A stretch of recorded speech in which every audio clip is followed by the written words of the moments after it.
never fail. I am a contender. A challenge I can feel. The smallest lies become the brightest enemies relentlessly.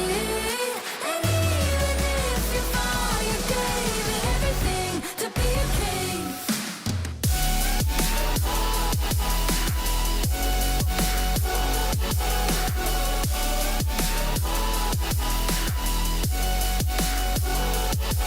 The smallest lies become the brightest enemies relentlessly.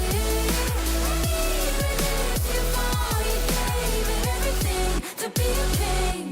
You carved your way with a sharp attack. You watched it all burn, and you never looked back. There will come a day when your fears will rise. You protect your crown, so it never dies. Never a surrender. A fight and never fail. I am a contender. A challenge I can feel. The smallest lies become the brightest enemies relentlessly. And even if you fall, you gave it everything to be a king. On my way, on my way. Find my way, find my way. On my way, on my way. Dream my way, dream my way. Never a surrender. I fight and never fail.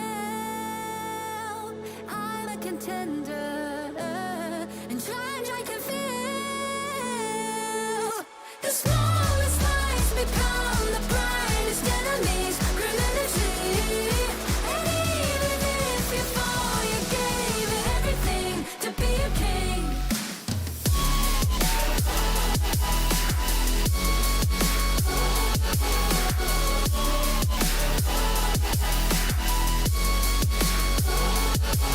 The smallest lies become the brightest enemies relentlessly. And even if you fall, you gave it everything to be a king.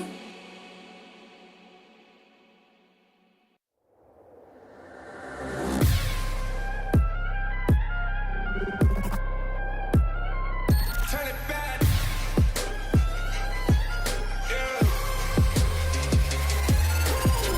Gear out the weapon, getting ready, counting down. Pay attention to the challenge, tell me where you from.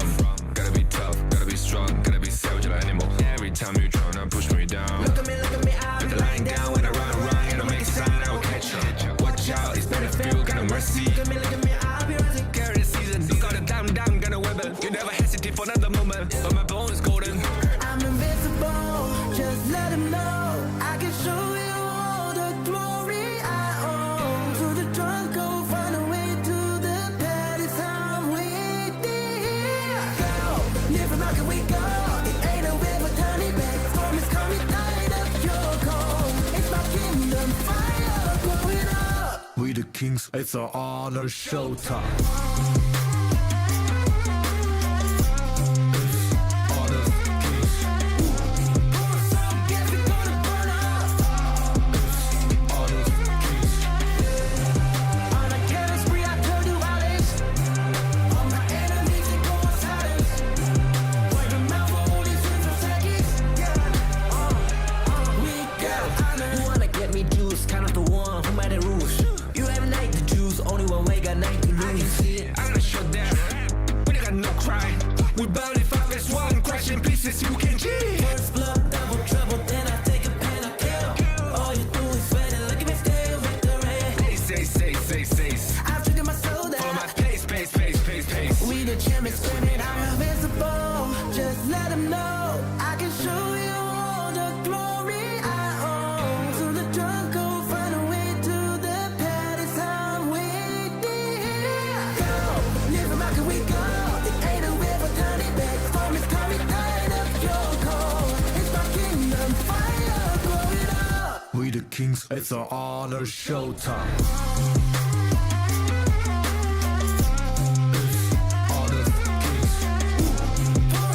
Yes, we gonna burn up.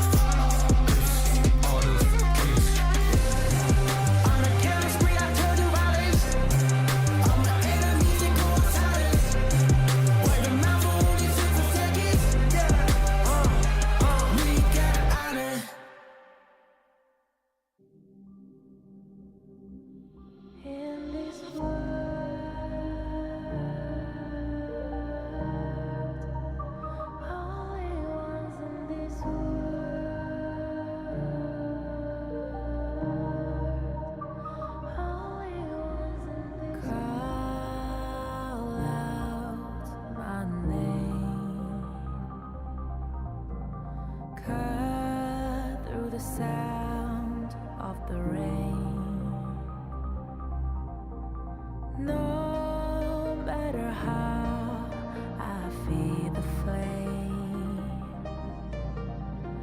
you know I feel the darkness and the pain. All of the ways we tried to break free from the night, you know we made it out, we found the light. I fly so high,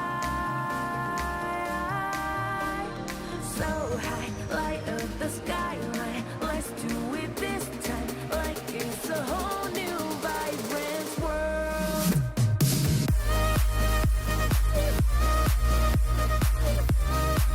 Like we're the only ones in this world.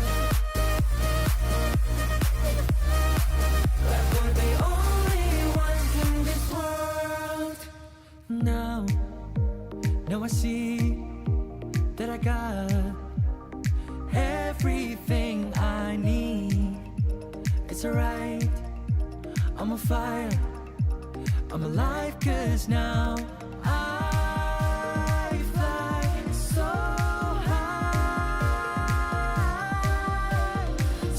high, light up the skyline. Let's do it this time, like it's a whole new colorful world.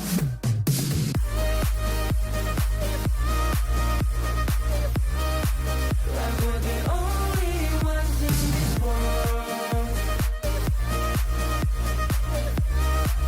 Like we're the only ones in this world. Never thought we'd get this far, burning like the stars. How we get this far, like we're the only ones in this world.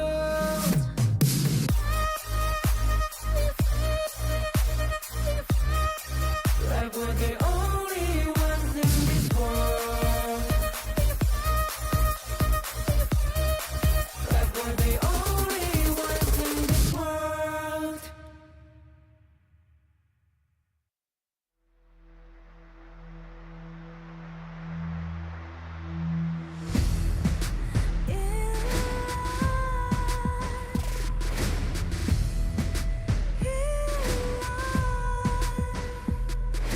What's a life without its worth? Compromising with what hurts inside. When you let fear decide your fate, you don't choose which path to take in life. In life, I'm finally letting go of everything that still holds me. I'm against the odds, but I won't give up, 'cause it's my time to shine. Standing in the spotlight, and no one let me down. Destiny is calling high. I'm not afraid to fight for everything I love. Victory's on my side.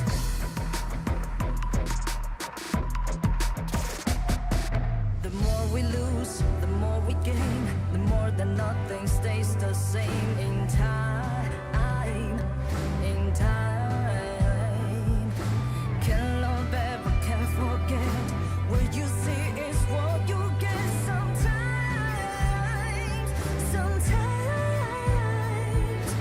gonna show the world tonight the light that shines inside us. We're against the odds, but we won't give up, 'cause it's our time to shine.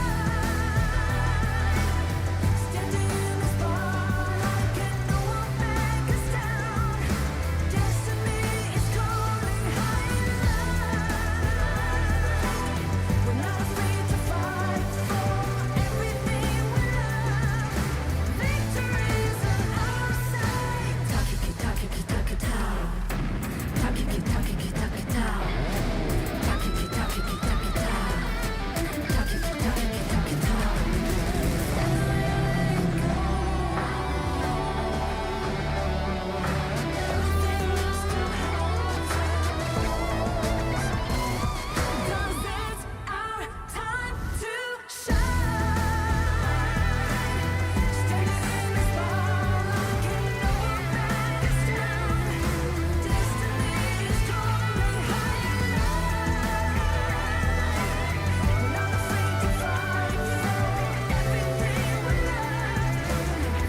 strangers to the fallout.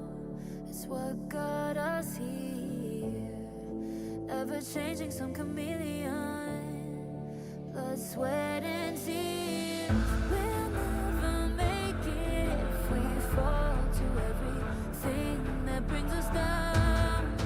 With a comeback is now. Blood, sweat, and tears. Fight for what we want. Doesn't matter the cost. Every day, put in work. Blood, sweat, and tears. Nothing comes overnight. Strength in numbers start to line. We don't bow to fear. Blood, sweat, and tears.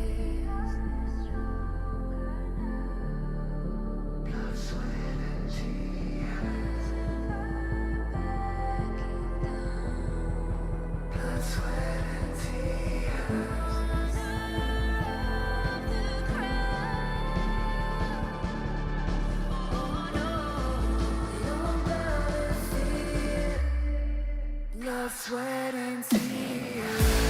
Fight for what we want.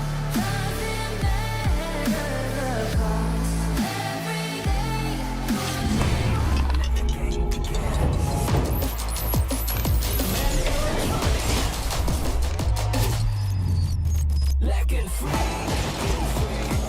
Hugging stinks. Victory. Another round. Sure, but how about a smoother phone next time? Realme 14. Performance beyond limits. Rakan muda, coba cintamu nimu. Rakan muda, oh yeah. Bersemangat wajah terus berusaha. Keazaman terus membara. Yakin boleh, rakan muda. Rakan muda.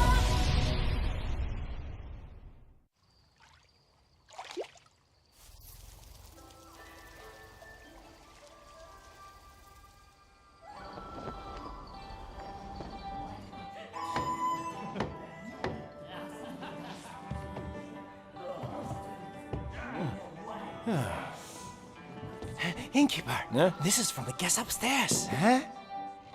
My, I'm rich. He said it was a repayment. Huh? Innkeeper, I'd like to take that off your hands. Name your price.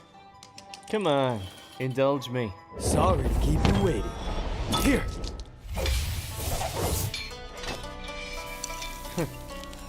Interesting. Northern Brook.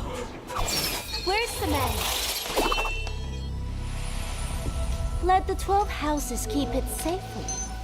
Let's spare the world another bloodbath. You'll have to ask my blade. Fine, I'll play your game.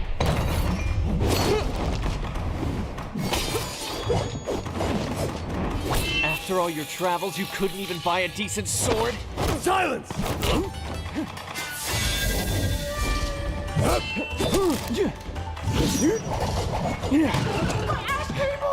You have skills, but I see plenty of openings.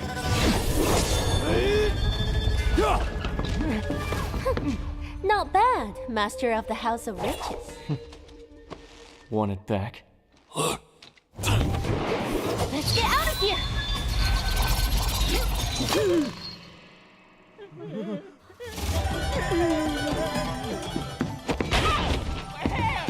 Sorry!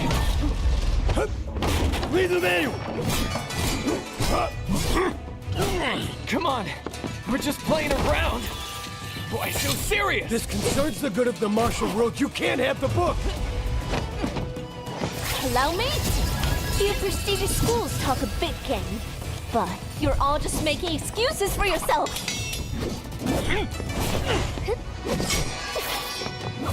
You're still here? Not good. It's a fake.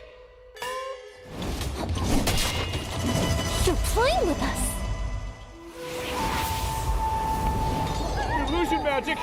Run! If only I had an alternative, this would never have happened! Ah! Those tears of a broken heart, broken spirits restless in the dark.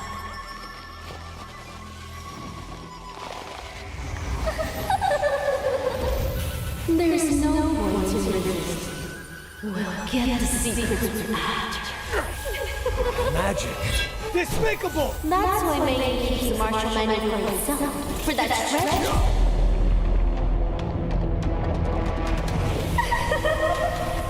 I see. It's with the sword. Quiet! The manual is already back out in the world!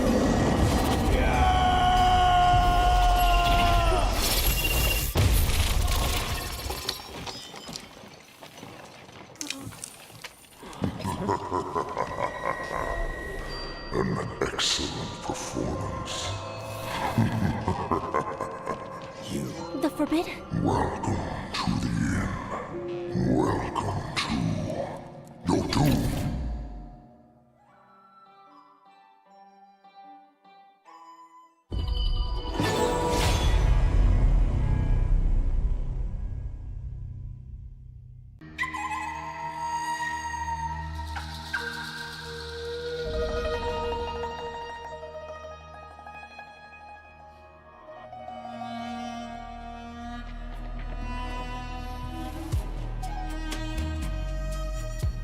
I come from wealth and pave my road with gold. The world is mine to discover. As a blade can be straight or curved, deeds are just or crooked. A single flute casting shadows and spirits, descending upon the martial world.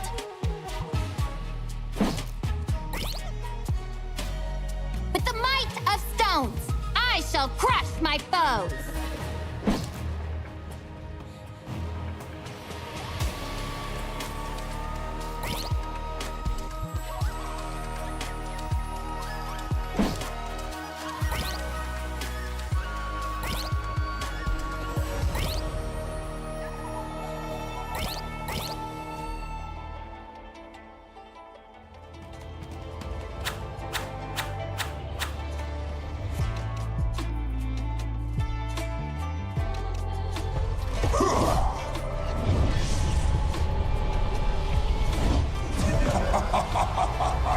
Darkness, the precursor to light.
Such feebleness, unable to withstand a single blow.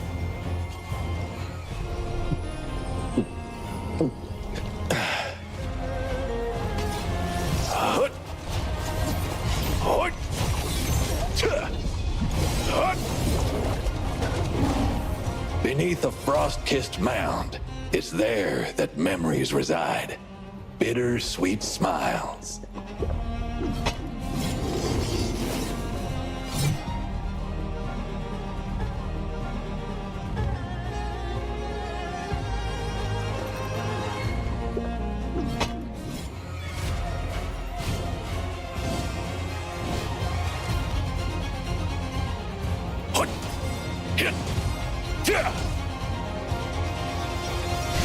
The journey to Plum Manor is long and arduous, but still, I have to go. Crossblade! Across frozen rivers!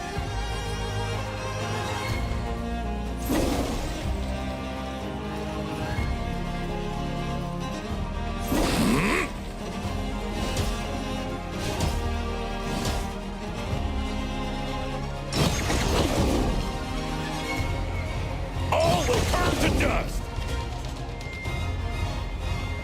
Her fragrant sleeves have been burned to ash, and her grave stands desolate. All my life, I've feared nothing except disgracing the name of the Northern Blade. Nice drink. It's a pity that no one will drink with me again in the future. Where I was born, there were camels, wild geese, and crab apples, as well as great wastelands bathed in moonlight.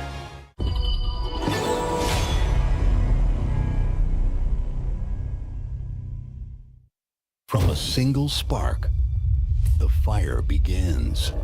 Embers Awaken, a call to rise, to reignite, to re-emerge with strength and passion.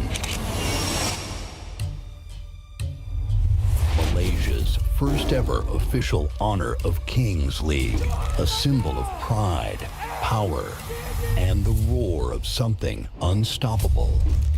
A new group rises from the ashes. Fresh fire, unwritten stories, fierce hunger. This league is their proving ground, and they're here to burn. Team Secret fight to claim what's theirs. Nova, champions who've tasted glory but want more. BSE, not just defending the crown, they're evolving, reigniting the passion. Witness the Embers Awakening.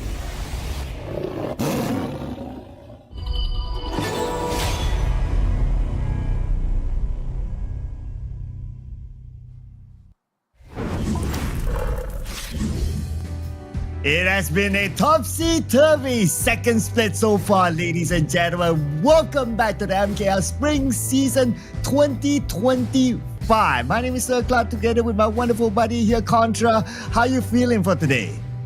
I'm feeling extremely excited because, like you said, it's been a wild ride here in the MKL Spring Season 2025, and that goes to show that MKL is currently one of the toughest leagues in the world. So, that being said, I mean, the competition is just getting much more stiff, where teams are just battling not only for the survival, but to also stamp their mark to eventually secure their spot in the EWC. Absolutely right. During the first half of the split, results are kind of predictable-ish, but now coming into the second half of this split, results have been just everywhere. At this point, honestly, I don't know who's going to be like at the top now. That's right. I mean, one of the biggest upsets this week is O2 taking down the undefeated run of Nova Esports. And that being said, things are only getting better for O2 Esports, where Nova is going to be licking their wounds to see if they can recover right now. So let's take a look at the standings right now to see where each team is currently placed. Yeah, spoiler alert, O2 is playing today. But anyway, here's the current standing. BSE currently at number 1. And number 2, it is Nova Esports. Number 3, AG Global. Number 4, O2 Esports. They are currently on the first half of our standings. And on second half of our standings, we have DTE Gaming and Team Secret at number 6. What are they doing down there? And Torak at number 7, Seoul Esports currently still at number 8. Yeah, it's going to be a pretty big run for Seoul Esports to see if they can still back some wins, because right now, Torak maybe not looking the steadiest alongside with Team Secret, where we call Team Secret as the gatekeepers to the top 4. But look at the landslide results, because O2 Esports is on the surge, and who knows, they might even be able to overtake AG Global. We'll have to see later on, as we still have, some games to see how the tables will once again turn, because it's been a topsy-turvy, right, where we can't really confirm anything right now. While Blackstar Esports as well as Nova, they got to keep up the pace because anytime BSE or Nova slips up, the other will take over. And let's not forget about Team Secret as well. They've been having a bit of a slump recently, and today they will not be playing. Instead, Todak will be playing. And if Todak wins today, they will close the gap between themselves and Team Secret, allowing Todak that chance of securing a spot in the playoff and potentially kicking the Team Secret down to the bottom too. So that's something that we will need to observe in the coming weeks as well, ladies and gentlemen. And for today's schedule, as mentioned, we will have DTE versus Todak, Seoul Esports versus Nova, BSE versus O2.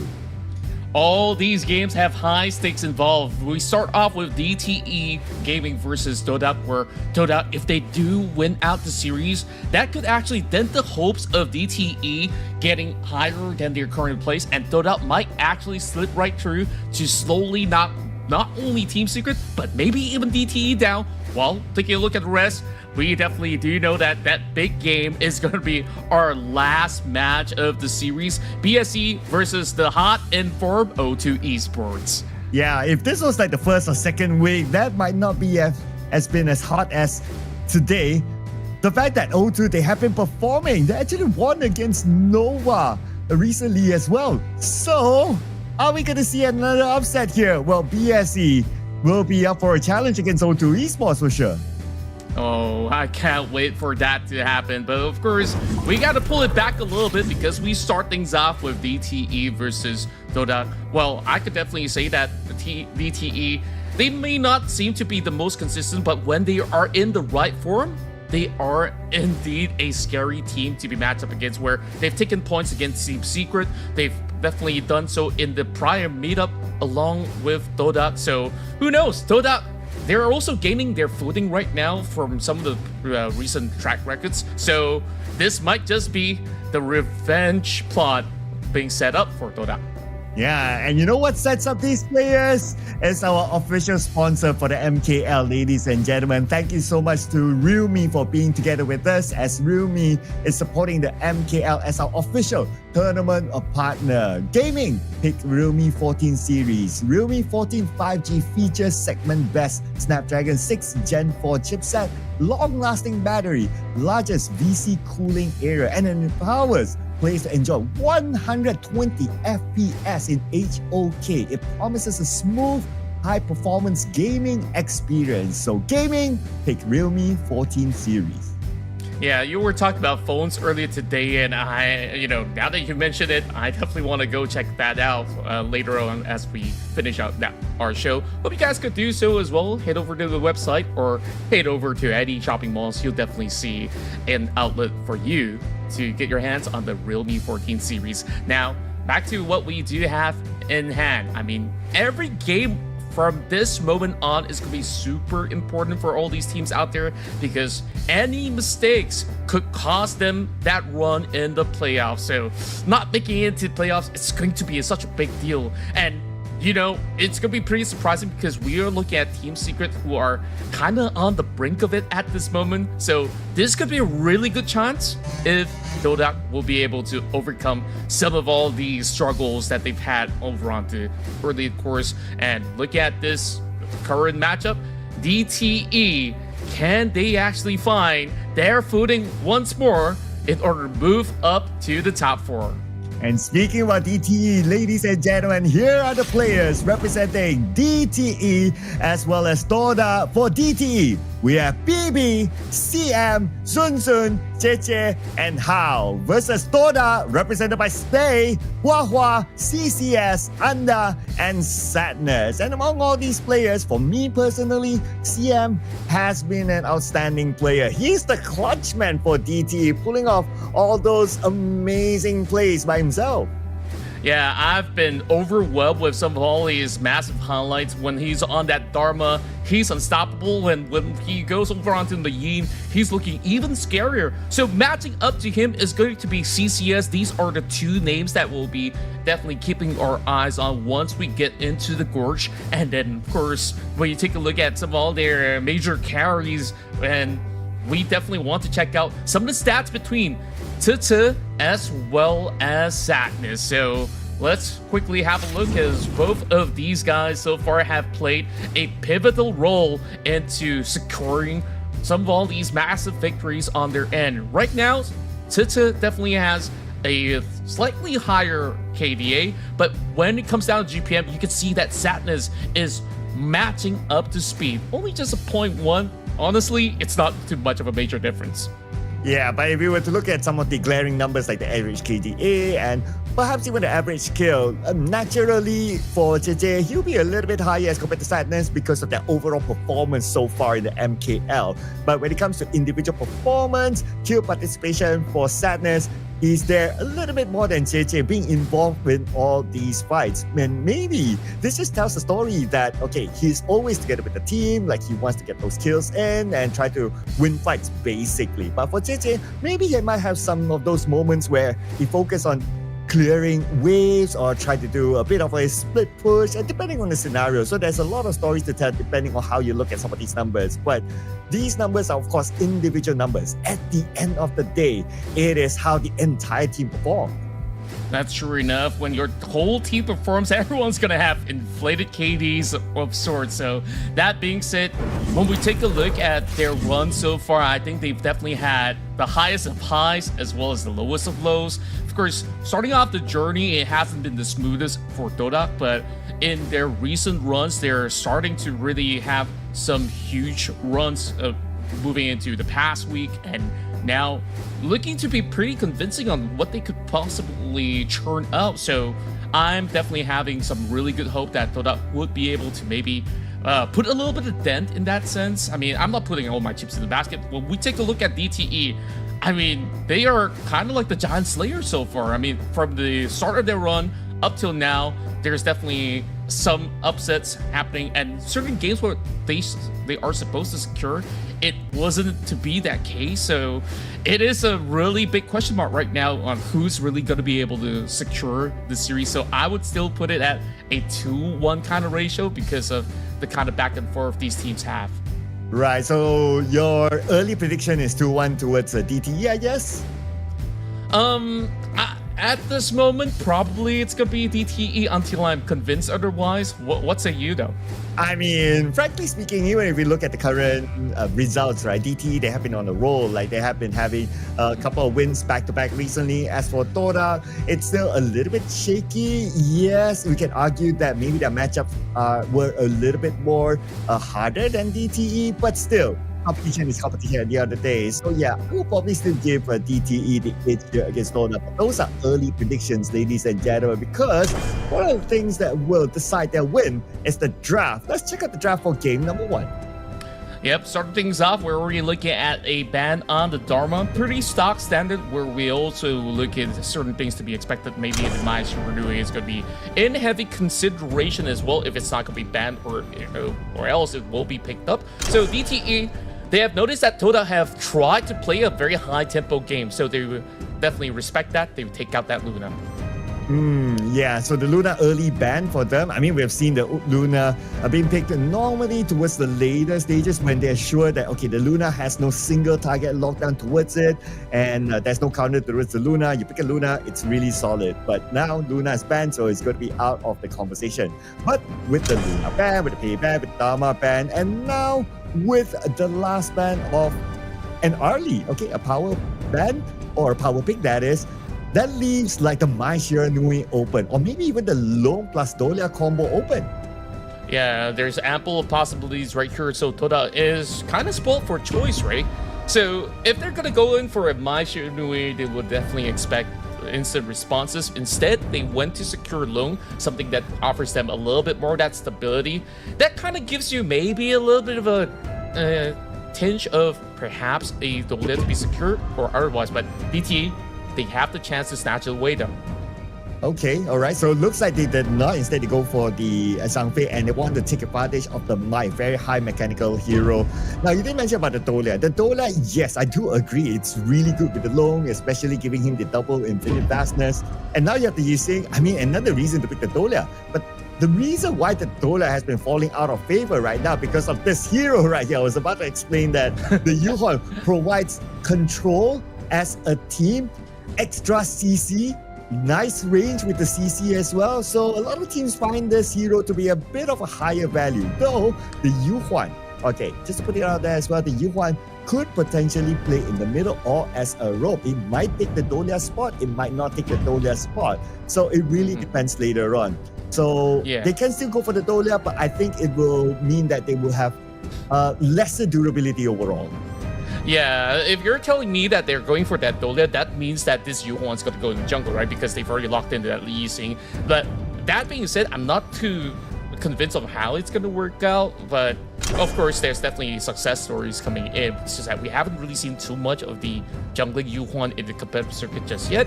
Now, moving into the second phase, we're looking at a Danwei ban, if I do look at it correctly from my screen, is they definitely don't want somebody that could just walk through all of that crowd control that's being provided by the Menki as well as Zhang Fei, so you definitely want to get rid of that. But for Dota, I think majority of these focus is going to be piled onto the marksman role, or even better yet, if you want to also invest in one more ban, you can also aim at perhaps a certain thing that they don't want to face on that clash lane. So big choice right now for Dota in order to ensure that they have a little bit more safety net, because DTE, they do get that priority on that second pick order. Yeah, so they definitely want to try to go for a marksman later on. But as for Dota, well, since we have the Yixing and now we have the Yuhuan together, so the mid and also the roam is locked in, they need more durability. Perhaps they might go for even an Agudo that's really popular right now in the jungle itself. That's a possibility there, but that's why DTE Gaming, they banned out the Agudo in the first place, just because of how popular is it. Now, another option, if they want to go for a tank-ish jungler, they can go for the Dune, or they can go for the Ogren. If you ask me, go for the Ogren. You can save the Dune for round 2 because Dota will not go for the Dolia. Might as well have that combo prepared for the next round.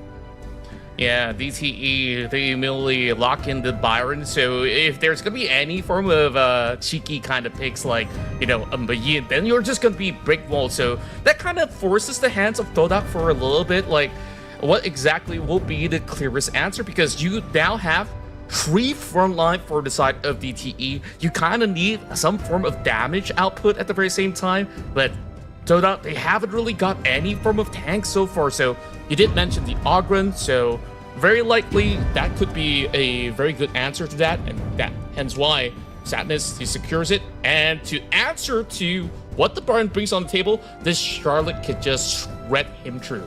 Yeah, so you go for the Charlotte instead of normally people might go for the Elaine if you want to have like a very versatile sort of clash lane, but you might want to keep the Elaine for later again, with the reason of you're keeping the Dolia for maybe the next game or maybe in the following lane. Now DTE, they chose Chano as their farm lane pick here that will be protected by the Zhang Fei. So Chano requires a decent amount of farm, I would say, probably even higher than the Long to reach towards the power spike towards the later stages. So it will be banking on not only Zhang Fei to protect him, but also the Menki, and at times even the Byron as well. Because right now what I can see is that DTE Gaming, they have at least 3 heroes that are very, very durable to be the bodyguard.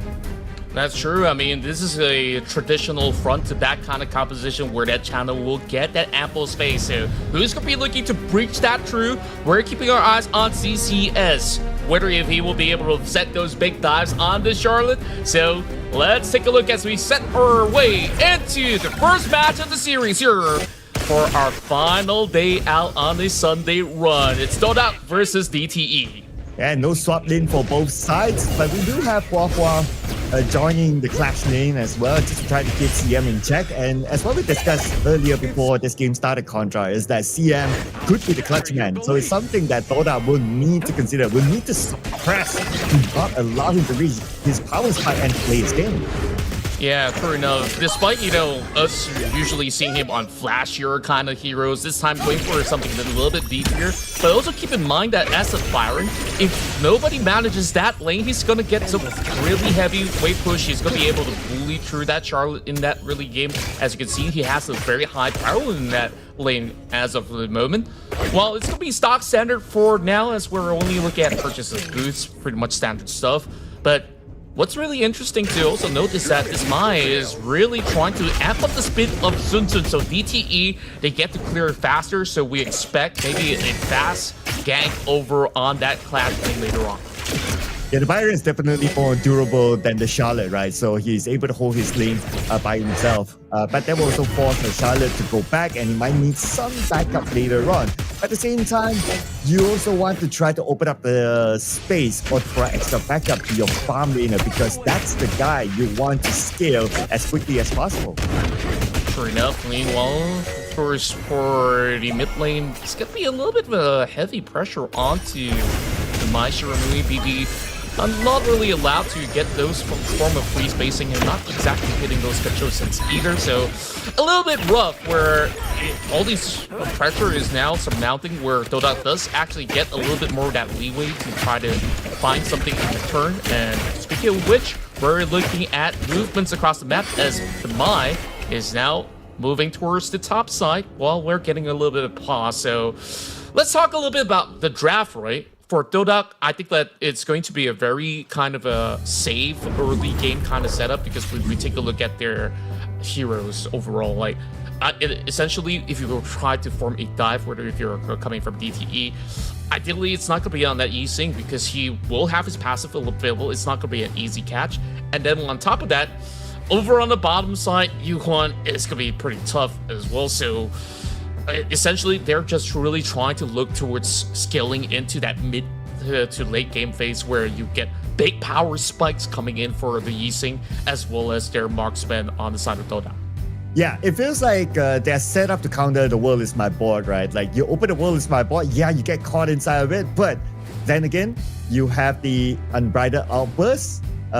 You have Yuhuan as well, who's able to control. So it feels like, yes, you can deploy it, but then again, you might not be able to get the most out of it. So it really depends on the timing, right? So looking at the composition, like what you mentioned, especially on the Zhang, he needs to be able to use his unbridled outburst at the right time and the right moment. And that also means that his opponents are going to try to bait out the unbridled outburst, because they know that, okay, the signal is going to be this. The unbridled outburst is out, let's jump in. But unbridled outburst is not out yet, guys. Let's do for now. But that's not going to be players still, because right now we're going to jump back into the game.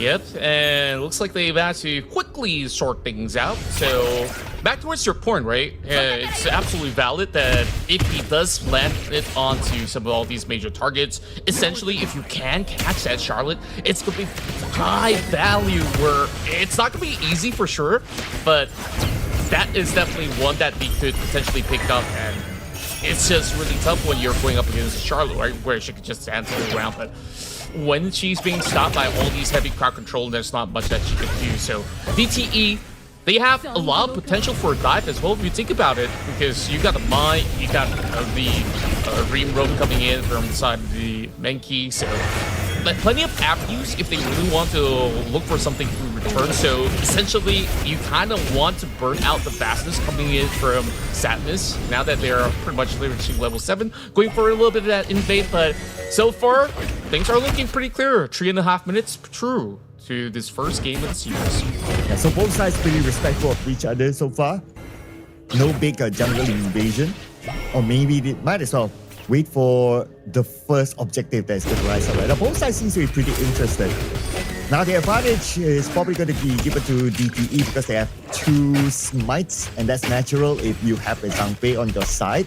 So they have, with that advantage that they have, Dora will need to be able to zone them off first before they go for the Tyrant itself.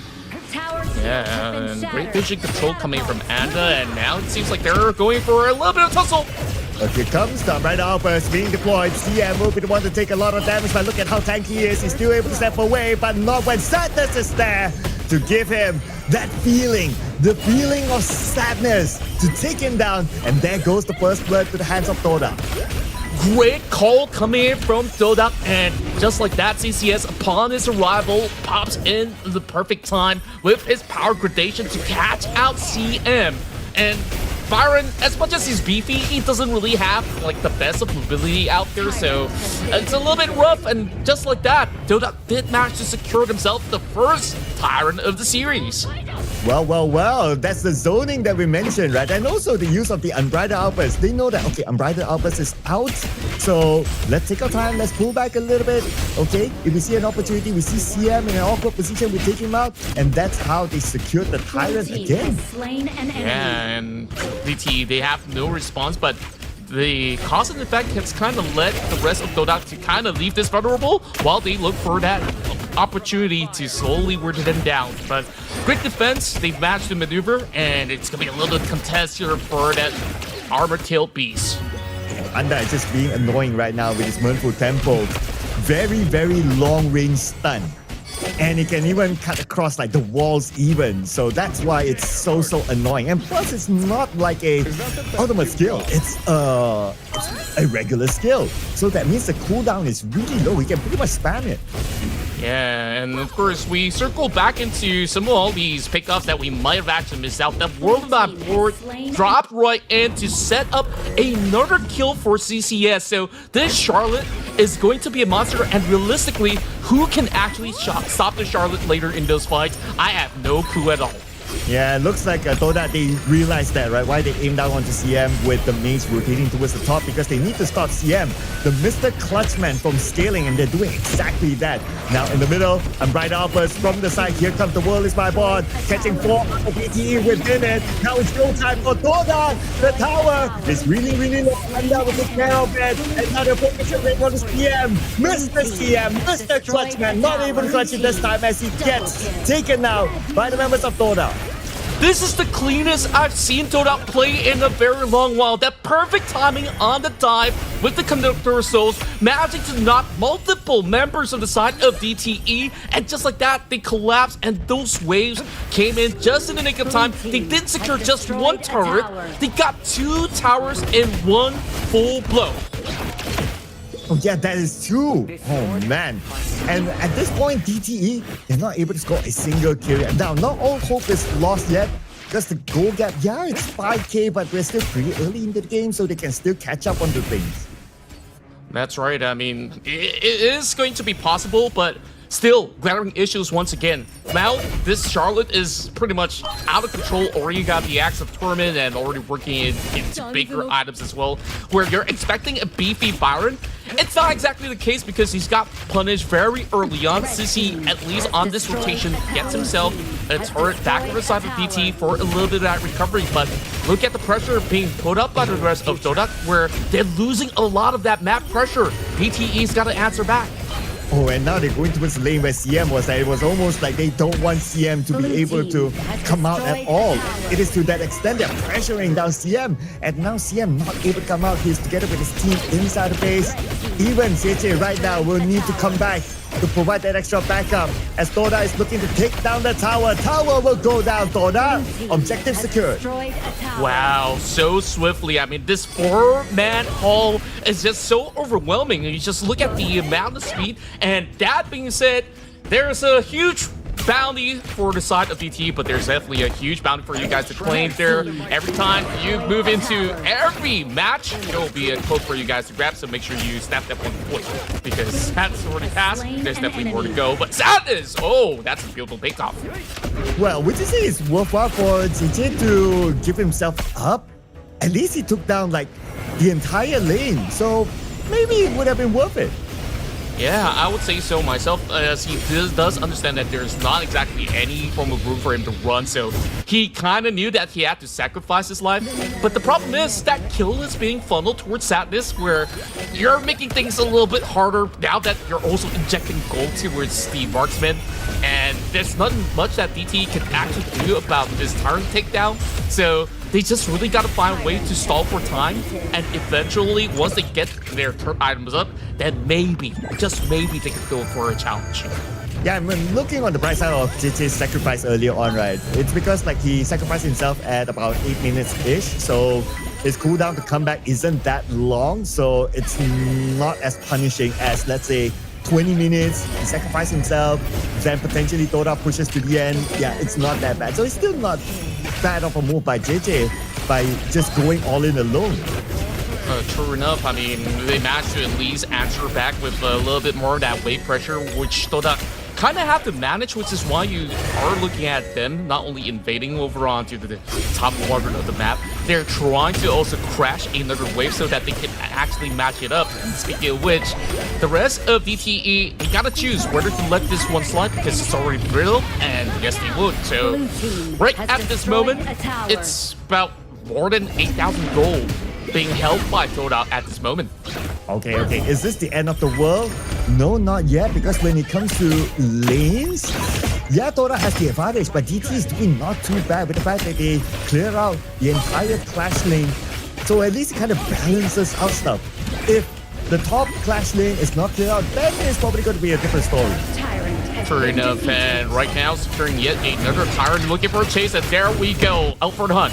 Oh, here's Willis, my boy, but only managed to catch one How inside of it. How is the tag? That's not the target that they want, but they can take him out. Why not? Here comes DT with the counter. DT now looking for stay all the way at the back, giving away the double kill towards Sun Sun. They're looking for more, but Toda fires back right now. Now CM is the one trying to take out everything. His teammates will need to back him up, but his teammates are not able to get in because they don't have the amount of damage, as Toda will win the skirmish 2-3. But that was a good attempt coming from Junjun. You saw he put his body on the line with the Dream Room, managing to at least take 2 members down from Toda, and now the pressure is on. Can they actually secure this turret? There's still a wave crashing into the base. Oh, now it's about defense here for DTE. Sun Sun, don't chase. Oh, okay. As long as it does not like overextend, that will be fine. But at the same time, Toda, they're aware of like the minions breaching in on the top side. They have to back off, they clear it off. Now it's all about resetting themselves. Probably going to go for the Overlord next. True enough, I mean, it is rather rough, right? When you take a look at all these sequence of events that has happened. That puts the channel behind. Hold that top for now as the board is smart board, catching again How alone, but this time How will not be able to survive this. Hua will be the one to secure that kill, and now it's all in for Toda to get this Overlord. DTE without How, without the Unbridled Outburst, they cannot challenge for it. This is not looking all too good for DT. I mean, they managed to at least hold for the defenses from that previous fight, but you can see that How is also struggling right now, unable to soak up all that form of damage. And now with this Overlord coming right through, they got to pull up a perfect run. Here comes another board. The board catches 2 within it. CM to get with Sun Sun. 2 big boys underneath the tower. The tower is still alive there. Toda tries to take down the tower. They do have enough minions for them to do so. Top tower cleared out in the middle. Almost down thanks to the minion. And now Toda back in the driver's seat again. Yeah, I mean, initially I said 8,000 gold. I mean, it's actually not too different when they were actually moving into that challenge for that Tyrant. It was 6,000 then. But take a look at this channel. He still needs to keep up the space where what was currently trying to force them aside while they try to even get that spacing to clear out this Shadow Vanguard. But it's going to be a tough answer for the rest of DTE. While Toda, they cannot afford to miss that because one mistake, it could give them a little bit more leeway for DTE to turn their tides around. And that's where Toda, they're looking to try to bait out the members of DTE, but it looks like CCS coming in from the side, and the Dream Room to escape. How are they going to escape for the rest of Toda right now? Going in with the World is by board activated, and now it's all about Toda, probably wrapping things up with Hua taking out Cheche, but DTE, they will not go down without a fight, but Anda, he's just too strong. Anda is controlling the situation. Multiple starts here and there, as Toda will take Game 1. Beautiful stuff coming from Toda. I mean, the sequence of how they've been able to control the map, and then on the final couple of fights that we actually saw, it was those boards being set up by Stay that really calls the shots on some of all these fights. And what can the rest of DTE actually answer back when they were locked right in? They are being forced to a fight that they don't even want to participate in. So that was just great game sense coming in from all the members of Dota. So, of course, I am proven wrong, and I'm glad that I am. Well, Contra, you did say 2-1, so this could be the one. Whoop, whoop, whoop. Just putting out there, I'll get your back, buddy. But let's check out some of these numbers here, right? So look at Hua Hua. He's a menace in this round, 705. And this guy, he builds as a tank main. As a tank main, you're still able to secure 7 kills? That's a lot. Yeah, I mean, you saw how many times that he has been able to really go in for some of all these great catches, right? It started with that fight that broke loose over on the mid lane. And from that onwards, with CCS being the priority target, this opportunity actually get a lot more of that spacing to also be able to run around where the rest of DTE were kind of picking between, okay, do you actually need to aim for some of their backline carries or the ones at the front? Because they're equally huge as a threat, while Stay has been continuously disrupting them alongside with Anda to make matters worse. So DTE, I felt like in terms of the draft, they definitely do have certain priorities that they really have to run, but I want to see more impact with the Mai Shirui, where there wasn't really any form of proactiveness that we're looking at coming from BB throughout the whole entire sequence of fights that we saw so far. So I'm not too sure if this is going to be what they have actually planned out on how they want to execute, but DTE, it's kind of rough on how they've actually handled some of these team fights. Yeah, for CM to die 5 times is definitely not part of their plan there. But it's part of Dota's plan to shut down the clutch man himself. And CM, not able to secure a single kill, died 5 times, and look at the amount of damage taken by him. It's almost on par with Zun Zun. Well, that's normal for a Clash laner, but in this case, with the fact that he still end up dying 5 times, well, I can say that that's actually a really good move by Dota to put a lot more focus on the CM during the laning phase. True enough. I mean, overall, CM so far has had a little bit of that struggle. I mean, initially, of course, he's going to have a little bit of smooth time until some of all these skirmishes happen where CM, he's got to really be the mid-shield front line of the defense, right? But with a lot of all these spacing created, especially by Anda just continuously piling on some of all these crowd control, and creating that form of space is just about good enough for Stay, Hua Hua, Sadness, and CCS to be able to pounce upon anybody that they want to lock in. So, great job coming from Dota so far. I mean, everything's falling according to their plans, as we've initially thought, hey, Dota needs to scale, right? But if they get those beautiful picks, they will just snowball out of control, and this is just the perfect result coming in from what they've been able to gain from that match. Yeah, but Contra, I do like the fact that you point out BB's activeness in this game, right? Because if we look again at DTE's lineup, they are set up for JJ's success. That means towards the later game. Now, earlier in the game, it's all about like, okay, let's tank it out, right? You got Zun Zun, you got Hao, you got CN to be able to tank it out. So they are very dependent onto BB to be able to make those big rotations and also be involved with early pickoffs during the early game while waiting for JJ to be able to scale up. But because BB was not able to be as active as he would have liked, that allowed Dota that window to just shut them all up, because they know that the only person they need to take out, number 1 is CM, because like mid-game onwards he'll be really strong. Number 2 is just to try to suppress BB. Don't allow him the early game pickoffs. Yeah, which is where the importance of the jungler came in, right? Hua Hua was always in the right position, also putting a lot of that pressure, consistently pushing out the wave, not really allowing BB on that Mai to be able to have major impact to even try to roam over onto either the Clash lane or even all over onto the bottom lane for them to have any big fights to be taking place out there. Instead, they took the fight over onto that mid lane, and once that mid lane erupted, it really felt like the rest of DTE, they kind of lost control from that point on, which is why you see that spike happening after that 4 minute 33 seconds mark. Yeah, it just went pretty much all the way for Toda, for the most part, that is, because they were really in control. And we gotta think about it as well, Contra. When was the first kill for DT? It was pretty late. I believe it was like, what, 8 minutes or so that they got their first kill for themselves. Before that, it was just Toda all the way. So that's why the charges went pretty much all the way up here. But it's all the way up here for MVP in game number 1. And it's gonna be Stay from Toda.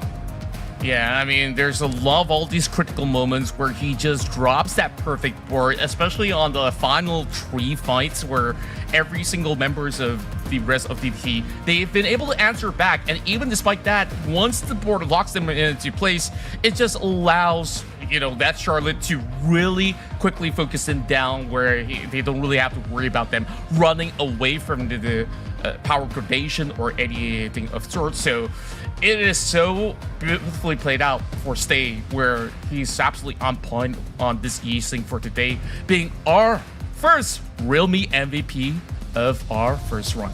Yeah, I really love his World Is My Ball, right? It's not about getting the kills, but it's about getting the control. Like, there were many times when he uses the World Is My Ball, he catches like, what, 3 or sometimes even 4 players from DTE. And there was that one time where he managed to only catch Tao within it. That was when he was using the Zhang And that was fine because that was towards like the late game, whereby if you can take out the tank, you're pretty good. You have access all the way behind, and they have the damage output that time to be able to take it out quickly. Now, checking out some of the best moments here from this round, we're going to start off with the World Is My Board again. Yeah, I mean, you also have to give credit to Anda because he's always shadowing on to Stay, and over onto this perfect timing. He went up through the clash lane, get another pick off, and then this dive set up with another board again. You saw DT tried to run, but they were unable to do so. And just like that, they got those kills, they got those turrets, and just absolutely trample upon them. Yeah, the tower that the DTE was hoping to protect them, right? It's just like my ex, you know. You're hoping for some love. You're hoping for some protection under the tower. You're hugging the tower, but the tower doesn't give you that love and protection.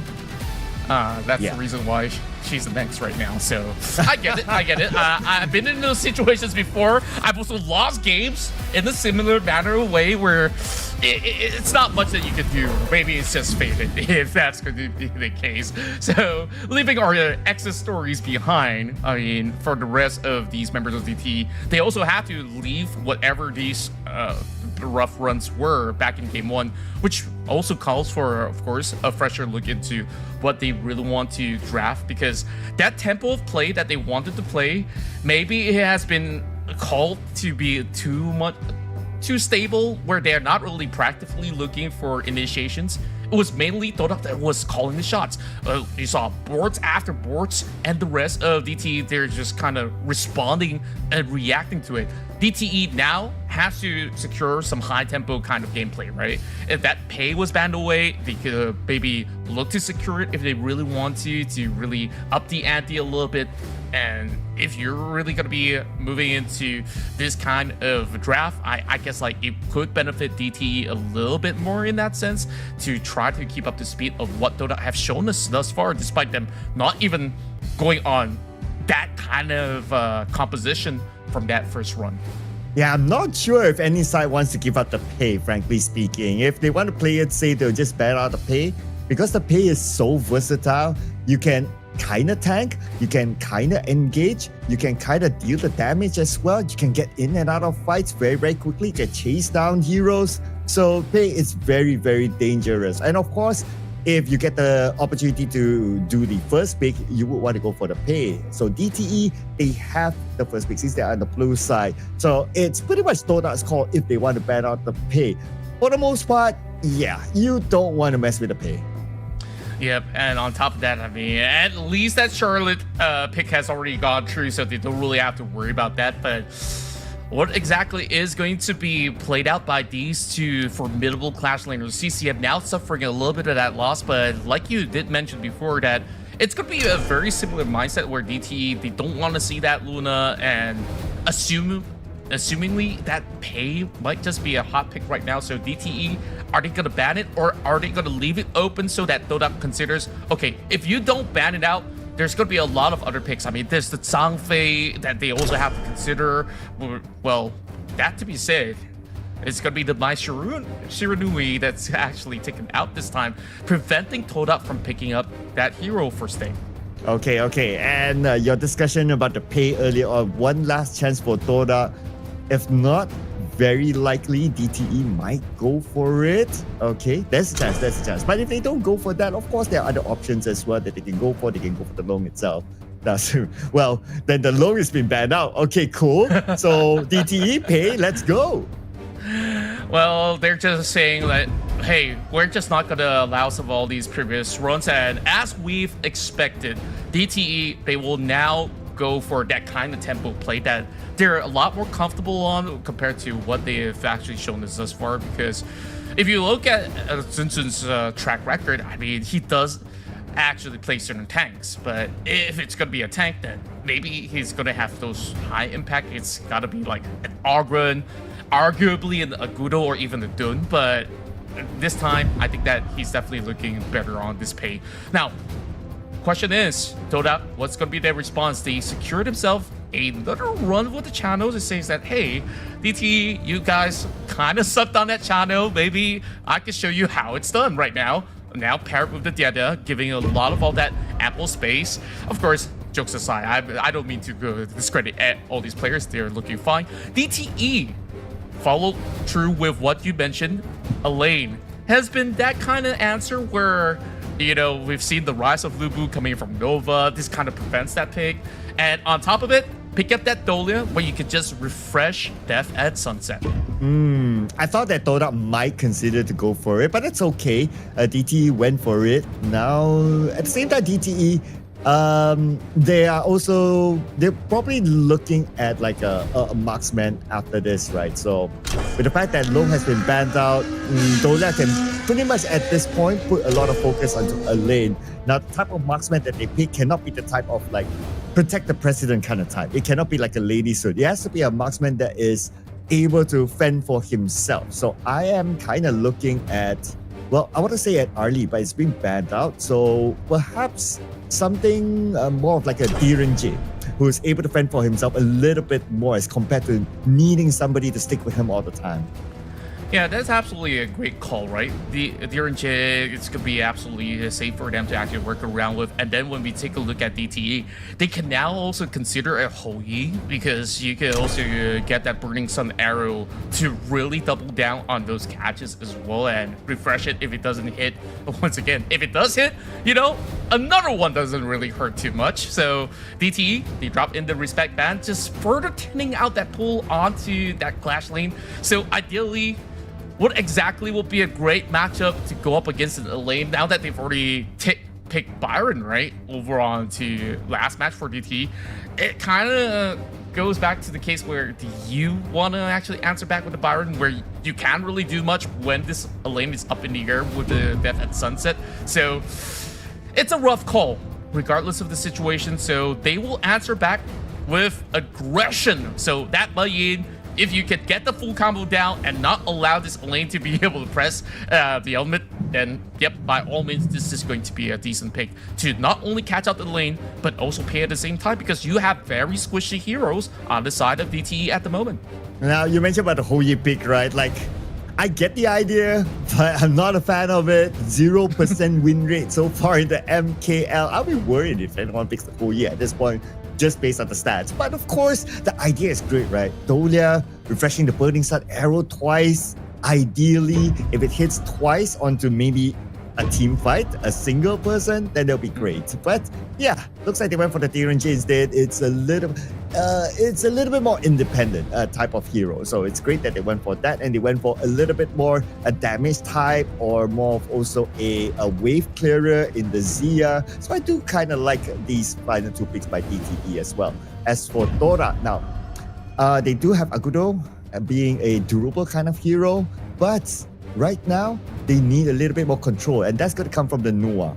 Wow, this is actually huge. Toda, they really doubled down on this one. So you have plenty of all these catch opportunities out there, especially when you have Gorge Mobilization prop to look for a tower dive. And that's where you could just have this Nua to also arrive with the emergence. So consistently, Dota will be pressuring the side lanes a whole lot. When you look at the side of DTE, realistically, there's actually not much of that mobility if you actually consider, because Zia isn't exactly the most mobile of all these mages. But when that game hits the late stages of the matchup, so DTE, they will scale out of control with the Zia, amplifying all these experience gain throughout the match. So I want to see how this plays out if DTE can draw the game against Dota.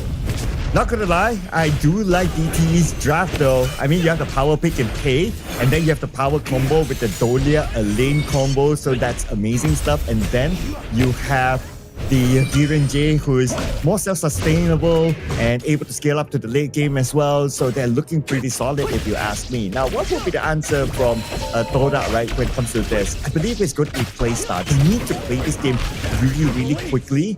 If not, he is just going to scale and he's just going to wreak havoc, just running down the members of Dota. You're absolutely right. I mean, the only kind of safe guarantee that they have for the late game is the Shadow. I mean, when you look at the Mayu, yeah, realistically, you could still kind of pick her up when she's in this early stages, but once she hits over late game and you get clipped by, you know, the huge AoE knockup, then it's going to be a tough case to actually call the shots and look at this kind of direction being shown by Play. And Emergence drops right in, but it's not enough to take CC out. Okay. But at least that emergence, even though it's not about like, okay, getting the kills in, but at least it's just to try to help Sadness to win his lane at the bottom, because you can see that he's taking a decent amount of damage, and that's totally understandable because the Dolia is there. The constant knockups do happen if you have a Dolia in the lane. True enough, I mean, and on top of that, to also match up to that, you have the Jedi, who also will be able to consistently kick them aside. So it's a little bit of a tit for tat if they were ever to go in for those kind of cool trades. And at the very least, now that we consider, you know, when we discussed about the draft on what kind of marksman they really want to pick, you got the Steven Jade, who's going to be absolutely safe to potentially use his ult twice, but I would say that How on the Melody will definitely have a bigger priority on those team fights to utilize it onto this lane for him to move into the fight and move out safely at the very same time. One of our other highlight conversations, right, is going to be CM, the Mr. Clutchman himself. We can see that DTE, they kind of suffered when CM is not able to perform. So in this round, Dota, that's something that they might want to consider as well, to try to put a little bit more focus onto CM. But so far, there hasn't been any rotation up to the clash lane just yet. Maybe something that we will see later, perhaps. Yeah, potentially so. I mean, it's been an equal trading thus far over on to the marksman lane, farm lane, I would say. And to also go into your point, right? Not exactly the easiest target to actually take down Mayin, where she could just flee away by double tapping whatever to second ability for her to just actually rock away to safety. So you gotta find that perfect timing where enough damage has been done to this Mayin, then maybe that pickup can actually happen. But I'm definitely interested on who actually gets the bigger priority onto this upcoming turn, because at this moment the waves are going to crash towards the side of Dota. That kind of sets things up. But take a look at Stay's position. He's looking for an emergence at any point in time, and here it is. And here comes the emergence. Anda just poking them through. But then again, everyone's just saving their skills because they know that time is going to be up in about 5 more seconds. So you don't want to blow all your skills at this point and not able to challenge for the Tyrant. Yeah, quick CP coming in from Hua as well to Lee's gain a little bit more that control back onto the river while pressuring Junjun as well. So first dips from the side of Dota, just like how they did in the last game. Yeah, Dota again in control of the Tyrant. Great zoning done by CCS at the side as well, not allowing DTE to come anywhere close to the Tyrant, allowing Dota to secure it, no sweat at all. Yeah, so far, very smooth sailing. Now injecting first a little bit more of that lead. Now, over on the cast lane, pretty much quiet, but it is going to be a little bit of tussle. Oh, Lord, look at the damage being done by CC so far. Well, if we were to assess the clash lane right now, looks like CM is having a good time considering that there were no rotations onto him. And he's able to control CCS, even able to steal away the jungle minion closest to him. And if we were to look at the overall level between the two clash laners, CM has that slight advantage. Yeah, it is definitely expected for a little bit, but here comes the dive. Oh, 2-on-1. JJ is all alone, but he somehow still survives this.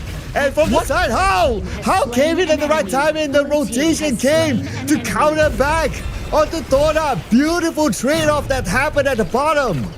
That was just perfect execution on the timing. CM just arriving to the scene, slams in with the Death at Sunset, catching them both. And I would say Dora, he absolutely overaggressed, and this time it's gonna be a lot harder for Hua to really hold them right through. But at the very least, stops the bleeding, stops them from taking that tier 1 turret, while CCS is slowly chunking down that top side. So if there's gonna be any form of response, it's only gonna be that from that D&J. It's not much that they can do. Dora is still getting the trades done. Oh, and they're going on to JJ. JJ might go down, but here comes the cavalry. Here's the Death by Sunset onto Sadness. Sadness will be the next one to fall in the fight at the top. CM secures that kill, and this is what we talked about. Now CM is starting to scale. Yeah, just take a look at this beautiful run. CC managing to survive and just popping the flash in the right time, and then that's where Hao drops right in, supported by CM, setting them up for success. So a little bit of that over-aggression, but it didn't seem like it's too costly because Dora has managed to also respond in kind. And the sequence of events as it follows, what we did miss out is that DTE, from that skirmish that they did manage to kind of override, they secured themselves the Overlord. Also gotta give props to Stay and his Annihilation, right, to secure the kill onto JJ based on the highlight that we saw earlier on that was not really mentioned. Yeah, because the focus was on to DTE earlier on, getting trade-off. But anyway, in the middle, looks like both sides poking each other. And they want to try to find this opportunity to get that next kill. That Sunset here by CM. He's going in all alone. He is alone, but still able to get the kill onto Sadness. Now the chase is happening with Hao on the side to him, providing that extra support. Yeah, Sadness kind of out of position, but here's a little bit more. Oh, CCS went down the rest of JJ. And CM got to be extra careful. The tower is still active though, so they cannot dive in just yet.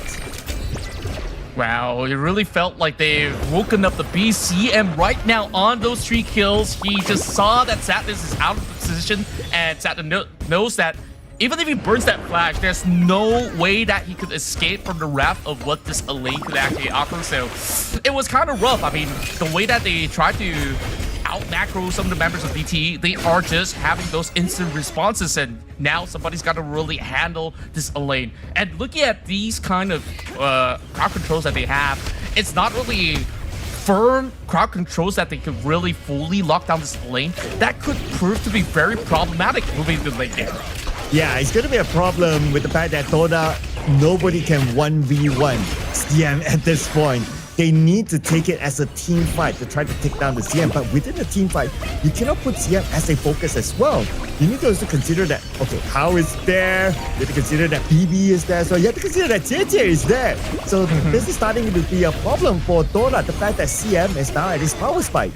True enough. Meanwhile, speaking of power spike, Pure Sky being purchased from the side of CCS might be able to actually soak a little bit more of that pressure, allowing the Clash laner to be able to impact more onto what happens in some of all these team fights. Great Annihilation hitting over on BP, but not finding anything quite yet. But look at the top portion of the map.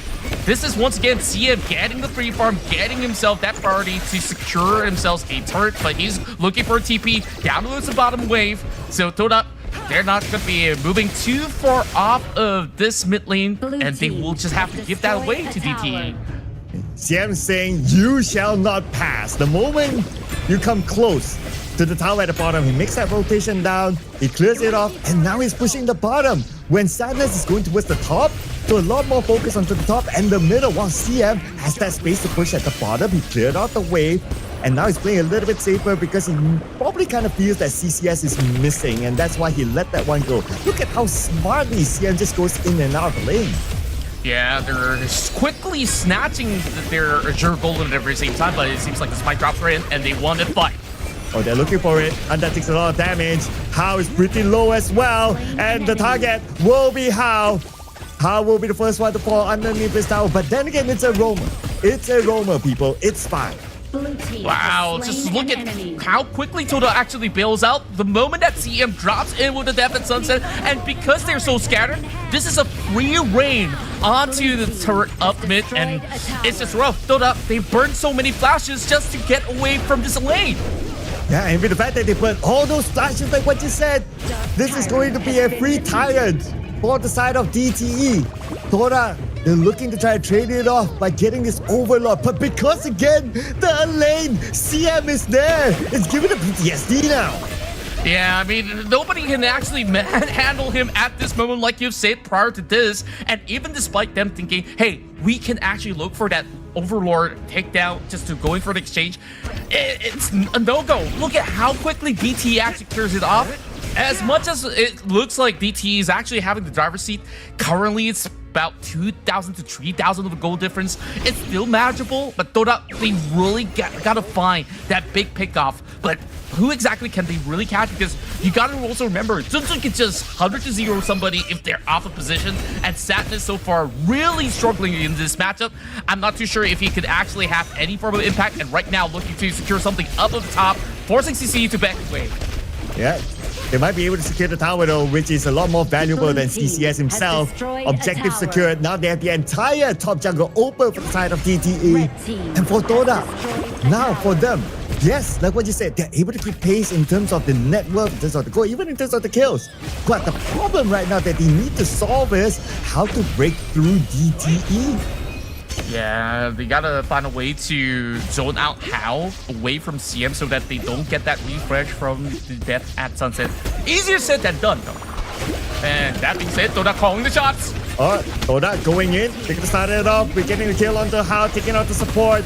And Toda, all of them pretty low and JJ gets on that, Jutsu gets stay. Toda, they fell apart after the one engagement, but then again, at least the trade-off is still pretty worth it, but not until CCS went down.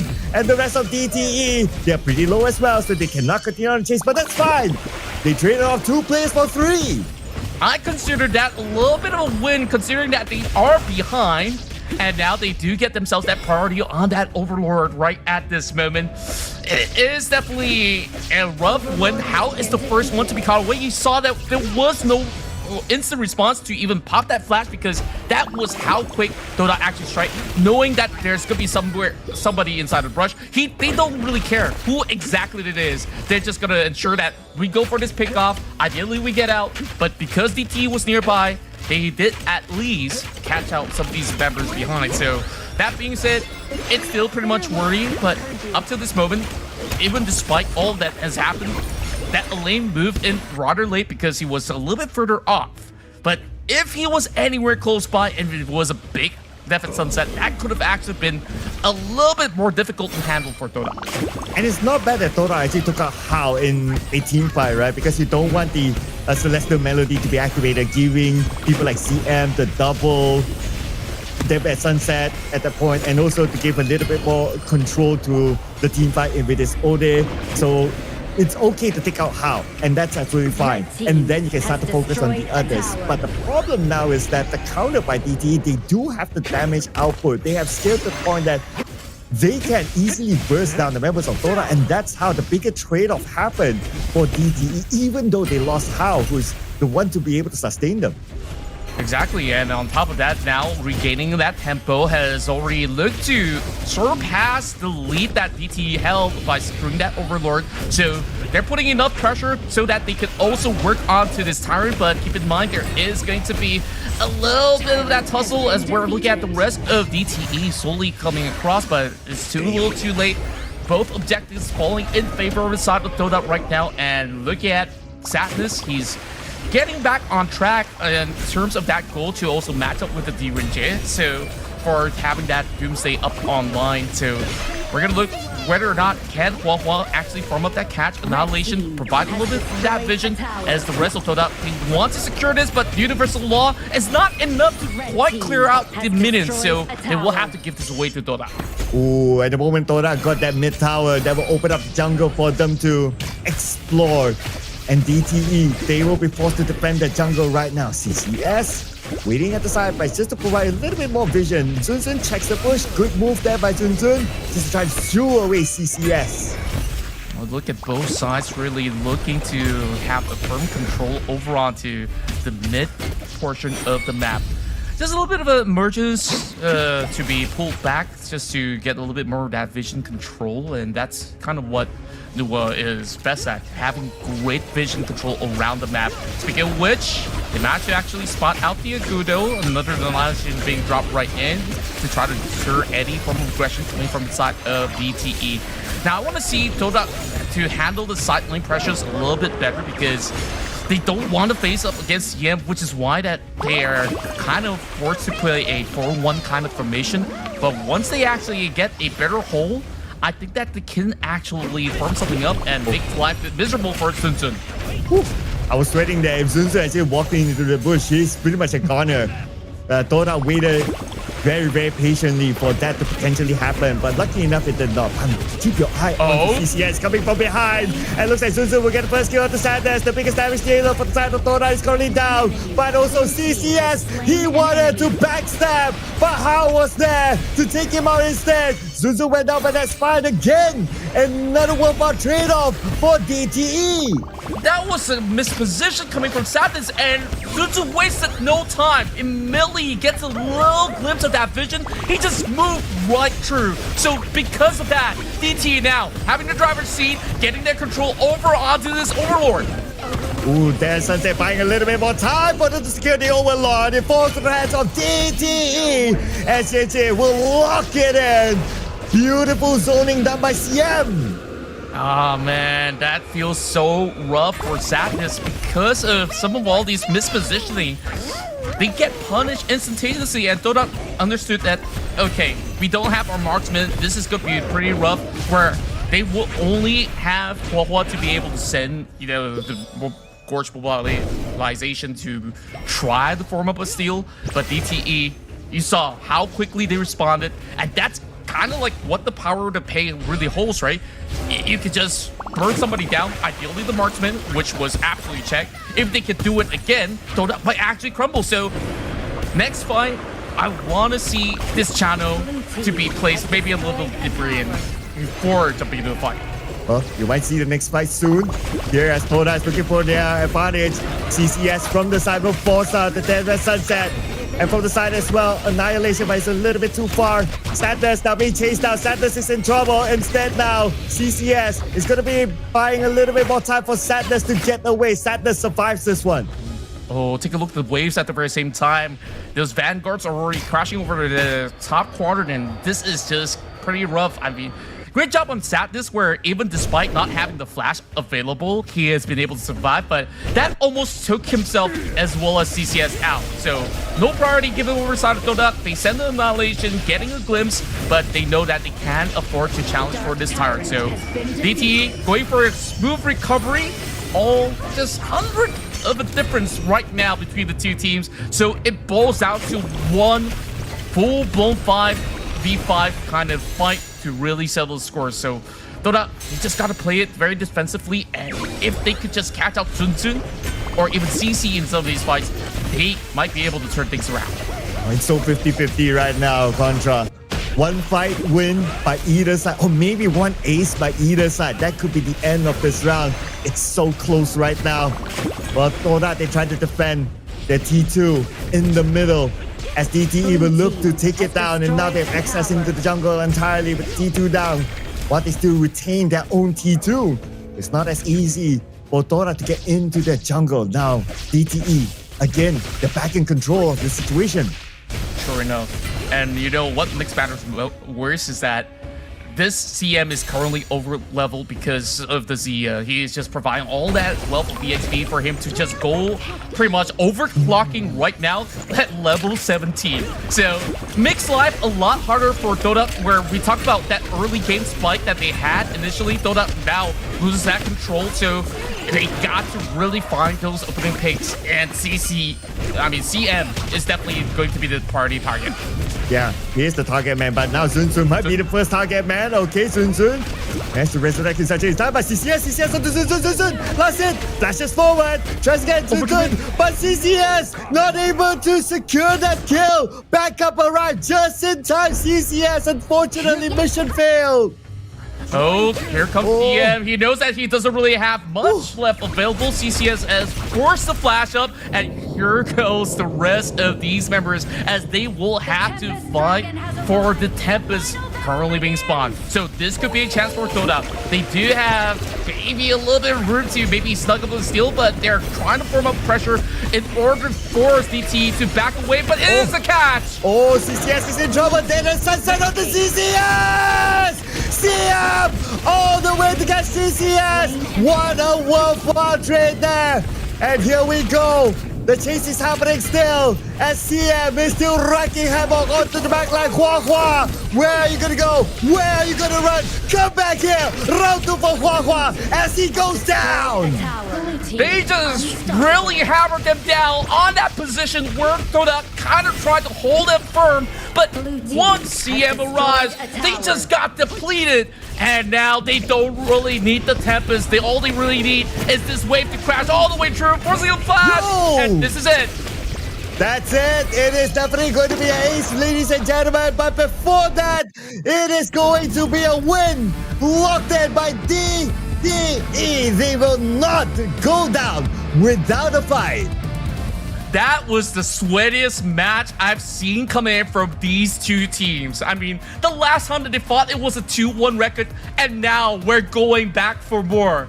Both sides now even the score lines, and this final match is gonna make or break a certain team. Toda desperate for this win because they're definitely on the brink of relegation, while DTE, they want to maintain their current run in order to move safer into the top 4. And you can see they're fighting to the nail, but this round, all eyes were on CM because once he pops that death at sunset, you see everybody was running for their lives. Let's take a look into some of all these items because it's been crazy on how they've been able to navigate those fights, but throughout it all, BB was not taken a single time at all, having all the resources available to the point that he's even built that Sisyphus cloak in order to sustain even more with the magic shield that it actually provides. But overclocking CM was the best choice for BB.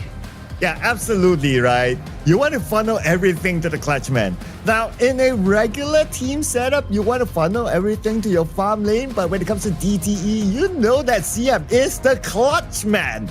You want to give everything to the clutch man. So look at this, right? You gotta think about it. Okay, BB overclocking CM, that's one. And then you have How with the Dolia, giving him the Celestial Melody, allowing him to use his Day of Sunset twice. So it's like the setup, it's like, dude, this is all for you. You gotta carry the game. And true enough, it did.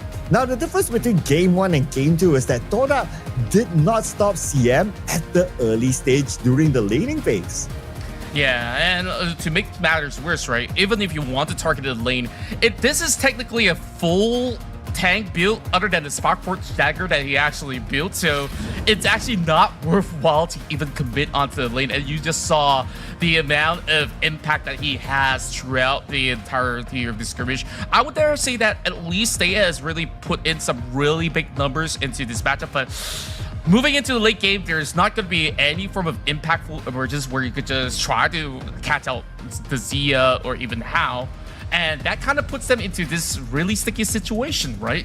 Because CCS, he needed to find an impactful pickoff, and it wasn't easy if he wants to jump onto Junsu. He does have the Pure Sky, and even if you want to move into Junsu, he could just cleanse himself away and once again going for those big resets. So this was getting harder and harder moving to the late game phase, where we saw in most cases these two were pretty much dead even on those score lines of goal, but it's just big impact plays coming from the entirety of DTE. Yeah, and you mentioned about it getting harder and harder during the later stages. It did get harder and harder, especially when CM has BB and Hao just moving around the map together with him, providing him that extra support. Yeah, there were times that, okay, CM, breaks off from the team. He does his typical Clash Laner thing, like just trying to shove up the waves at the side. That's cool.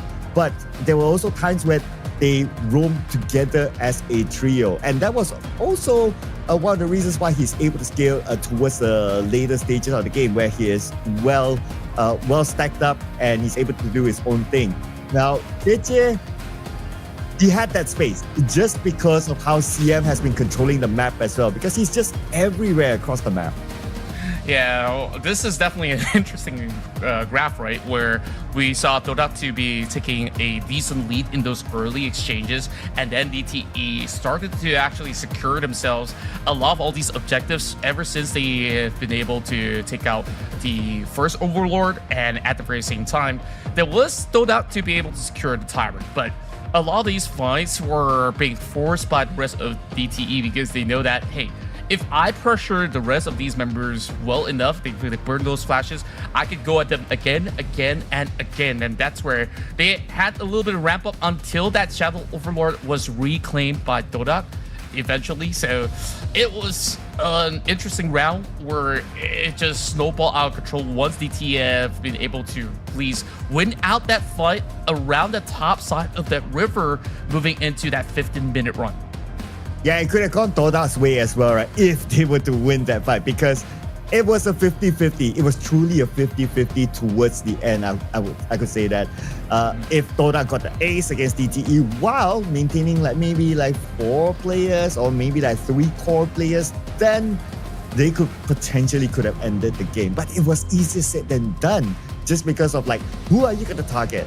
Do you want to target Natolia, who's giving that support, or do you want to target CM, who's pretty tanky? So decisions. But the decision here for MVP this time is not going to be CM. It's going to be JJ instead. Yeah, I really do like his positioning in some of all these team fights where he's been able to actually churn out some really high output overall. But of course, he wasn't exactly that kind of flashy player when you're going to be on at Fever and Chase. So credit where credit is due. The rest of the members have been able to provide just about enough safety net to be able to have that high impact that was required. Despite, we saw that in that early game, he didn't really have that priority initially, but once the game runs deeper and deeper into the mid game, you start to see to really getting activated, and that's how eventually he secures himself the Real Me MVP. You know that one advice that my mom gave me as a kid? Tell me about it. You don't need a flashy player. You need a steady player. And that is JJ. Did your mom say that? Wow. Well, yeah, I remember her giving me some tips on HOK when I was a kid. So, yeah, that was something that I remembered. Yeah, she is an absolute legend if that's to be the case. I mean, that to be said, though, take a look at all these highlight reels that's involving, BB dropping in that universal law perfectly, and majority of all these fights, and then at the very same time, it allows CM to be poised in position. Sometimes it doesn't really matter if How drops or not, because once they overclock this CM to be a monster, it was just out of control for the rest of Dota to even form something in response, to even try to reach all the way to the backline. Oh, but look at this, right? That chase onto CCS, man, this was beautiful. That was the defining moment for a DTE to wrap things up. The moment they got CCS, they know that, okay, nobody's going to backstab us from behind, and all they need to do is just focus on what's in front of them. They got those kills, they wrapped the game, just like that. Yeah, I can see why Tsuse also got the MVP, because he created that final blow to drop his ultimate and, of course, close out that run. But, of course, there's a lot more to that. So, kudos. Now, they got to treat this as a best of 1 because they are locked in to have a tied result 1-1. Now, this is looking pretty spicy. So, what's your take? Dodak, DTE. I mean, both are actually on fire today. Not gonna lie. I mean, I take my words back when I said, maybe DTE is looking super on form. And then back in game 1, Dodak just show us the whammy, right?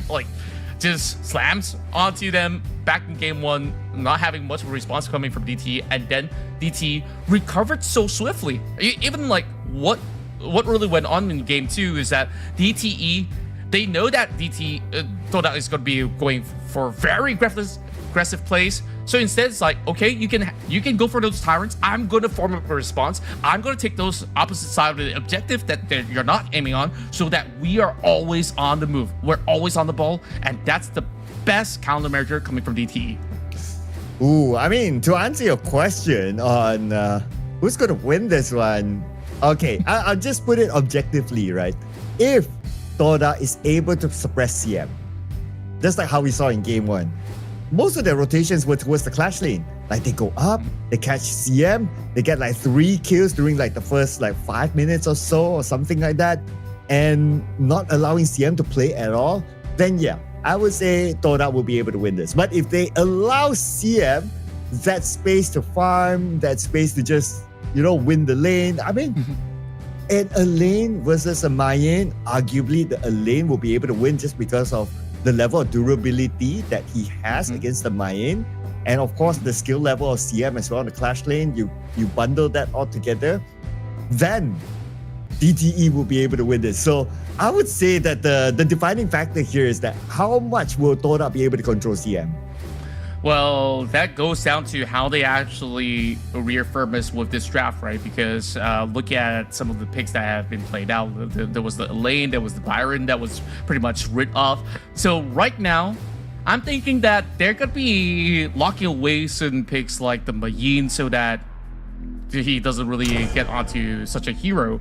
And CM, last round, he was not just the clutch man, he was the chaos man, because every time his job was to stir them in his team fights, causing them to run multiple directions, and that's where DT kind of slowly struck them down one after another. Now, quickly as we go, first ban onto the Lung as well as the Luna. That has remained to be the major constant. So you guys could definitely look at those picks that have went by over the past 2 games right above the bans. The pool is thinning out. So what will be some available picks that's going to be pretty crucial for Toda to secure? Okay. I'm looking at, oh man, the Arlie has been banned twice in a row. Final ban by DT. If it's not the Arlie, yeah, okay, sorry, Arlie. Right. It has to go. You won't see the light of day. But Toda, they can still pick the Pei though, so that can be an option for them. Pei is able to rotate quickly as well, so that could be the answer for them. But looks like they're gonna go with the Dharma, which is fine. It's also one of those stable clash team picks. But now they must think like the Dharma is gonna go up to CM. So what is CM gonna pick to try to match up with the Dharma instead? Well, they haven't really played out the Yin, so I think it's going to be a decent answer if DT wants to actually lock that a little bit later on. But what's interesting to note is that there is going to be a Yuhuan Marco Polo combination where it kind of tells you that there's going to be big setups to be playing around this farm lane in particular. Toda, they got to find something to be able to catch them in out of position, and once they do lock in, then they really have to kind of put a little bit more of that push and pull, right? So high mobility composition coming from the side of Toda, they can just strike wherever they want, especially now bringing the Dune to be able to hop into the fray using his unruly blade. And it's definitely going to be all eyes on CCS on this Dharma. If he can land a Beautiful Truth mantra to be able to really shut them off completely or absolutely zone them out. And I forgot, it was Toda that was on that Charlotte, so they're gonna respond in kind. It seems like the rest of DTE, they have that confidence in CM on running on this hero. Yeah, high mobility, Charlotte going up against the Dharma. So this could be interesting, right? Of course, with high mobility, one thing about CM and his gameplay, he's able to backstab teams. So he might come up with a surprise check onto whoever's on the back line. So it's going to be important for the Dharma to face check Charlotte all the time to know exactly where he is, not allowing him to surprise Toda from behind when it comes to team fights. Now, on Toda's composition as well, because they pick the lady soon, so it's going to be protect the president for them. And in typical fashion of protected president, you want to pick the Zhang Fei together with it. If it's not the Zhang Fei, the Dia is not too bad, or maybe the Ming as well is not too bad. So there are a lot of roam heroes that Toda can pick to support the Lady Sun that DT just can't ban all of them. Looking at the bans, I mean, did the Zhang Fei actually slide out of the minds of DTE? Because it's currently available and it's not over onto the ban radars as well. I think that is going to be a decent answer if they were to allow it to go through. Or did I actually miss something here? Because looking at the past games, well, the Zhangfei was not actually picked up. So that said, they have respected that, hey, this Yuhuan could potentially move into the mid lane, so let's guarantee it. Let's ban out the Lianpo. So DT, if they were to call for that flex pick instead of a support Yuhuan, they could actually go for that instead. So instead, it will be Lady Zhen. So that confirms that this Yuhuan is going to the farm lane. Okay, so Toda can pick the Zhangfei. It's pretty nice as well to also counter the Fervor Barrage by Marco Polo. So, and also to protect Lady Sun as well. So I think that's pretty nice. If they truly don't want that because they already have a Dune that's pretty durable, they can still go for the Ming. They can just babysit Lady Sun all the way. If it's not a Ming, maybe... Okay, they can't pick the Dia, so that's out of the window. So they're gonna go for Dolia. Interesting. Okay, so the Dolia Dune combo and maybe even the Princess Force with the Winter is here could be something that they're thinking of. But that also means that the Dune will play a bigger role of protecting Lady Sun. Yeah, that's true. I mean, I really do like the adaptation coming from Dota at the very same time. I mean, they do have decent sustain to keep this Dune running alongside with this Dolia, right? So it's a lot of babysitting duties, but is it beefy enough just relying onto Dune as well as the Dharma? Because right now, look at the damage output, it could be a cosmic concern because of the pickup of Lady Zhen, where whenever they go in for a catch, and now they really want to double down the catch. Wow, okay. So that is going to be a jungle Yuhuan that we're seeing here from DTE, if that's to be the case. Okay, interesting. That threw me off. I thought it would have been like, okay, since they picked the Lady Sun, maybe it's a support Yuhuan or something like that. But okay, jungle Yuhuan, interesting with the Sake pick. And Sake is able to sustain their team in team fights. Now, when it comes to draft, right, Contra, do you have a preference? Because I personally, I'm looking at Dota's draft a little bit more. I do like the ease of execution of Dota, but you gotta think about DTE. Once they land those catches, it's going to be pretty tough for Dota to actually respond.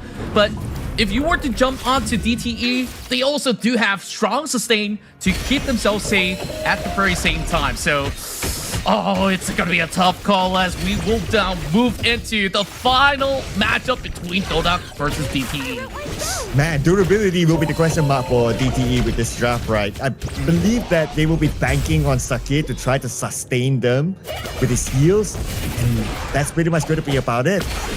But when it comes to durability, absorbing damage, it's going to be pretty difficult. But anyway, looking at DTE's first few movements, they are playing this rather aggressively into the jungle side of Dota. As they should. I mean, DTE, they really gotta utilize their early game power spikes. Looking at the Mulberry power, not enough to actually secure the steal, but does a chunk over on the side of CCS. Now, talking about the sustain department, Zun on his ult, he could also provide, you know, a little bit of shielding, a little bit more of that sustain for them to actually work around with as well if they want to use it defensively. So I guess that's one way to work around, where I guess you still kind of have to rely on CM to work together with Tzu so that they can combine some of all these multi-angle flanks. Where who do you want to focus first? Do you want to focus on taking out the Marco Polo, or do you want to clear out the Charlotte? You gotta take your pick. But Anda puts himself in an awkward position.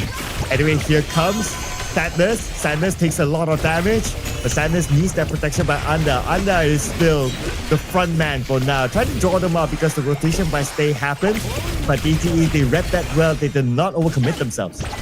Yeah, very clean work coming in from Dota to be able to release Peel away from danger and also stealing the beast away. So that goes in the hands of the Princess Frost. So stay. You gotta also take note. I mean, I do understand why you said, hey, you prefer Doda's draft, because it's easier to actually catch somebody when you have that double underleaf blade. And on top of that, with Winter is here, it's gonna zone a lot of all these area away. Yeah, and it's also pretty textbook, right? If you kind of think about it, you have durability, you have support, you have a late game, you have pretty much a mobility as well with Dharma. So I would say they have bits and pieces of everything, and it's pretty textbook to execute. Like what you say, it's not that complicated. So that's why I'm looking at Dora's draft to be the better draft here. And if you're like down to a match point game, I'm not sure if you want to try stuff, right? You want to go back to something that you're comfortable with. Yeah, I certainly agree with that. And then you think about the ability to counter some of all these advancements coming from DT. You want that Fever Barrage? Okay, cool. I'm going to drop that with your Azure. Where exactly will you go, right? So it is kind of tough, especially when you have CCS also being ready with the Church Mantra. So I think really a lot of all these disputes is how good can these Clash gamers get into the mid-game tempo. If they can have high impact, it's going to be great. And I guess there's a late game insurance in CM. Hold that thought for the moment. They're jumping on CC. Oh, the jump back is happening right now onto stage. Pretty low, but the first blood go fall to the hands of Cheche as DTE right now. They managed to trade back a couple of kills, but it's a 2-4-2 for both sides. Hit for tat right there, and still looking for more comings of Sadness. I would consider that to be a little bit more win for the side of Dota because Sadness stayed alive in that fight. 2 kills went over on the stay, and like what we actually talked about actually happened. Fever Barrage, yeah, secured 1 kill at the very least, or even 2. But that being said, Stay responded just like that. Oh, what a steal! Okay, that was a close one there. That was a close one. Celestial Melody resetted Hua Hua, allowing him to escape. That was pretty dangerous there. That was a smooth criminal right there. Hua Hua went in and out.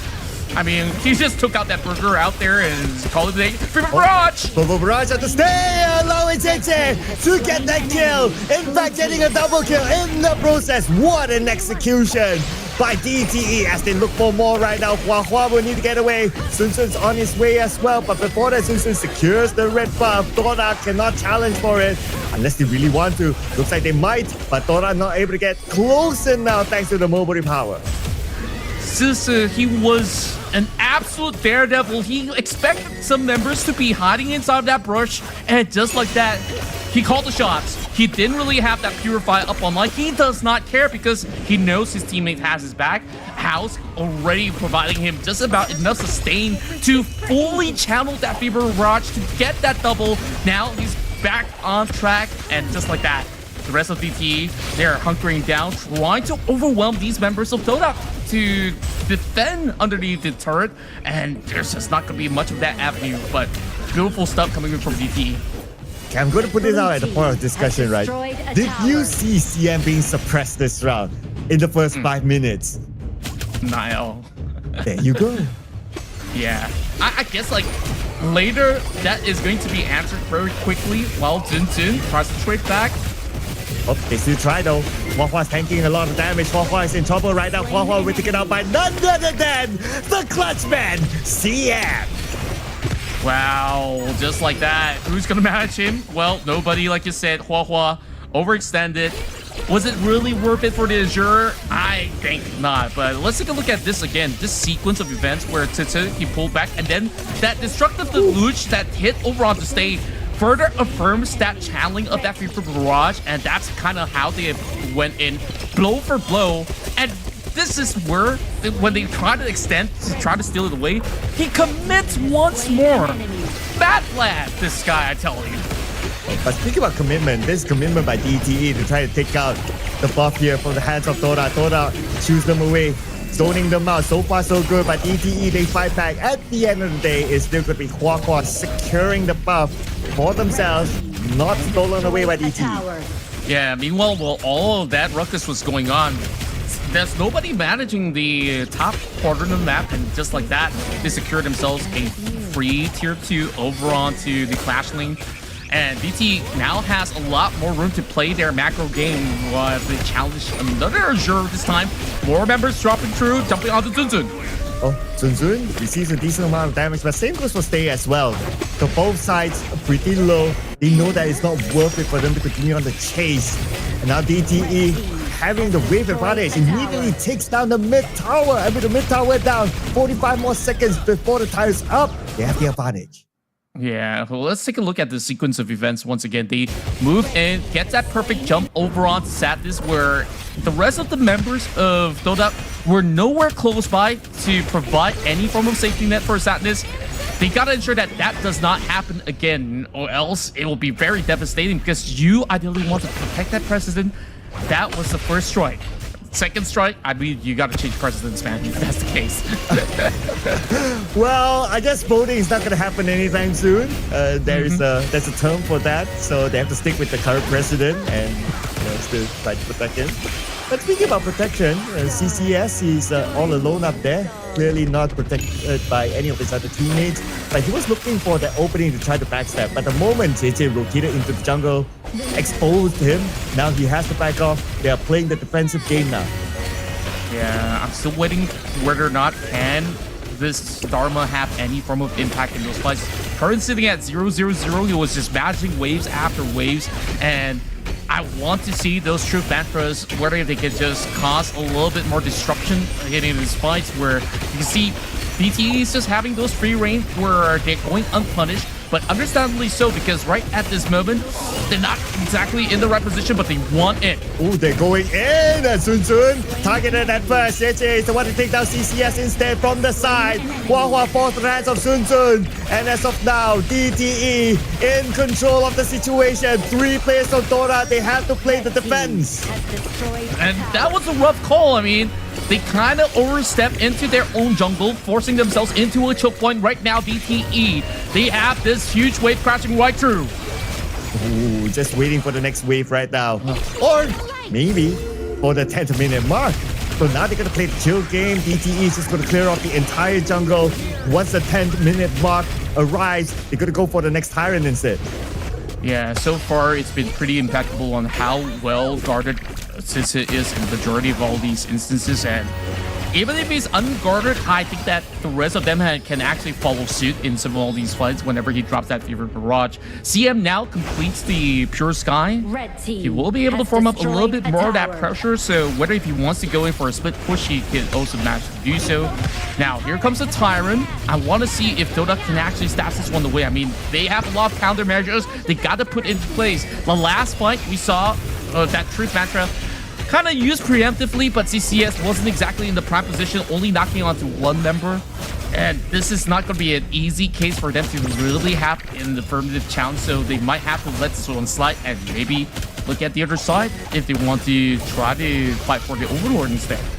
Beautiful zoning by BB, just throwing those skills on the ground, not allowing Dota to come anywhere close. And the Tyrant's now down to 50%. Dota, they have to make their move soon. But then again, Sadness is not together with them. And look at the middle. Look at the middle. JJ is zoning out. Sadness and CCS. 2 players zoned out by 1.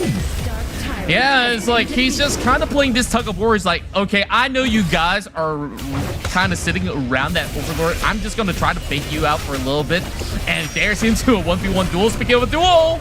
Oh, here comes the match gets 2 behind.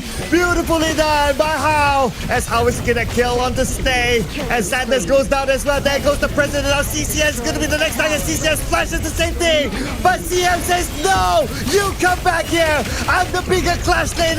CM looking for more. And you get an ace against Dota. DTE will be able to claim the victory out of the hands of Dota. Impeccable finish coming in from DTE Gaming. What an incredible run. What a sweaty ending, but that was the cleanest that we've seen throughout the series. You saw how many resets this Charlotte actually get on the passive, just slowly shredding them like hot knife through butter.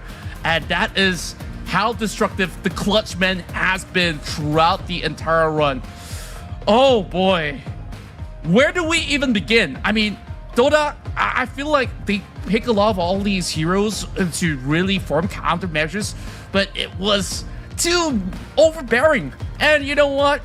You guys have definitely been at the edge of your seat. There was that code right down below. Quickly grab it. Just rewind it a little backwards if you guys miss it, and you should be able to just drop it over onto claiming that CD key. So, boy, what a series this was. I mean, Sir Cloud, from game one all the way to the finish line, there was so much of all these back and forth. And in this round itself, all eyes were actually locked. We were talking so much about CM, but Tete, he popped off. Like, those initial fights on that farm lane, that was kind of what broke majority of these members of Toda initially. Yeah, and there were times that he did that split push as well at the top to provide a lot more pressure, taking down tower objectives, just putting Toda in a very difficult position. That the fact that their jungle is exposed after the tower went down. And looking over at some of these numbers here, okay, JJ, this time, this is arguably his best game so far. Probably going to be the MVP again. 6-2-3 this time. Beautiful numbers there. And for BB, 12 assists, no kills, no death. But BB's contribution into this round, for the most part, from what I saw, is just control. Zoning when it comes to taking tyrants, he did it absolutely well. He was just spamming all the way. He doesn't need to hit his target. He doesn't need to get a control, doesn't need to get a lock, but as long as he's just able to just throw those skills on the ground, like Toda, they can't move forward. Yeah, I mean, you take a look at the kind of arrangements of combos, right? BB was definitely the setup master, where Hal, he doesn't just want to quickly jump in with the mulberry power. If you have BB getting those firm launches, you could just have that double knockup being lined up, followed by that mulberry power, right? So that kind of further solidifies their position, because DTE, they want to go for catches, and catches they did get throughout this course of the run. Yeah, and looking over at some of these other numbers as well. So for Toda, Sadness, it was able to deal about 43.4k damage, but if we look at his level of impact, unfortunately, he was not able to give that much. I believe it's also because that maybe he does not have enough protection, because you pick a Tolia, you're not really protecting the Lady Sun. Normally, the Lady Sun will pair like with a Ming that's able to give a little bit more protection, or maybe even like a tank like a Zhangfei to give that protection. But because of there probably isn't enough protection for Sadness, then he was not able to do his thing. You might think that, okay, maybe Hua Hua might be the next one to get that protection, but for the most part, when we see Hua Hua's style of gameplay, he's the one that goes in, engages first, which is cool as a Dune, right?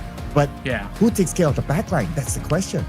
Yeah, that's kind of what I've initially thought about when I take a look into this draft, where if everything goes well, if that Lady Sun gets injected with, you know, a crazy amount of gold, winning some of all these duels, then great, it is going to work well. But now that they were put further behind from some of all these scuffles that they had, and on top of that, like you said, no form of peel where you have this Dune to be on the front line, that kind of puts this Dolia's position into an awkward situation where you kind of want to be in range between that Dune as well as that Lady Sun, so that you get the double unruly blade. But it's a little bit of that shakeup on how they could basically maneuver around. So therefore, DTE, they've been able to just ramp up from all these amount of fights happening around that 5-minute mark, and it just went out of control, where you have problems coming in from the clash lane where it's also being shoved in. So there's not much impact that we're looking at when you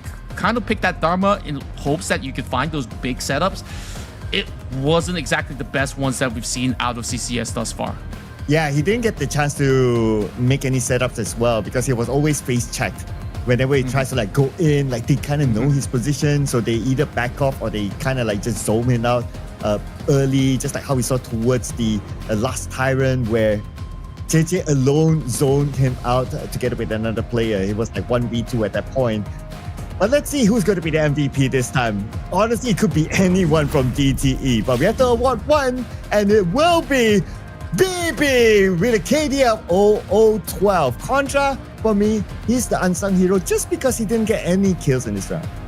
I mean, on top of, you know, being such a core player to be so selfless, you saw majority of the damage is actually being churned out by BB at the very same time because of the full combo of what she could actually offer, and it's just supplementing the kind of firepower for the rest of them to really go in for the cleanup. So great job on BB to be in majority of the involvements just to ensure that they get themselves a very clean run. And let's take a look back into what went on that early game. That was a double knockup onto Stay, onto Anda, and because of that, so despite him really being pressurized, he knew that that was the time to turn it around, and then comes the full confidence to drop in another perfect double. And that Fervor Barrage, just beautiful. I would see that like 10 times again. But here it is again. CM, he has his own highlights as well, like how he targets the backline, like how he knows who to pick off in a skirmish, in a pickup, or even in a team fight as well. So that's why CM is such an important player. But this Mulberry Power catching too, wow, caught the highlights there. Again, it allows DT to just snowball in team fights. Yeah, and you know, it was tough for Dota whenever they would try to actually make advancements. They usually find Sun, but she can go invulnerable on this Yuhuan, which makes life a little bit harder out there. So it is just a fairy tale story coming to an end for the rest of DTE, having, of course, the celebrations at the end of it. So speaking of which, we will talk to our victors for today. So please welcome DTE Gaming.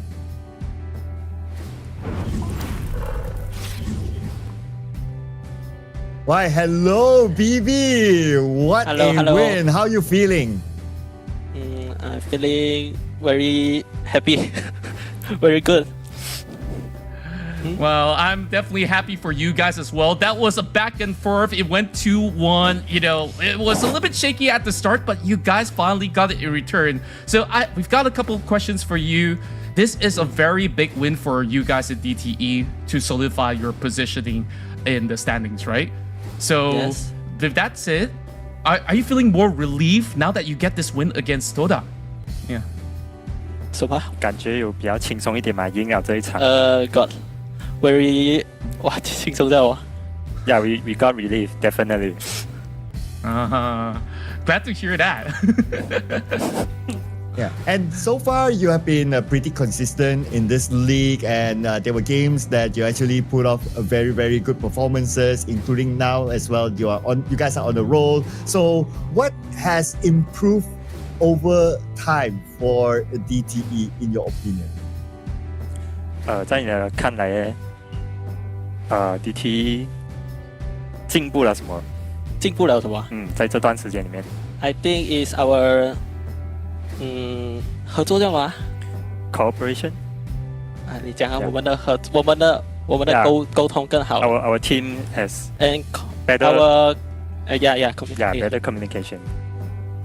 Oh, well, this definitely have seen you guys grow so much along the way. So, of course, being a team that's been having, some challenges along the runs out there, but you guys definitely have a lot of great highlights. In this series, what was your favorite moment? What was that moment that made you guys go, hey, we got this series in the bag?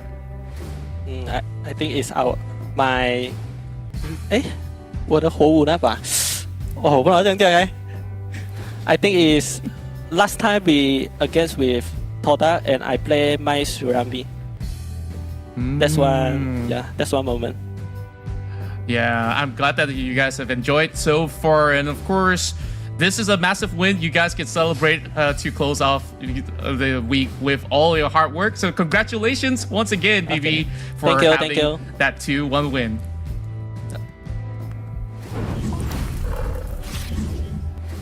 Well, as BB said, Contra, teamwork makes the dream work. And they absolutely played like a team, like what we said during like the post-game. It could have been anyone that got the MVP early on. But of course, we can only pick one, and we have to congratulate BB for that.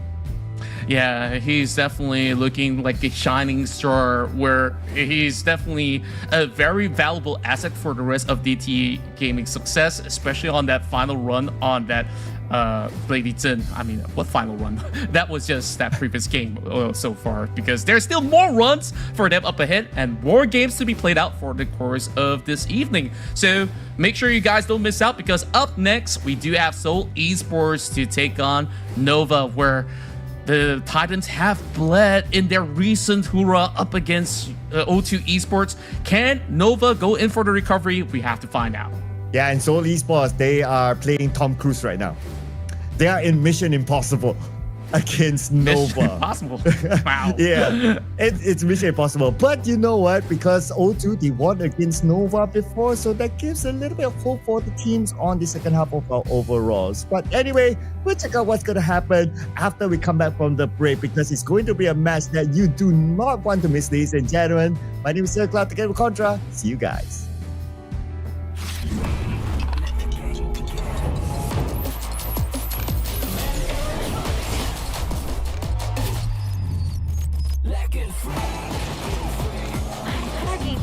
Victory! Yeah! Another round? Sure, but how about a smoother phone next time? Realme 14. Performance beyond limits.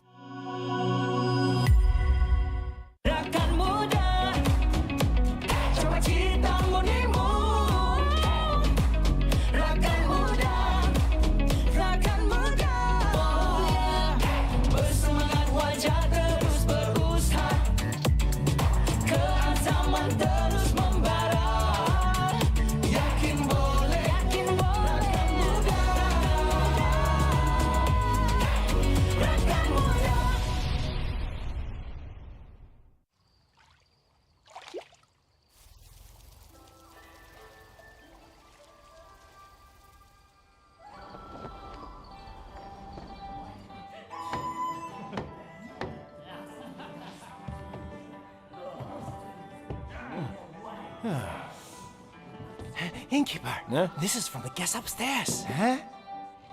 My, I'm rich. He said it was a repayment. Huh? Innkeeper, I'd like to take that off your hands. Name your price. Come on, indulge me. Sorry to keep you waiting. Here.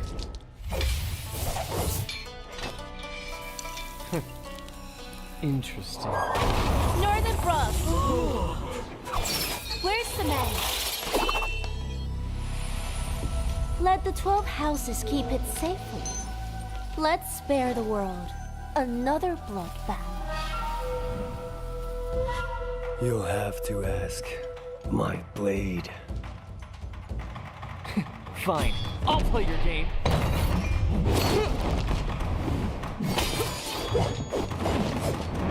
After all your travels, you couldn't even buy a decent sword? Silence!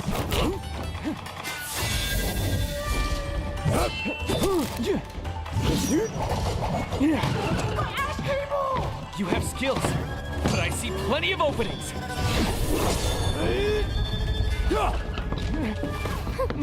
Not bad, Master of the House of Riches. Want it back? Let's get out of here!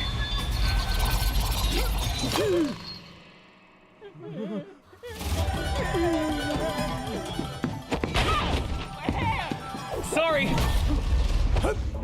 Read the manual! Come on! We're just playing around!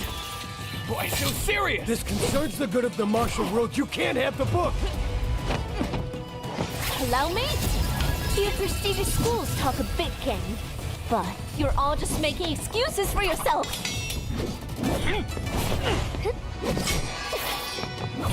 You're still here? Not good. It's a fake! You're playing with us. Illusion magic! Run! If only I had an opening, this would never have happened! Those tears of a broken heart, broken spirits restless in the dark.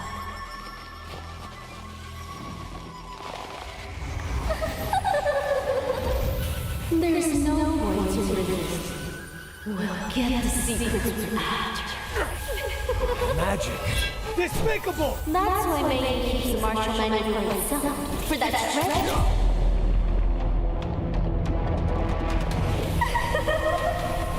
I see. It's with the sword. Quiet! The manual is already back out in the world!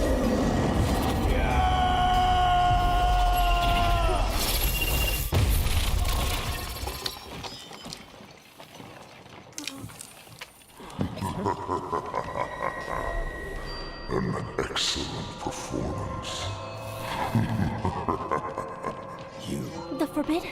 Welcome to the end. Welcome to your doom.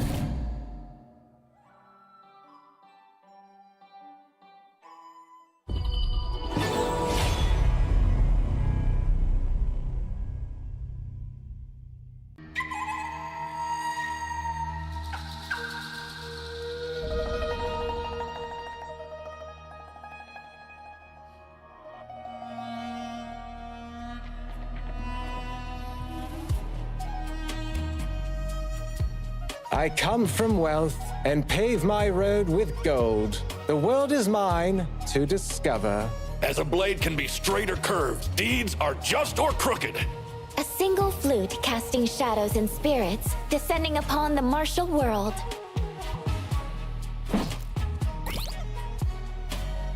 With the might of stones, I shall crush my foes.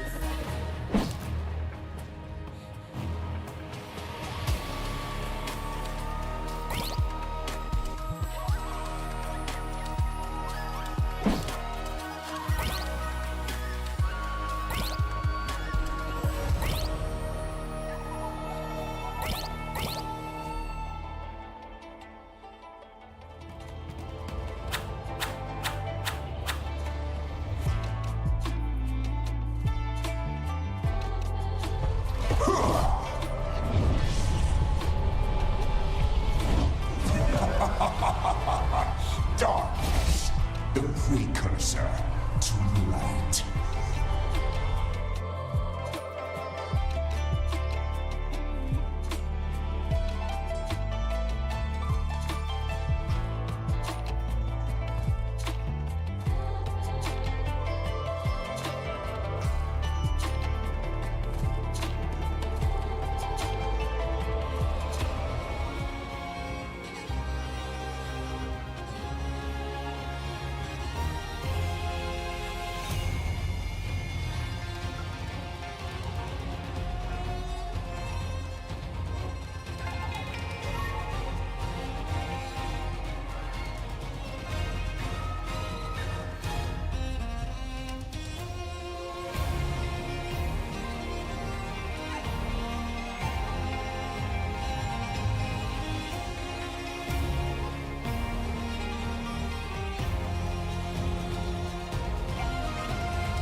Such feebleness, unable to withstand a single blow.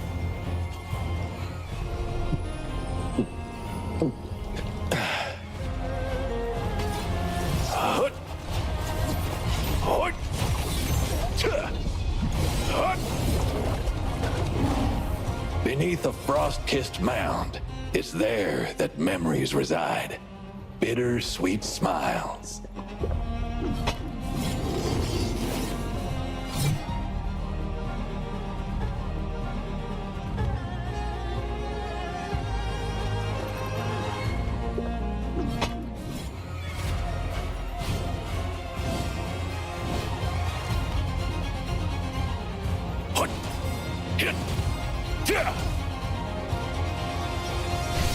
The journey to Plum Manor is long and arduous, but still, I have to go.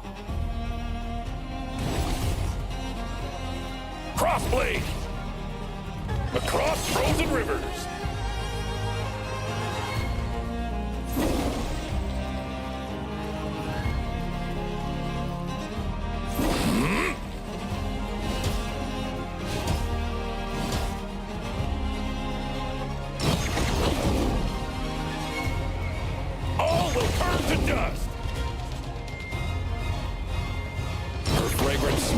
Have been burned to ash, and her grave stands desolate.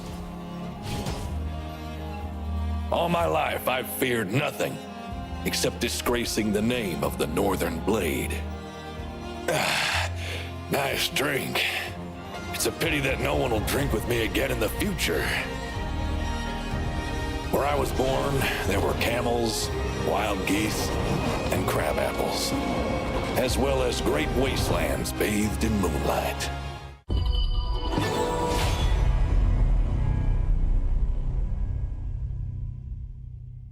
Eyes are so complicated.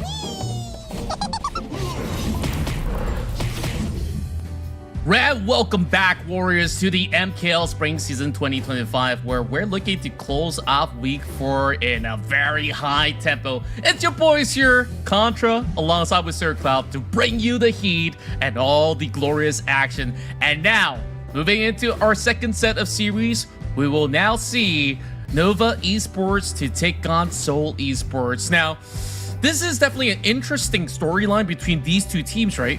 When we take a look at Seoul Esports, they're fighting for their survival in their run. Meanwhile, Nova, they just suffered a loss throughout that Friday run, and they want to kind of recover some of their pride and glory. Can you imagine how much more of an impact if Seoul actually wins in the series?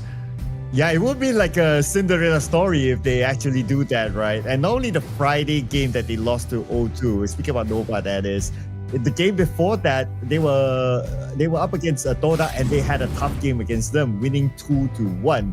And speaking about the lineup for these two teams, Seoul Esports, represented by Junyoung, Frost, Gui, Ricky, JK. Nova, represented by Xuan, Wendy, CY, Weipit, and Muji. This is a definite David versus Goliath here.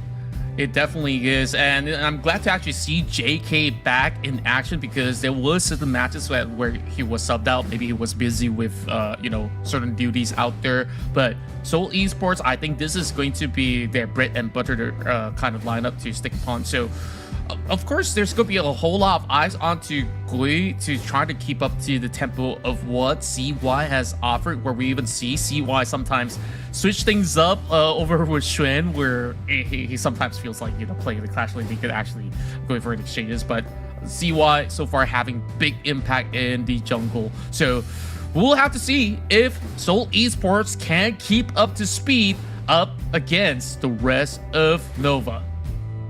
But before we head on to the game, we have to compare the two Clash laners here. We are talking about the top MVP, Xuan, being compared with Frost himself. And when you talk about like the KDA between the two of them, Xuan is way ahead by 5.4.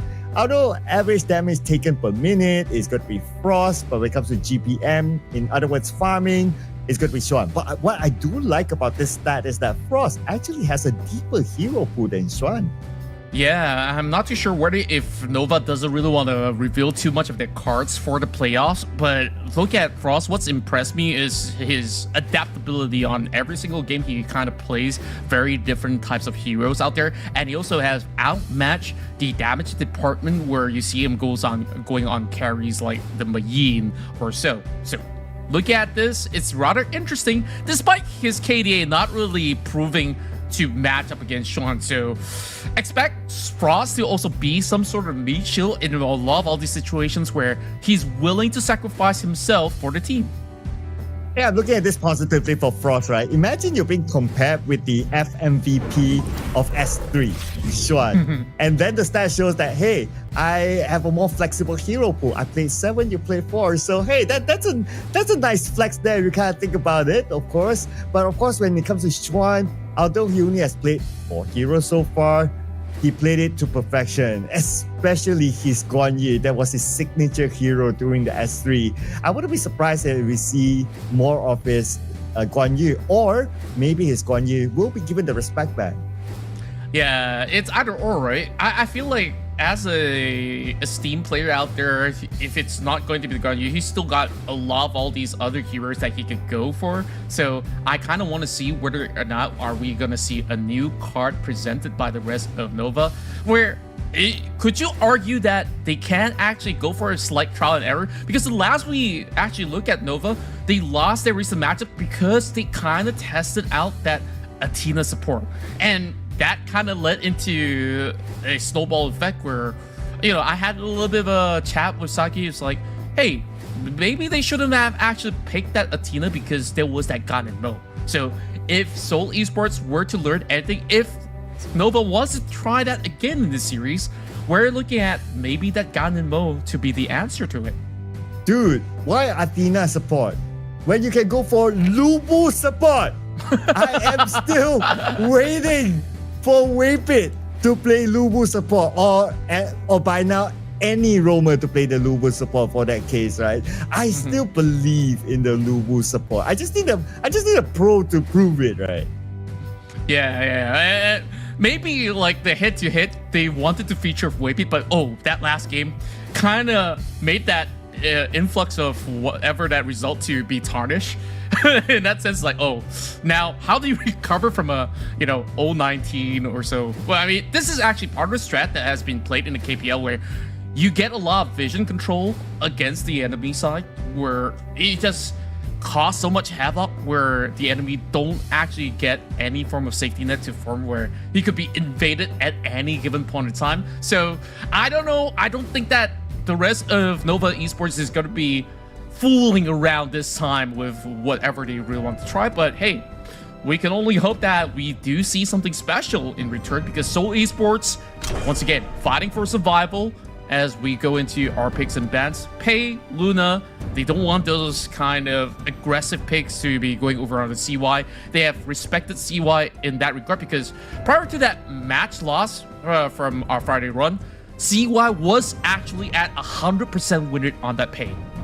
Yeah, you gotta give respect to the Pei. We did talk about the power of Pei in the previous series before. There's a very flexible hero. You can go for tanky-ish, you can go for damage-ish, you have a decent amount of mobility as well. You can chase down heroes, so it's not something that you want to manage. So I can totally understand the Pei ban here. But with the bans all out, so we have the hot pick Arlie open. We have not seen an Arlie today. So Esports, if they don't pick the Arlie, I believe Muchi would love his hands on it, and they're not going to. They're going to prioritize the Dharma instead. Yeah, getting Frost something a little bit more comfortable is definitely a good blind pick when you consider the fact that they will have to eventually respond in kind on this first phase, or else risk having more of that pool to be depleted coming in for Xuan. But instead, Nova, they answer back, like you said, My Shiranui Arlie was left on the table, so they definitely don't want to let that slide. It's Wendy on the My Shiranui, so I feel like Nova really want to stick to all these things that they're super comfortable with, not really telling the rest of the competition on what else are they actually keeping up their sleeves.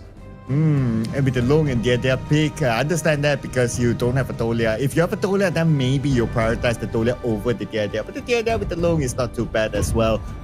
Long is not only able to deal a lot of damage to heroes, but also able to take down towers really, really fast. So we're going to see the Lampo being picked up by Nova this time. So most likely it's going to be a Lampo that is going to be played by Waypit. So I'm not going to see my Lubu roam yet. Still waiting for it. But looking at Nova's lineup right now, they have good amount of durability, scaling to the late game with the Arlie as well, and also being annoying at the early game with the Mai. What they could use is probably something of higher mobility, just to try to annoy Seoul Esports and try to backstab them from behind, allowing them to just not allowing Seoul Esports to just focus on the front, or even like just splitting their focus to try to protect like the Diadea behind. Yeah, now plenty of options still left on the list, where we have Tinning Pool with the Sun to lock the way for the side of Xuan. A ban onto the Lamb. Now, what exactly is Nova up to this time around? Are they also looking into securing either maybe an Assassin Jungle if they really want to try out? If that's going to be the case, it's definitely going to be digging very deep into the pool. So Argon left available. Nova can consider it if they still want somewhat of a beefy unit inside the jungle and still having just about enough damage to dish out while having decent mobility. So definitely a food for thought. But Nova Esports, what will be their response from here on? It definitely will be the Argon. So now, ball back on the court of Seoul Esports to try to secure a strong mid laner to try to match up to this Mai Shiranui. It will be a little bit tough. I mean, looking at what's currently in the pool, sometimes a lot of all these players that we've seen coming from, either competitive side will consider an Angela, but it isn't exactly the firmest of response because she's just so immobile. And you talked about that mobility that Nova has. It is going to be tough. Even Yixing is not going to be all too safe at the very same time. So Yuhuan is a much better option. Okay, I was kind of thinking of along the lines of Princess Frost, just because you want to stop Ogron from the pass of passing, coming by. You can stop with the Winter is here while he was passing by. So yeah, but anyway, they went for Yuhuan, which is okay because it provides a good amount of CC from afar as well, and it can strike multiple heroes for Nova. So that's fine. So for Nova right now, it's down to Xuan to pick his hero here. Tons of options because they're pretty balanced right now. They have durability, they have damage. They might not have as much control, or maybe they do with the presence of Lampo. So you can pretty much pick anything. Maybe go for something more mobile, like Ma Yin, for example. Or maybe if they want to disposition their opponent, they can still go for the Guan Yu, which is pretty nice to backstab Seoul Esports from behind. So they went for Charlotte, which is again falls into the category of a mobile type of hero as their final pick. Yeah, we're seeing a lot of Charlotte to be played out today, and on top of that, you are looking to shred through some of these units because when you take a look at Seoul Esports, there's a lot of sustain involved, whether it's going to be Yuhuan, Menki, or even the Dieta to consistently be providing, heals, shields, whatever you name it. So you kind of want to slice through all of that, and that being said, Seoul Esports, I really do like what they've actually formed in the draft, but it's all about execution when you're going up against a titan like Nova Esports. Oh yeah, this is definitely going to be David versus Goliath. This is Seoul Esports cosplaying as Tom Cruise on Mission Impossible, ladies and gentlemen. As we head on to game number 1, anything could happen here. Let's go, both teams here. Seoul Esports, Nova Esports. Quickly as we move into the gorge, we're looking at CY sneaking over just to try to actually steal those camps away, while the rest of them are just contesting for that River Sprite. That will be definitely secured by the Yuhuan having decent enough clear. But take a look at what's interesting to note is that this is going to be the Mai that's going to be over on the bottom, while Muchi is all the way up on the Clash lane. Yeah, switching up the strategy here just to funnel a little bit more farm towards Munchi at the early stage. While Mai deals with JK, and with the fact that he's together with Waypit, with the Lampo, the Flaming Palms, Waypit, he can actually absorb it at the early stage. So let's go to keep Wendy pretty safe at the bottom. So great bodyguard there together with Wendy, allowing space for Munchi to farm up to level 4 as quickly as possible. So far, Nova Esports, based on the first setup, they're on track. Great Ruin Jin as well as Kachosen connecting over onto these members of Seoul Esports, and just like that, denying them the Hawk. Getting a little bit more of that injection of gold back over onto the Mai Shuri. At the moment though, CY is definitely invading ball by himself, managing to take away the floor. So as they accumulate all these small nitty-gritty camps, they're already a couple hundreds ahead.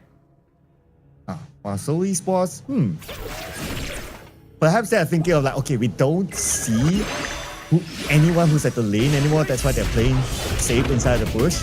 But they see Waypit all alone. Anyway, Waypit at level 3, he's still pretty tanky. Look at the amount of damage that he can absorb. Like 2 players onto him together with the Flaming Palm. He's just being tickled. Yeah, that's the power of having a Lento to be your front line.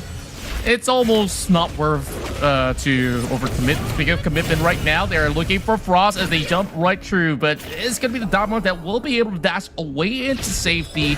Also having to commit his Truth Mantra to try to at least recover that camp away, and it's pretty much back to even Stevens. No kill thus far. Yeah, I like how Wendy actually made the rotation towards the top right at this stage, just to give a little bit of emotional damage towards Frost. But speaking about Frost right now, 1v1 with Xuan, both at level 5, pretty even Steven. But because of the earlier rotations by Wendy, that allows Xuan to have a bit more control at the lane. Yeah, I think that was the key factor of Wendy rotating, right? Just making sure that he continues to pressurize some of these lanes in order for them to still have certain small leads. Here comes Ricky though, moving right in front of Waypit, tries to chunk him down. He goes untargetable for the meantime. Well, they will not further commit from here because it's too much of a risk. Yeah, and again, Wendy, he's just all over the map, right? Rotate from the top to the middle, going down, maybe going back to the top again. And his role is just to ensure that his teammates wins the lane. And by winning the lane, it's not necessarily by getting the kills in. As long as you're able to control the lane, the minions are all yours, maybe denying some, that's how they do it. Oh, here goes Conductor Souls already being utilized, coming in with a Tremor Smash to secure the first blood for CY. Ooh, very, very opportunistic, I would say, by Nova by the bottom. Oh, quickly as they responded with the infinite fastness, dropping right through, taking down Muchi. That was a worthy trade. Well, they managed to take a marksman in exchange for a mid laner. But here goes another challenge over onto the Tyrant. That was being secured by CY, but got himself in danger. Another big drop coming with the Tremor Smash. Well, they will have him clipped up with Xuan arriving to the scene to ensure another kill being funneled to CY. Rotation on point by Xuan.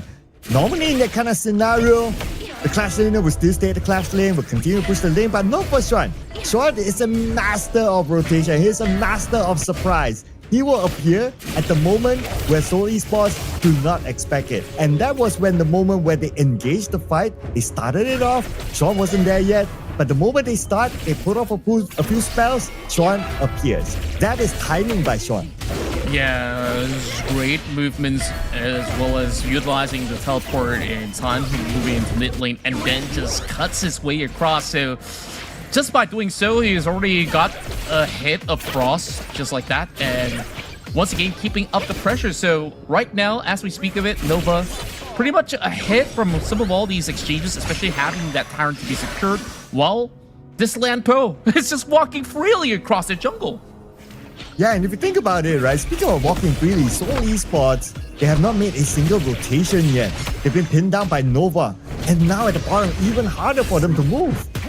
Sure enough, this could instantly be a dive if they were not careful enough, so they will respect it, try to clear the wave, but here comes the Lampo, moving right in, infinite fastness being popped right through, and it seems like it's not going to be all too much of an engagement, while they will have the U1 coming from the backline just to hold CY back.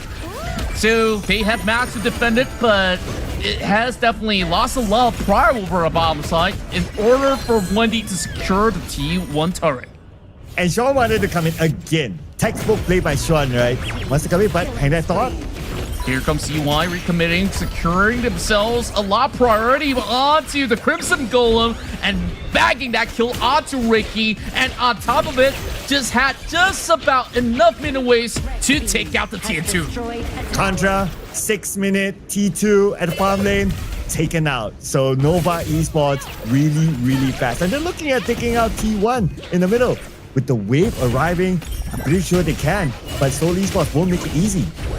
Yeah, they try to form up a line of defense, but here comes the movements coming from Waypit as he tries to dive into position for the Tremor Smash that does hit over Virginia, while Frost was overcommitting, tried to land a Truth Mantra, but will not be getting all too much. Instead, he goes down. Objective gameplay by Nova Esports. It almost feels like them getting a kill onto Frost is a bonus. They just wanted the tower. But because Frost was in an awkward position, Nova just took advantage of it. And I can totally understand that, right? But I can also totally understand Frost's position because him playing as the Dharma, he wants to find that advantage behind. He wants to try to get whoever is behind. Ideally, Muchi. But at this point, now they have a 5k gold lead gap. It's hard. Yeah, it's super hard for him. I mean, take a look at another punishment. The moment he soars right through, he is instantly deleted. Speaking of which, Conductor Souls knocking them up in the air. They have to run for his life. They have to give up the tier 2 up on the Clash lane. And just like that, Nova Esports lands a chokehold with superior positioning and looks for another tier 2 up mid. And textbook play by Nova. Now taking out the mid tower. And they have full access into the jungle. All T2s down for the side of Seoul Esports. For Seoul Esports, Their objective right now is to try to gain back the farm, but because Nova Esports has access into the jungle, just look at the map right now. It's all empty for the side of Seoul Esports. They step up, there's nothing for them to farm except the lanes. Yeah, it's just so rough right now. Only 3,700 gold for the side of Frost, and we're already looking at active tournaments as well as the Pure Skies already active for the side of Schwinn. So, realistically, moving right into the fray, it's going to be Waypit once again calling for an engage, moving with the Trevor Smash, knocking them up in the air. Here comes CY, as we see that Luke is going to be zoned all the way in the back. He does not have the fastest intact, so he will be chased to oblivion. Muchi now trying to trade right back, but he's soaking too much damage from the Flame Palms, as they will now pretty much knock them up, and they send them back into the base with CY securing another one while it's not over just yet with a chase onto Gui, and there's just too much for Seoul Esports to handle. I love the swap in swap out by Nova Esports when they were chasing out JK. It's like, okay, Muchi is low, but here comes Waypit to tank that Flaming Palm, and the Flaming Palm was not able to be aimed at Muchi. Maybe the distance was just too far. If he was able to aim it, then at least he would have been able to get at least that one trade kill, but it just didn't happen. And speaking of which, was another engagement coming in from Waypit. He gets it once more with the Trevor Smash. This time replied by Frosty as he does get the dive upon Muchi, but quickly as it falls through, it's going to be CY that responds in kind, securing himself another double in the fight. Okay, they got Muchi though, but then again, Nova has Xuan, Nova. They do have Wendy who's able to deal the damage, so that means they can still hold down the line. And what Nova is doing right now is, again, textbook, clear off the jungle when they have the advantage. Seoul Esports steps out, nothing for them to farm. No farm, no scaling, not able to secure the next Tyrant or even the Overlord. Nova, look at this contra. They might be going for a double. Yeah, they can afford to do so because they know that Seoul Esports will not afford to overstep their boundaries right now. And take a look at Waypit. He's just going to be that brick wall just to be able to hold out the rest of Seoul Esports. And yet again, if we take a look at Seoul Esports, I think like the rest of the members are holding up decently, but Frost is kind of putting his body on the line a little bit unnecessary to form an exchange, despite him getting, a couple of truth mantras that didn't really seem to have huge convergence. Yeah, I do agree, right? If you look at the gap between Frost and also Xuan right now, it's about 2.4k difference.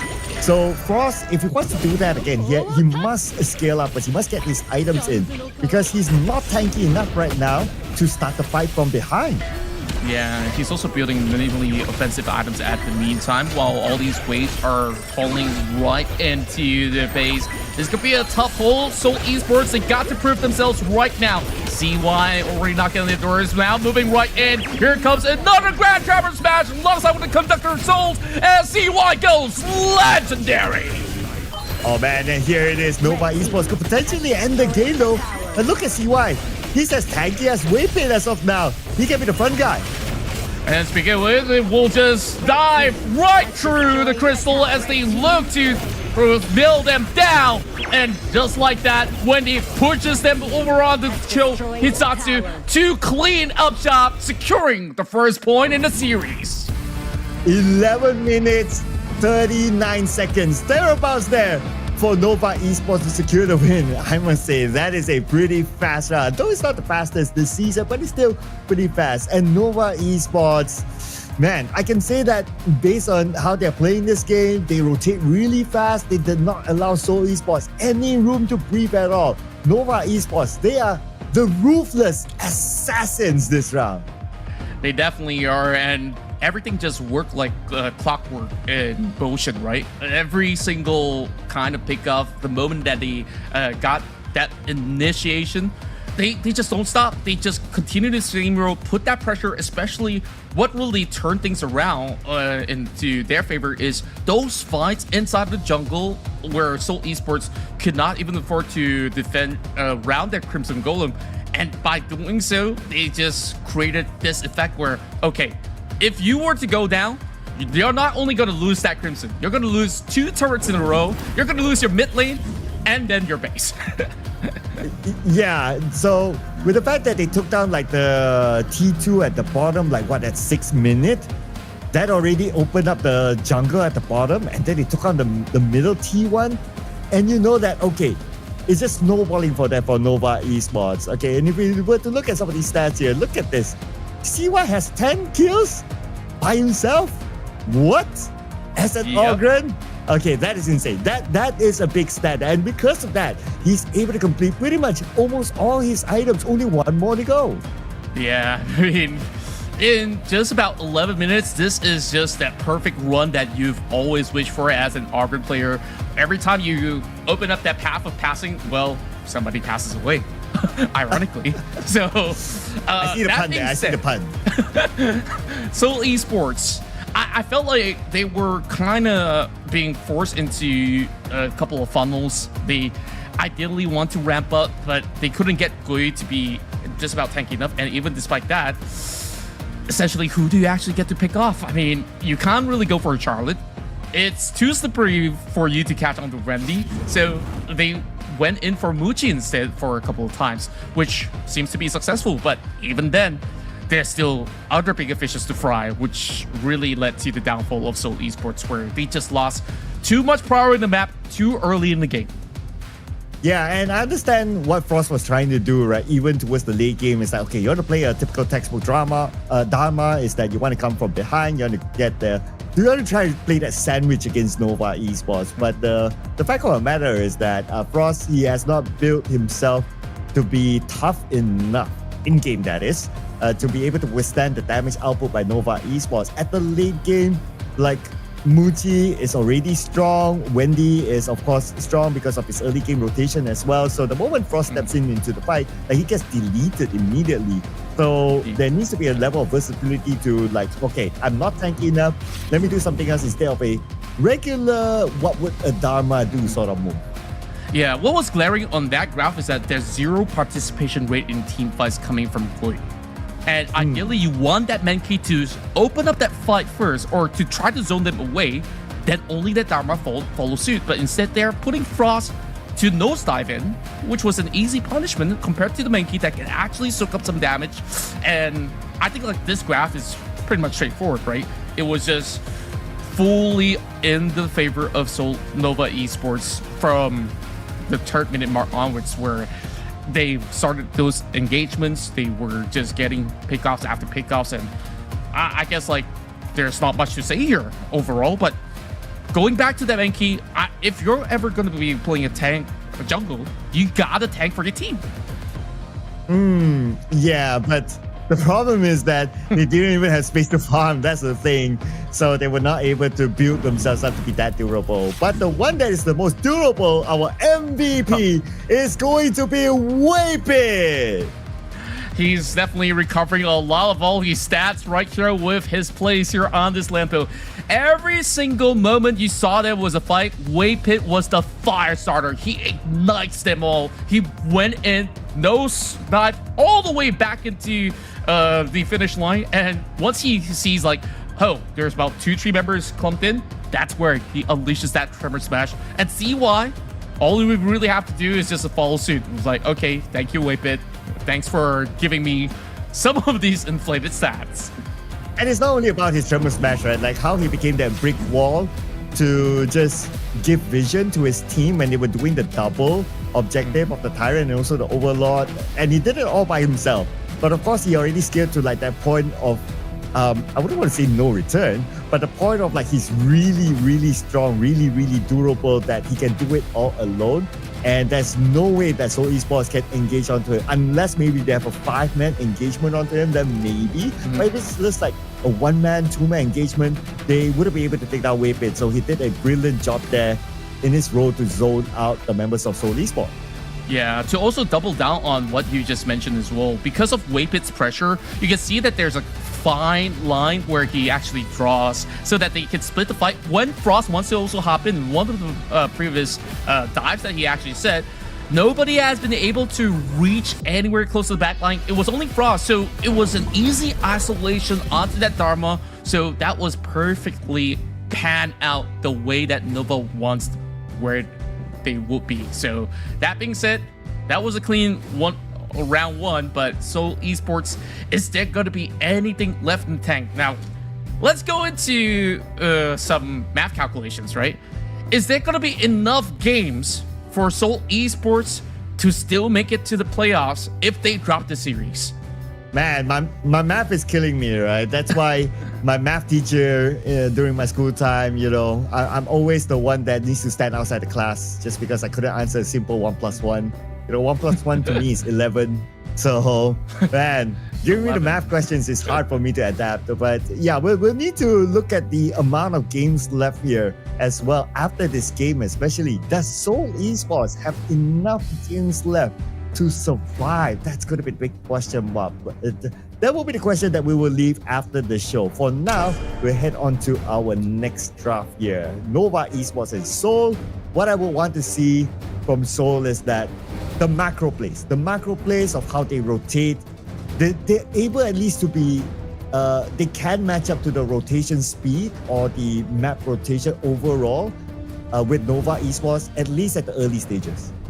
Yeah, look at Seoul Esports' bans. They're just going to be axing out the pay, but that leaves the Luna open this time around for CY to pick it up. So Seoul Esports, I'm not too sure if they would have a certain response. You need to have hard crowd control, whether if you're thinking about, a Lady Zin or so. It could be one of the options out there. And despite that, I mean, Seoul Esports, there's also other kind of priority focus. You also want to secure a heavy hitter over onto the Clash lane, and therefore they pick up the Mayin and to try to answer to the aggression that Nova Esports are putting up with. They're bringing in the Liang, so I'm not too sure if they would go for the Princess Frost combo if that's going to be the case. Easy execution if we were to lay it out to the plans of Seoul Esports, but moving into the second phase of draft, that might actually be backed away. Yeah, they still can pick one before the next piece of the Banbo. But I do understand the Liang pick is to try to control the Luna, because ideally you want a single target CC to lock down the Luna from just going around in team fights. So maybe Liang is the answer. But since you mentioned about the Princess Frost, I believe that that's a good combo as well. If they don't pick it now, potentially it might be banned out by Nova Esports in the following round. Unless if Nova Esports is thinking that, maybe this is a Liang that would take the support role. And looks like, yes, it will take the support role. Combo with Angela is actually the same theory as a Princess Frost. As long as you're able to have a burst damage that is strong enough, so the Angela works as well, if you ask me, together with the Liang. Yeah, it definitely seems to be the case, especially when you could also dish out decent amount of damage towards some of all their front line at the very same time. So gotta also see whether if they will be able to really overwhelm the Angela. Once she does channel the Blazing Brilliance, there is this tick shield, which they will have to deplete, so it's not gonna be an easy task. While Seoul Esports, they banned out the Musashi, something that has been picked up by Gui in recent times, while I was thinking that Yixing's gonna be a really good pick for Nova Esports, but that has been banned away. So they gotta form up different answers. Wendy, they might even consider perhaps a Nuwa pickup if he really wants to. While Nova Esports, they will tin out the jungle pool, taking out that Ogren. So Seoul Esports doing this available if they really want to, or if they want to really double down onto securing something that could really catch out that Luna. I'm not too sure. Is it gonna be a Gudo that they really want to go for here? Ooh. I'm actually thinking of Nova Esports wanting to go for the Lady Sun, because you already have a Zhangfei. It can give you that protection. So that's a natural pairing with the Zhangfei. And of course, like Weipei Zhangfei is top notch. Expect Moonchi to be well protected if he plays the Lady Sun. Going up against a Marco Polo at the early stages with the Zhangfei being the frontliner, assuming that they do play on the same lane and no lane swaps happen, would be a good matchup. Yeah, I can definitely see the huge AoV combos that Seoul Esports really wants to pull off, especially if you were to have the powerful elements coming in from the side of Liang to be able to just suppress one member. Everything will just follow suit coming in from that point onwards. But Nova Esports, they're looking very beefy. I've expected that new one for Wendy, and like you also pointed out, it is going to be the Lady Sun. So pretty stock standard if you were to actually see really strong front lines where you have CY to be the major disruption coming into team fights, but they are trying to match fire with fire. They bring out Jing for Gui. Yeah, the concept of Jing and Luna is pretty much the same. Like both of them are assassin junglers. They can just shing across the team fights. So that's going to be interesting right now. The control for the Jing. I can think of the Noah able to somewhat control. It might not be as great as the Liang, but it's still okay if you're able to kind of push out the Jing, especially when the mirror domain is open. So I guess that's pretty okay. But because Jing is an assassin, it really depends on how the scalability of Jing as well is going to happen. Whether it happens or not for Jing, or maybe the Luna, it will depend on this game, ladies and gentlemen. Nova Esports versus Seoul Esports. Potentially the tournament lives of Seoul Esports rests on this series right here, right now. Nova Esports, they have definitely recovered from their recent loss up against O2 Esports, where we're looking at a standard laning phase for Nova. No changes thus far, but on the side of Seoul Esports, they are sending the Marco Polo to be able to, have a better laning phase for the Mayim. But I say better, but going up against the Lady Sun, you're still going to be poked down. You're still going to be sitting on the turret, but at least it costs a winning lane for the Marco Polo. Well, looks like Nova Esports, they decided to send the Lady Sun still on farm lane, but instead it's going to be Seoul Esports making the swap lane. So it really depends on the rotation of either the mid laner or the jungler right now to help each lane to secure it. And that's what exactly Gui is doing. But Gui also needs to farm. So he knows that, okay, no advantage at the bottom. It's pretty clear. Might as well get back in to try to farm as quickly as possible. Fair enough, and Frost can only be sightseeing for the moment while soaking just about enough EXP. Whippet's just going to be a constant nuisance coming into this equation, especially when he has Zhangfei being secured. So he's going to play it exactly to the same tempo of how he used to play it back in the Lampo game that concluded in a success, securing the Realme MVP for the last round. But take a look at this though. Nova Esports, they kind of have lost that vision control over on the mid side on where exactly this land is currently at. So they will shut the wave and just further gaining a little bit more of that prior back to Nova. Yeah, it's nice how Wendy and also CY, when they back off, they went straight back into the jungle. And Whippet, he just moved by the river. And then Seoul Esports showed themselves. I believe they were waiting for the opportunity to Junyong to come in, get the control in, and then get the burst on to somebody. But when they saw it's only Whippet, it's not the target that they can burst at this stage. So that plan kind of failed for them. Yeah, you gotta also keep in mind that Junyong, he's gotta be careful about his positioning when he uses the power control, because you can instantly be disrupted by the unbridled outburst if you were to not have him pretty much handled. Speaking of which, here comes the dive and Seoul Esports! Power word control locks them in place, secures first blood for Gui. And here comes Whippet in response, knocking Junyong, shutting him down, but unable to do more. So it's gonna be a 1-for-1. And just like that, back towards the top side scuffle where we're seeing decent exchanges coming from Nova. And it's but hang that thought, we have Frost alone here. Very, very risky gameplay. But then again, the trade-off was worthwhile for Seoul Esports. They lost a roamer. Hashtag, you love your roamers, people. But they got Muchi instead. So I would say it's a great move there by Seoul Esports. This is what I want to see from Seoul Esports. A little bit more active at the early stages on their macro play. Try to match up the pace of Nova Esports at the early game at least. Yeah, that puts them just about a couple of 50 goal ahead in that sense, where you gotta also consider that Junyong has popped his flash. Meanwhile, Muchi did not, because he knows that he's pretty much a sitting duck over on that situation. Meanwhile, A little bit of a push and pull over mid-sector with Ricky being spotted out as they are now dancing around the Tyrant where Waypit is hoping to actually zone them all the way. JK now will have to form a little resistance. Oh, Ricky! He gets popped instantaneously!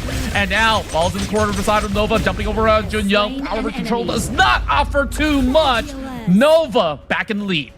Oh man, that zoning by Waypit on the right side while his other teammates took out Ricky on the left side. And he not only zoned out Seoul Esports, but he also drew them towards the other members of Nova.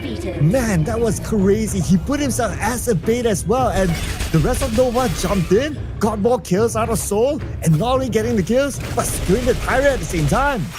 Yeah, and that fight was pretty much the parts begin of fighting right now. Here comes the Fever Barrage drop right in. C1 recommits, almost dropping it down. Oh, and forces the flash as well. Well, actually, that wasn't playing, but that Purify is already down and out. Here comes Waypit. Oh, pretty much a got her, but the Annihilation being dropped in, coming in from Wendy. Do we consider that as a KS? Yeah. It's but it's a kill at the end of the day, you know. It still flows towards Nova. I'm pretty sure they'll be fine for that. But if it's a ranked game, then probably someone will be tilted. But anyway, that was a great move by Nova Esports. Again, they really timed it.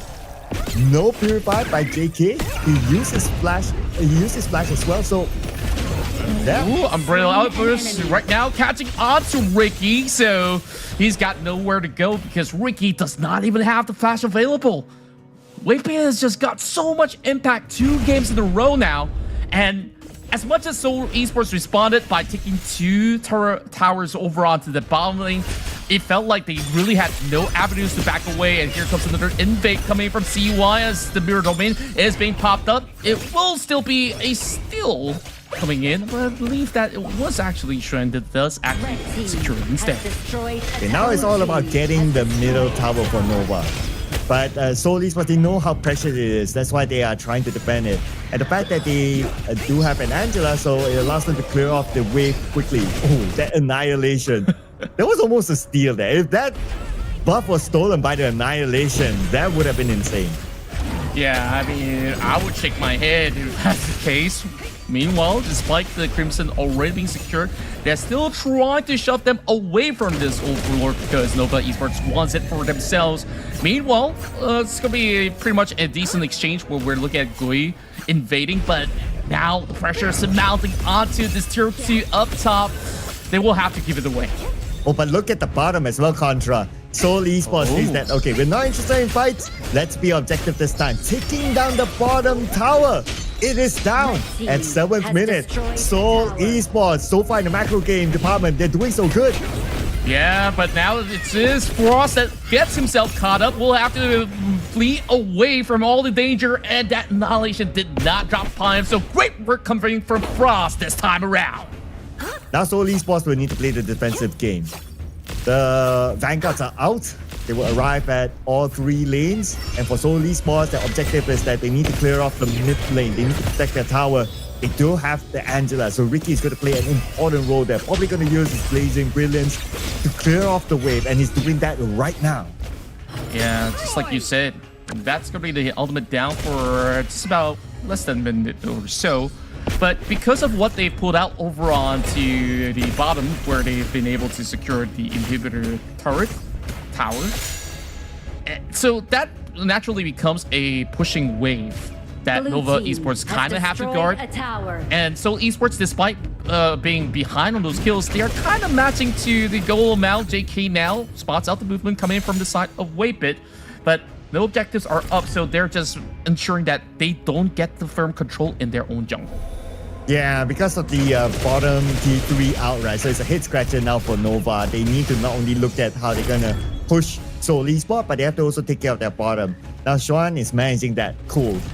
But when it comes to the next Tyrant, they need to now be aware of what Seoul Esports is doing. Seoul Esports, they're like, okay, we know we're not going to be able to contest you for the Tyrant. Might as well try to push the top. Yeah, I actually like this plan a whole lot because they don't want to be involved in those fights. and they still want to get something done, and that's how they do it. They are not revealing all too much of that vision, and this time around, they're just going to be sending that Marco Polo, having JK to clear things up, expecting Nova to form an exchange, so they will have to back away. Emergence does actually seek them out, so they will have to hightail it. JK now will be having a tough time dancing this one away. Reaper for the Rod just to draw out the attention so that it provides enough room for Ricky to back away. JK not able to get away in time. But that's okay, that's okay. For Seoul Esports, they're playing this super duper objectively. Look at this. Top clear. Now it's a matter of Seoul Esports trying to get that middle tower. If they're able to get a middle tower, they will gain access into the jungle side of Nova Esports. And that is what they're looking at. But Gui is looking at this. He's going for the steal. Yes. Yeah, it will be a clean steal after all, and they were hoping to form a 5 versus 4 kind of situation with Frost slowly cutting over mid lane, and because of how swiftly Nova Esports have been able to gain control of the enemy jungle, so that plan kind of falls apart. Whippet now, getting himself all the vision on top of the members of Seoul Esports. Goi now bringing down the Overlord over onto 50%, dropping really low, and they say, thank you very much for a leash. We will secure it instead. It's going to be Whippet taking out that Overlord for Nova Esports. I mean, you have a double smite, right, for the side of Nova Esports. It would have been difficult for Seoul Esports to steal that one away unless they try to zone out Nova Esports. But let's not forget that a Whippet is around, you'll be able to open up the vision anyway. Nova Esports immediately taking down the mid tower. The entire jungle is open for them. And look at Nova Esports. They now sense that Seoul Esports is not interested to take fights with them, and they immediately go for the Tyrant. Yeah, it's like, if you're not going to fight us, we're just going to claim everything that's over on this map. So, once again, securing another major objective, Nova Esports. They can kind of brute force their way. If they want to call the shots, they can just run it down a lane just like what Nova Esports does, but they have all the injection of gold to do it even faster, and it's beginning right here, right now. Oh man, looks like now Nova Esports, they're back in the driver's seat just because they're able to secure all those objectives. Whoa, Nalation! Just like that, catches out Ricky, and there's nobody to man this tier 3. It will crumble, and now it is going to be the tipping point right now. What exactly will Seoul Esports do? What an annihilation! Contra secured that kill against Ricky, and now without Ricky, Ricky is one of the best lane clearers for Seoul Esports, but they need to defend. Diving in, it's gonna be Shui calling shot from Junyoung, and now in response, Gui dropped right through as they manage to take down Ricky at the very same time, pulling off a massive defense with Miracle Domain, but it is going to be Nova Esports that will set them home, getting themselves the back-to-back win in the series. All that it takes is one more kill out of block, but Frost, where can it go? The Emergence will seek him out. A perfect ace to end it all. Nova reclaim their name and glory. Oh man, Wendy, that last move, that Emergence, my goodness, Contra. I didn't expect that. I thought that, okay, yeah, they're gonna let him go. Okay, until I see the animation, they're like, whoa, calm down, people, calm down. They really want the ace. You know, it's as if like the manager put out a bounty. It's like, okay, guys, if you get an ace on top of a win, we're gonna give you a bonus. And they went for it. Yeah, and the bonus is actually rewarded to you guys out there, so make sure you guys get the CD code right now. Screenshot it if you want to, and that's a whole lot of love coming from Nova Esports to all you guys out there. So, that to be said, yeah, maybe there was that manager telling them, hey, maybe you get an extra chicken rice pack or something like that. I have no clue what the offer is on the table, but Nova today is flawless. The way that they execute it, as much as Seoul Esports, they have other plans. They say, you know, let's not fight at all. Let's claim whatever turret there is. And Noah says, if you're going to do that, I'm still going to be more powerful. I'm still going to claim everything that's left. If you're not going to challenge me on that Overlord, then sure, I'll take all of it. Yeah, which is absolutely fine, right? Like, you kind of know your gap, right? When it comes to like taking fights, like even if we talk about objectively, like based on draft itself, like when it comes to team fights, Nova Esports has a better draft because you have a mix of everything. You have control, you have damage, you also have a big tank in Zhang Bei. Whereas for Seoul Esports, they don't really have that tank, so they know that, okay, if we want to take fights, we won't be able to last as long as Nova Esports in the fight. So instead, what we do the split push, which I applaud Seoul Esports for doing, by the way. Yeah, I mean, a commendable effort. Seoul Esports definitely have brilliant ideas. I felt like maybe at a certain point, they just got to really double down on it. And sometimes you know that you're not going to be able to run away from every single fight. So they kind of need to form a little bit of that resistance, which, you know, they only had that plan A. And when plan A didn't work out, I mean, take a look at Ricky, right? Picking an Angela, but only dishing out 3.7k damage. This is something that's very peculiar because if you wanted a team fight composition and you're not picking up a team fight, so you're kind of putting Ricky in an awkward spot where he's got not much to offer. Okay. So I guess looking at the numbers as well, and you pointed out, right, Ricky 3.7k. The first idea was like, okay, let's get early game pickoffs, like the Angela together with the Liang combo. That's cool. And they actually did that at the farm lane once. But once the scale starts to happen, they're telling themselves that, okay, we cannot take team fights. So Ricky, you switch your job to playing it defensively. So he saved his Blazing Brilliance to clear off the waves for the most part. And that's absolutely fine as well, right? It's one of the best skills in the game to like clear off the waves. So they tried to manage it in that way. But of course, when the later stages come, and when we saw that Annihilation took out Ricky at the late game, that's where they know that, okay, who else is going to clear off the wave? Ricky is the best one. So that door is open for Nova to push in, take down the tower, and just invade the base. Yeah, I feel like they were playing PvE overall and then PvP over onto the course of the run. So it's kind of like tower defense mode, right? You just Blazing Brilliance, clear waves, clear the Shadow Vanguards, and I don't know. I feel like there's more to be done here by Seoul Esports where they're kind of giving too much of a leeway to Nova that it became a no contest at all, literally, because they were not hoping to contest, but you gotta have a little bit of fight. So that being said, I felt like perhaps they could have actually maybe formulate a grand setup where perhaps you hope to funnel them into the trap. Then those AoE could be put to a better usage up against Nova Esports. You know what? If it was true that it's purely, okay, we try to defend and push, that's it by Seoul Esports, I would like to see the Milady being played. Like, we have not seen a Milady yet this season, so no. Yeah, would have been nice. And Milady is a pretty fast tower pusher as well, but yeah, it's not. But what is? It's our MVP here from Nova Esports, none other than Wendy. He is by far the best Nua we've seen here in the MKL for very good reasons, and once again securing another real me MVP. You saw the impact. I mean, even that cheeky attempt to steal that Crimson with the emergence, getting the vision, after that sniping down players after players with the Annihilation. So far, a very clean record. I believe that he is absolutely on a streak when it comes down to his win rate on this hero itself. Of course, bagging a whole lot of all these kills as well as damage to be churned out in majority of all these fights. But overall, it's just a clean sweep coming in from Nova Esports. Oh, absolutely. His Annihilation, man, it's just insane. It's just crazy, right? And of course, he was the one who brought the ace towards the end. And looking over at the highlights here, during the early stages, we can clearly see Nova Esports, when it comes to fights, they obviously would win this one. Like during the first Tyrant, Seoul Esports tried to challenge for it, but they clearly know that, okay guys, taking fights with Nova is not our thing. Let's just do our thing, which is trying to push on different lanes. And it kind of worked out for them, but Nova Esports, just because they scaled so fast and this Annihilation towards the end showing this highlights allowed them to just rushing into the base. No one else is there to defend the wave.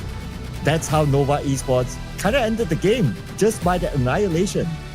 Yeah, and also every time I look at Wendy's placement of those matrices, it's always so beautiful because in one of that instance, you saw how the annihilation went is because they got pit against the wall, so it was just a perfect setup out there. So Wendy just showing you the kind of big brain plays that he has whenever he is allowed to play on that Nua.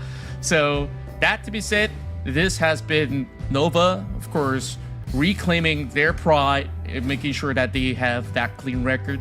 So they are still holding on to that number 1 spot until the challengers arrive at the scene. So that being said, we will be jumping in with the voice of Nova Esports, who have just won a clean sweep 2-0. So please welcome Wapit to be joining alongside us with this interview.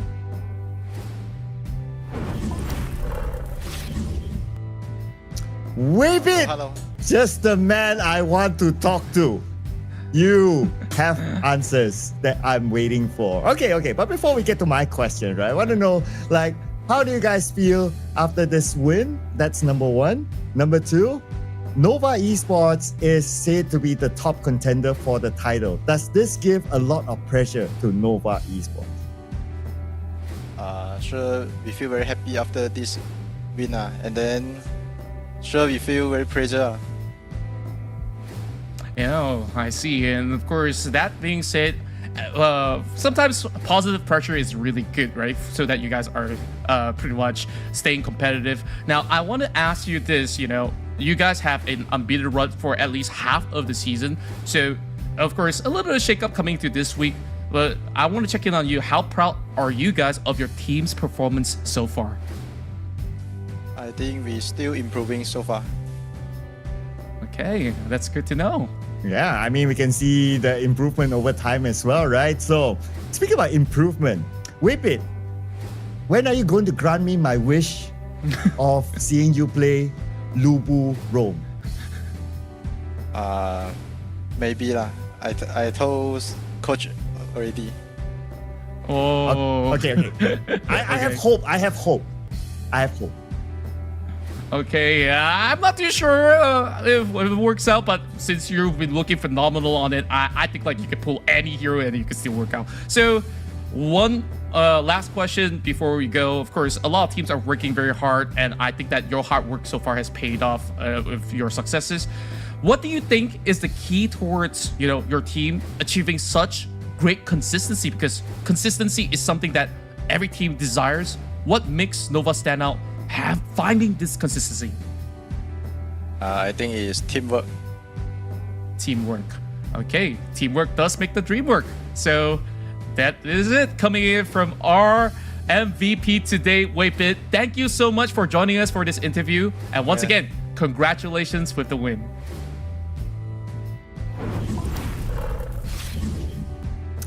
You just had to get through with the roaming Lubu. So I hope that the coach will let it pass just for one match, maybe one game.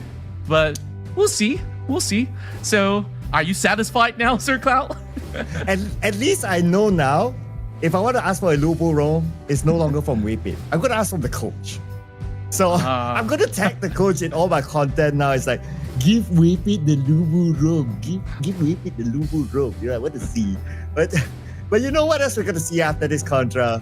We're going to see BSE versus O2. And O2, they have been the giant slayers of late. That's right. We have to see whether or not will BSE stop them on their track, because O2 right now is hot on for Blackshore Esports. They seize these as an opportunity to eventually overtake Nova Esports. So this is a match you don't want to miss at all. So we're going to take a little bit of a short break, and when we come back, we'll bring you the final series here of the weekend. Don't go anywhere. BRB.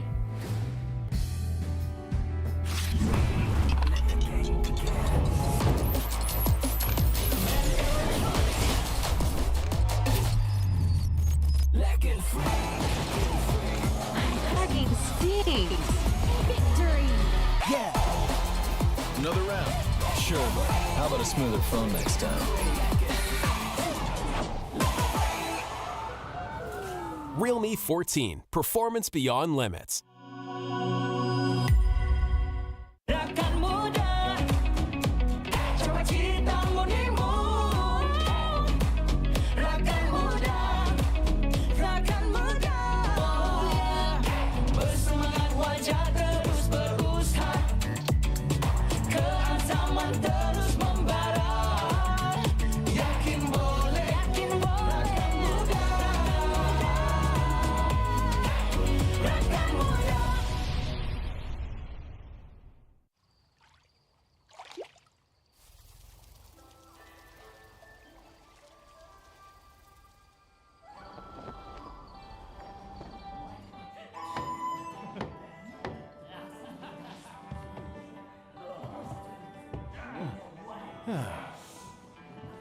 Innkeeper, this is from the guest upstairs. Huh? My, I'm rich. He said it was a repayment. Huh?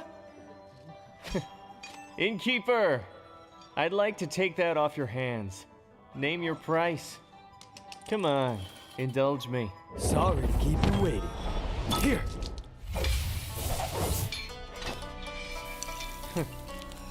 Interesting. Northern Brook! Where's the man? Let the 12 houses keep it safely.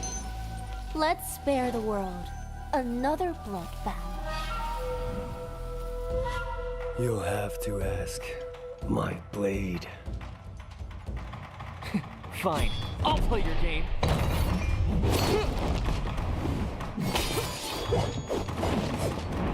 After all your travels, you couldn't even buy a decent sword? Silence!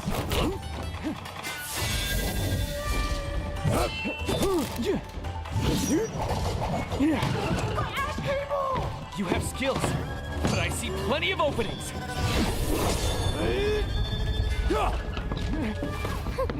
Not bad, Master of the House of Riches. Want it back? Let's get out of here!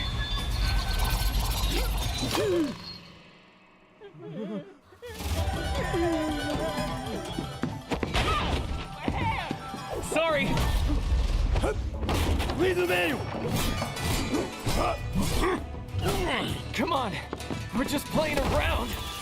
Why so serious? This concerns the good of the martial world. You can't have the book! Allow me? Few prestigious schools talk a big game, but you're all just making excuses for yourself.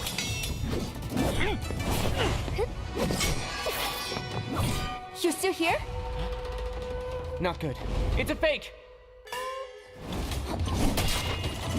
You're playing with us.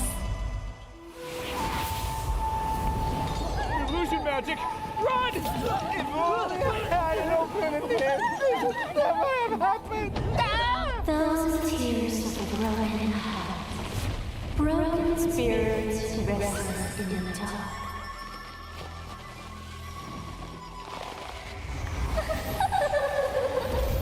There's no one to resist.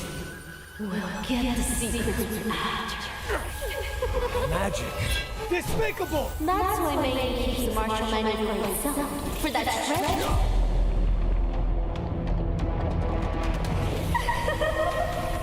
I see. It's with the sword. Quiet! The manual is already back out in the world!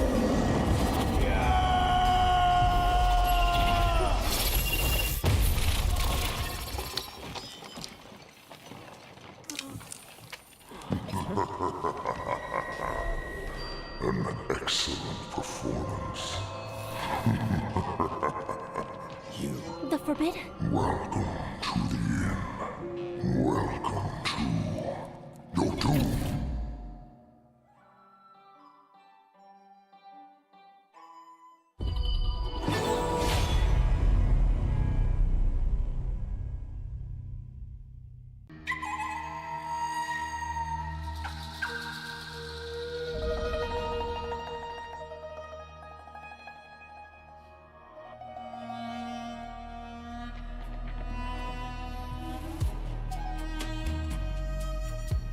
I come from wealth and pave my road with gold. The world is mine to discover.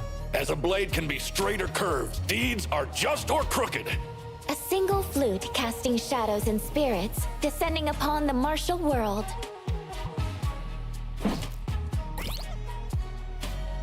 With the might of stones, I shall crush my foes.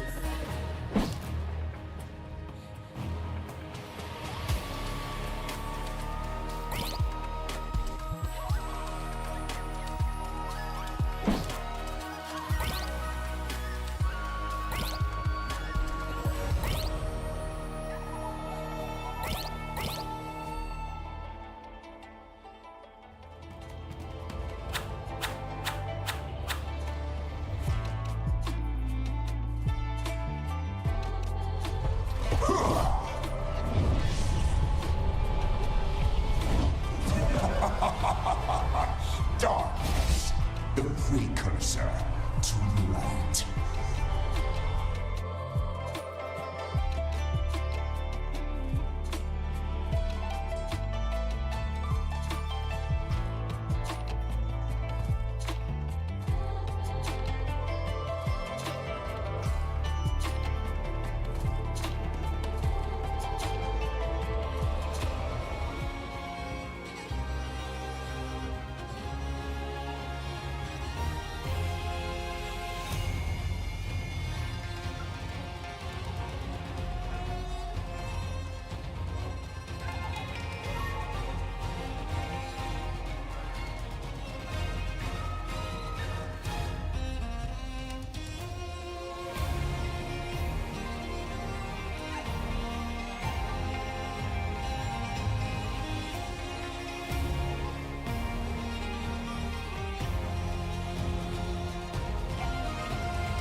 Such feebleness, unable to withstand a single blow.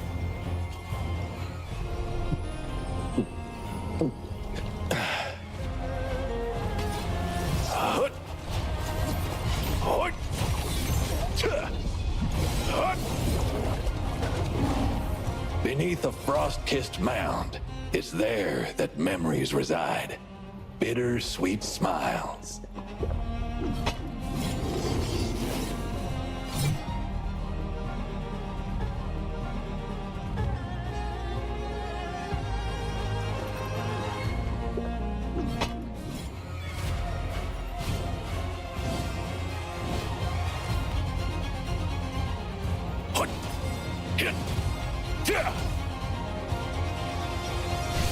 The journey to Plum Manor is long and arduous, but still, I have to go.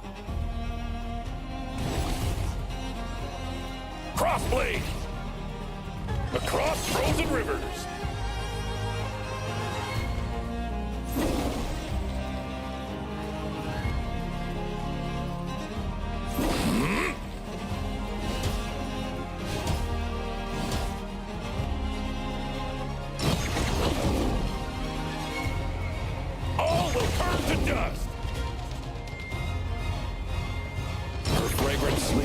Have been burned to ash, and her grave stands desolate.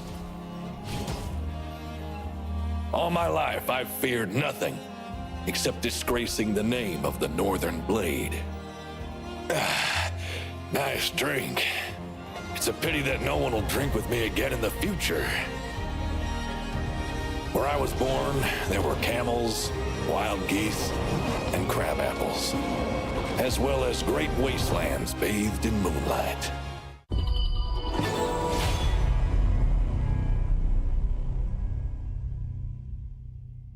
Lives are so complicated.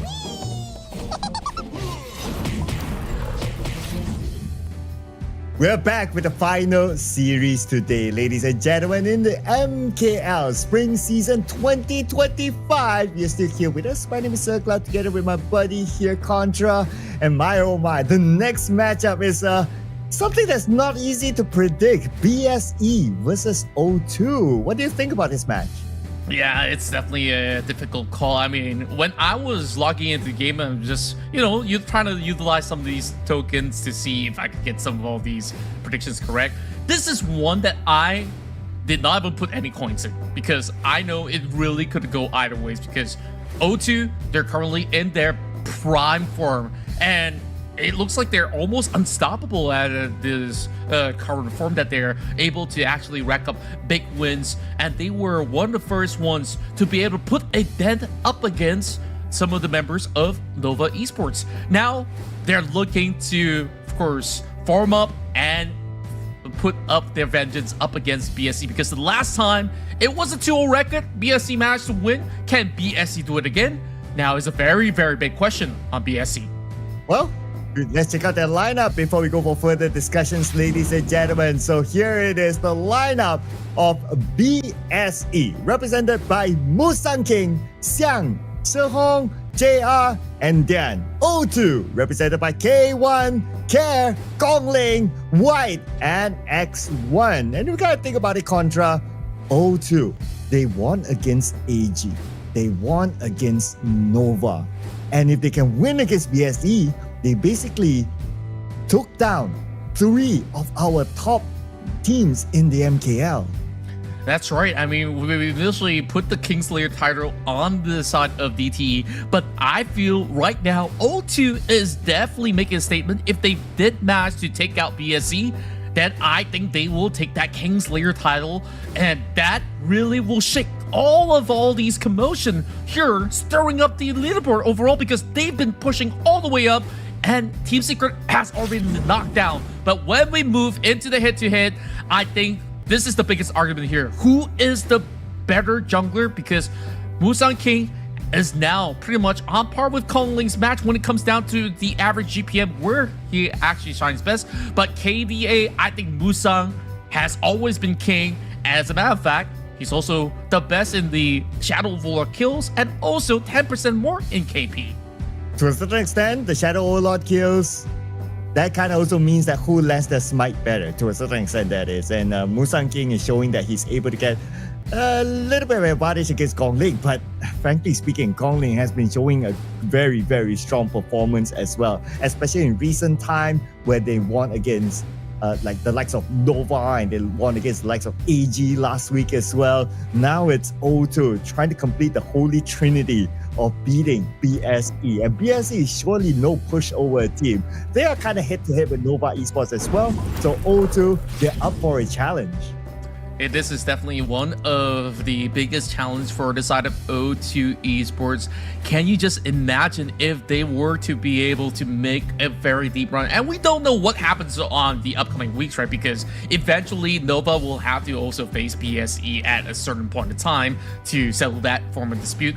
If O2 right now puts another dent up against Blackshore Esports, then I could argue that they might even finish third, second in the standings, depending on how things actually run, because O2 on their debut right now is really showing that, hey, we are not newcomers. They used to play back in WBG, some of these members, and now even refined further with the players that they brought in from the Rogue Warrior team coming from KPL, alongside with their coaches as well. So you can see that they are starting to adapt. They're definitely putting into speed. But Blackshore Esports, they have been, the old kings, but they're kings nonetheless, right?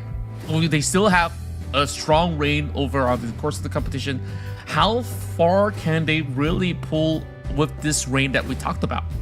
Yeah, this is going to be the big question that could be answered in this match. And just to put things in perspective as well. So during the first half of the season, O2, when they met with BSE won 2-0 against O2. So that's the record there. But we have seen that O2, over time, they've switched things up, probably internally. They've learned so much and they're starting to scale. And now they are looking to be a big threat to all these big teams. So it's going to be interesting to see this match. If you were to ask me like 2 weeks ago, who will win between BSE and O2? I think it's easy for us to pick like BSE, but now that 2 weeks later, now you ask me this question again, I have the same issue like what you had, like trying to put your predictions inside the game, right? It's that I have absolutely no idea who will win this. This is a tight call. A very, very tight call. And for those of you guys who did put those coins in, you can only pray for the best. I mean, these two are currently powerhouses. I mean, O2 Esports, their rise to dominance was not an easy task. I felt like it was a wake-up call. Once that mid-season hit and they realized that, hey, they're not exactly where they want to be, O2 at a certain point was at the bottom of the standings, right? Together alongside with arguably Seoul Esports. So from that point onwards, I felt like something kind of shift overall, where they just have this massive realization or some kind of awakening. I'm not too sure whether it's from the coaching staff or from the players itself, whether if it's the management that kind of draw in this big inspiration, but whatever it was, I want to find out.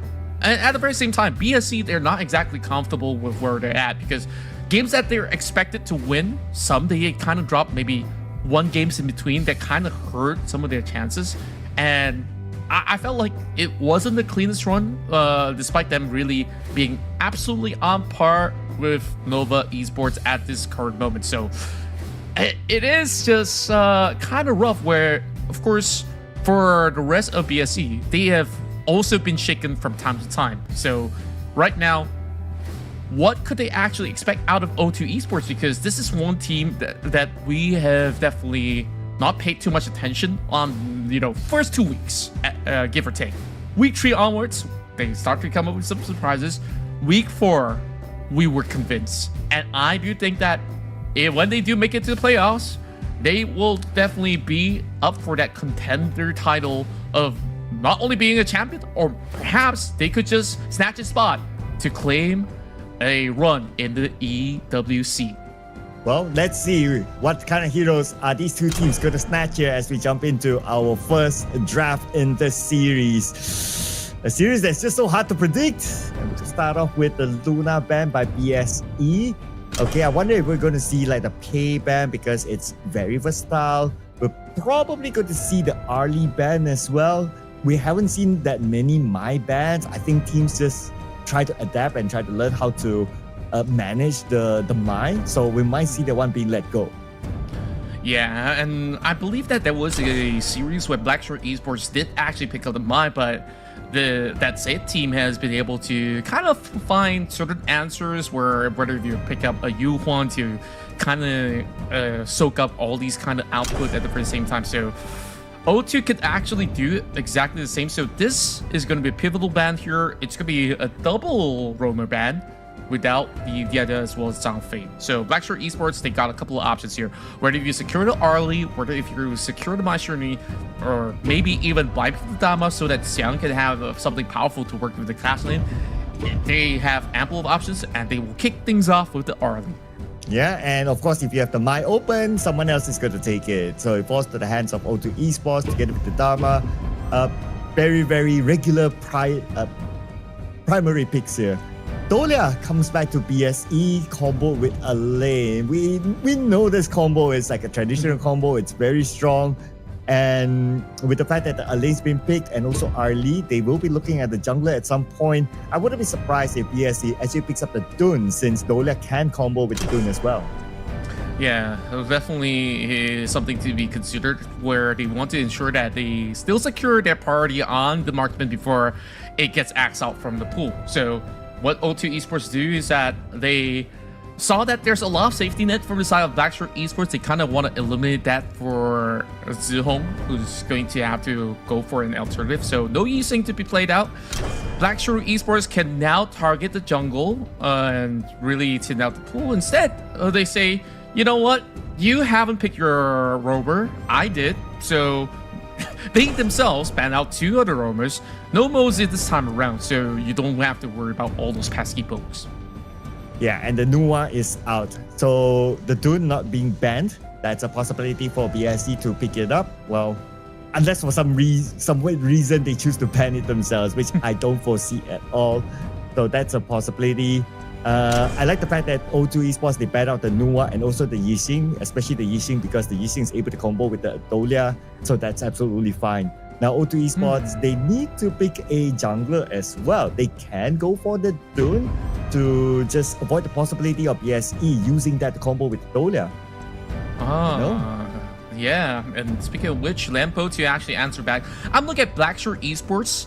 There's an option left on the table whether if they want to go super aggressive or not. Blackshore Esports can also consider a Shangguan just to get that double refresh on that finishing stroke so that you could just allow her to just pass through majority of all these nuances of members of O2 hoping to catch that Shangguan out.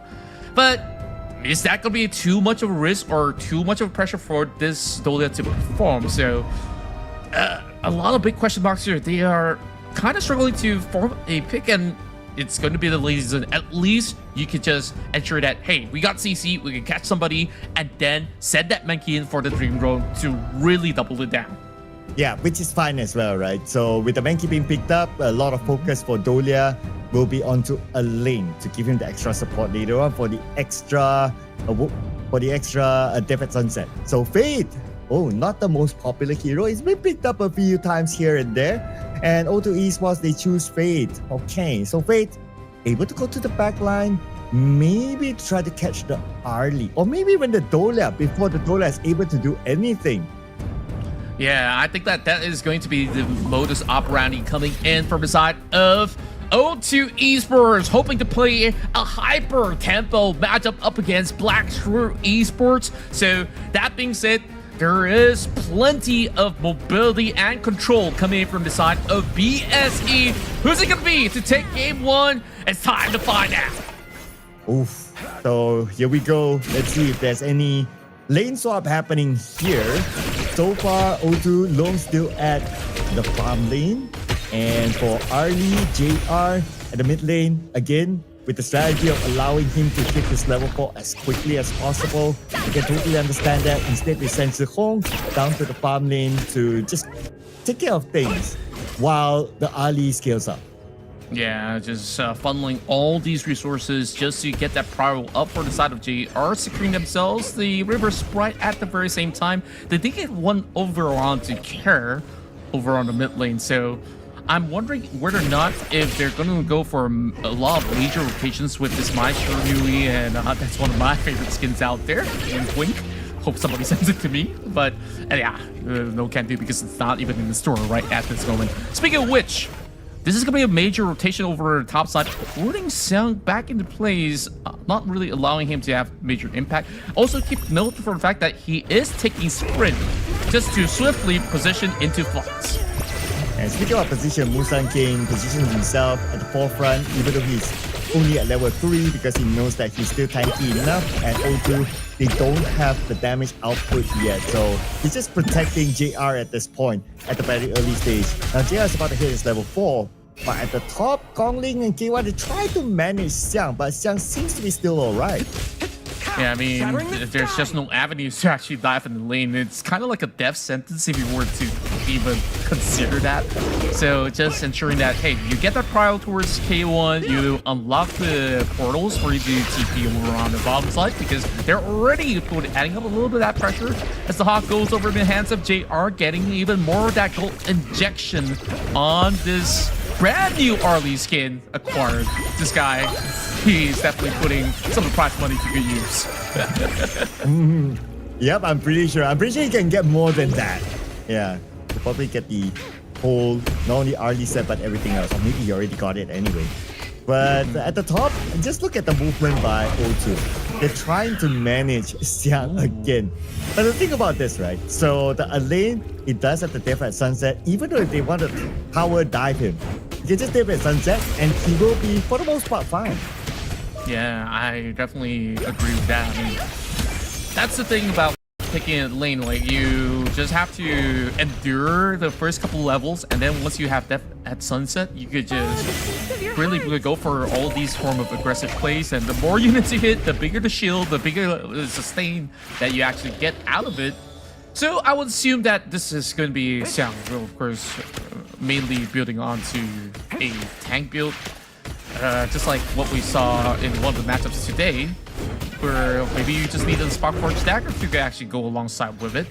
So at this moment, no casualties. They're opting to play it really safe. O2 is actually getting themselves some slight lead while they're also jumping in to try to form a challenge, but that is quickly being sniffed out by Zihong on that rotation. Man, you just love the comms here by BSE. Like they know that, okay, the rotation is happening, everyone backs off, stay underneath the tower, and O2 Esports, they can't do anything. So that rotation actually brought a little bit more time for the other lanes to be opened up for them to farm, especially in the middle. Yeah, and right now they're jumping onto the Mankey. Yep, which is Musang King. Easily absorbs the flaming palm just because he's a Mankey. He is tanky, no problem for him. But now, let's see who will win this Tyrant fight, as the fight will also happen behind both Xiang and Musang King in action. Here comes the Tremor Smash, catching 3 of them, but the chase is happening onto Kongling at the same time. First blood will be given to O2, but BSE, Musang King treats it back, but they cannot care. Kongling falls to the hands of BSE as well. So 2-4-1. BSE, small skirmish win. Great trade. I mean, that fight was actually separated into two. Kerr kind of put himself into a very risky position, and that's kind of how he got picked off. But at the very least, they managed to go in for a big reset. I would still consider that to be a big win in the books of Blackshore Esports, especially getting a catch onto some of the key targets, Kongling as well as Kerr. And the Tyrant is still open though, so let's see who will go for it. Both sides seems to be still looking at it, like BSE is still there, just checking it out in case O2 starts the Tyrant. But O2 at the same time, they're spread out, they're back to farming mode. I guess that's because like their skills are pretty much on cooldown. So they're like, okay, after that one small fight, it's still on cooldown. Let's wait till everything comes back before we engage the Tyrant again.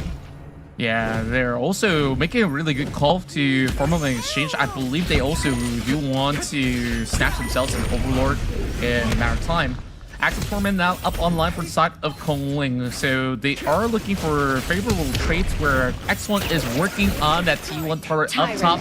Meanwhile, it is going to be a late call for the Overlord coming in from Kongling, so I think like it's a decent exchange if you ask me. And as a matter of fact, O2 kind of get themselves a little bit of that advantage because of securing that T1 on top of it.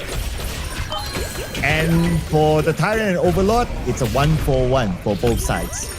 So BSE, they're back to a reset now. They just need to look at their top lane because it's been pushed in by X1 earlier on. And the fact that X1, he actually made a lane shot after losing his bottom tower. It was a smart move by X1. But look at O2 playing it aggressively now in the jungle of BSE. Calling for the invade, JR will try to actually form a little bit more room, but Musang King's not overcommitted. They want to fight instead. Oh, they want to commit right now? And Infinite Bastards to safety. X1 is pretty low. He cannot re-engage into the fight. Instead, he's going to be Kerr going down. Kongling, last tick of now, will be able to escape thanks to K1. Now White is in trouble. White is being chased out by White. Here's the tag. They don't want to commit onto the tag, especially underneath the tower. That was a perfect maneuver coming from Musang King, positioning so deep, just catching them out one after another, and just really flush them out of that Crimson Golem area. And that Crimson is still online, so they did manage to snatch it away.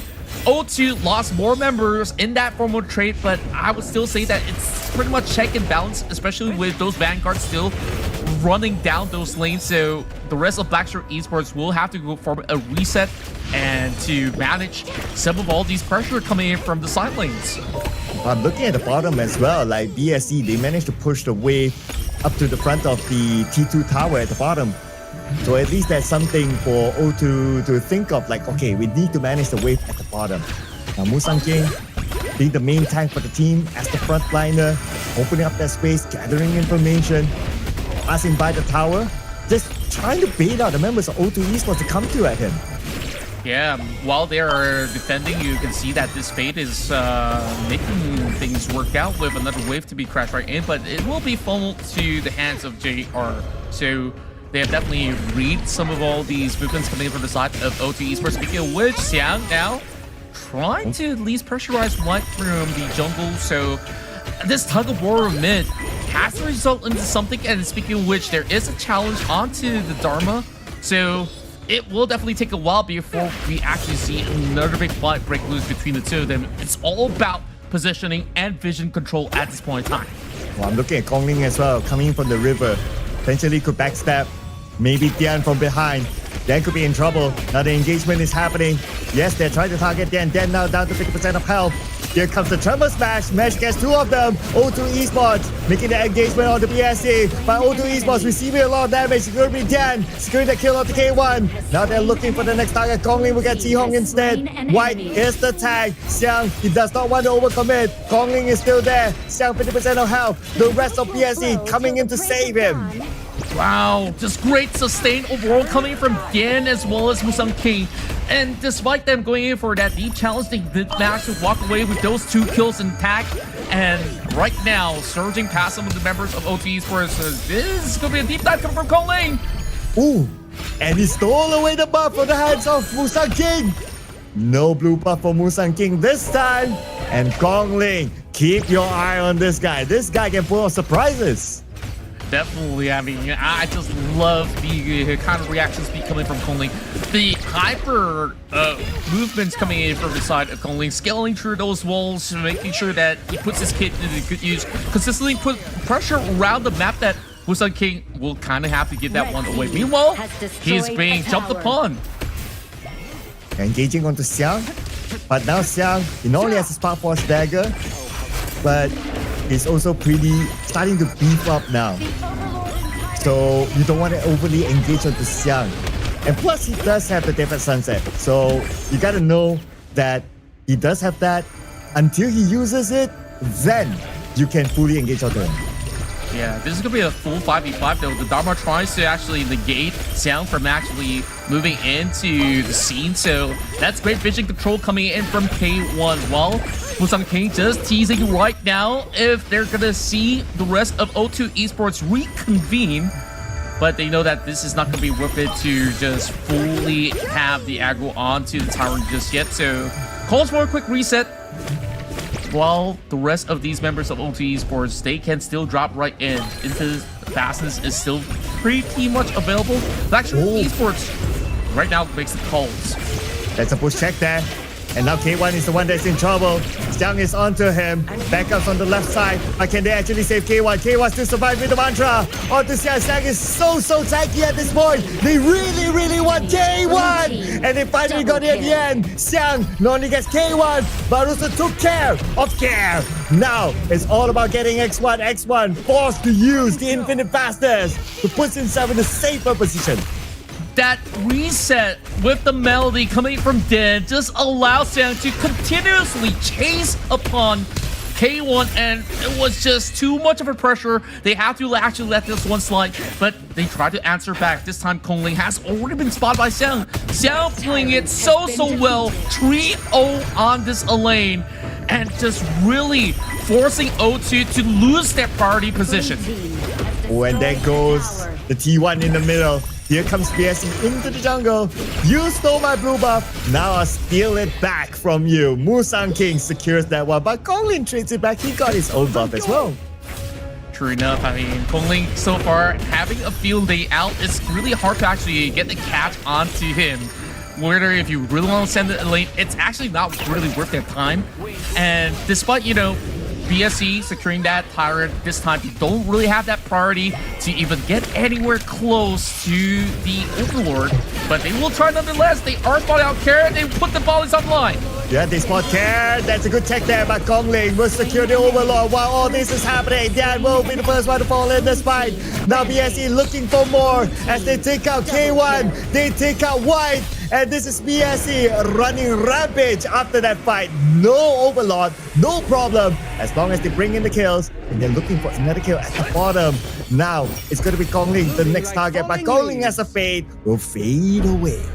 Yeah, that was actually pretty huge coming from Dan, just trying to protect JR overall on that mid scuffle. And when we take a look at O2 fully committing into that scenario, they were left absolutely vulnerable where it was pretty much susceptible for Xiang to also hop right in alongside with Zihong, managing some hefty catches. So far, looking into this game, O2 having care struggling throughout the run because majority of the time, Care really had to put the body on line just to try to connect the Ryujin or even the Chohisatsu, and not exactly finding the biggest value thus far. And what would be the value right now if they're able to catch one player? Could it be Xiang? Could it be Tian? Man, just so many options for them to pick. You need to make those decisions. Maybe they'll think of that right now. They see Musang King flaming palms onto him. But again, Musang King as a tank, no issue for him to absorb it. Yeah, so far looking very, very clean with Blackshirt Esports regaining a whole lot of control. But with that Shadow Overlord that has been claimed early on, that's going to be a natural push that does leave T2 so vulnerable to the point that it wasn't going to take too much to actually break it overall. So the rest of O2 Esports want to press on their pain points. If this is going to be another attempt. Engage straight onto Zihong. Because Musang King is the tank, you don't want to overly engage onto him. Now the counter engage is happening. They will shoo away the other members of O2 Esports. What that's happening at the bottom, Gongli got taken out, and now it's going to be Xiang chasing down Care. He did use the defense sunset. Now White is going to be the next target. But White, because he's the tank, they see a better target now. It is going to be X1. X1 flies away just in time.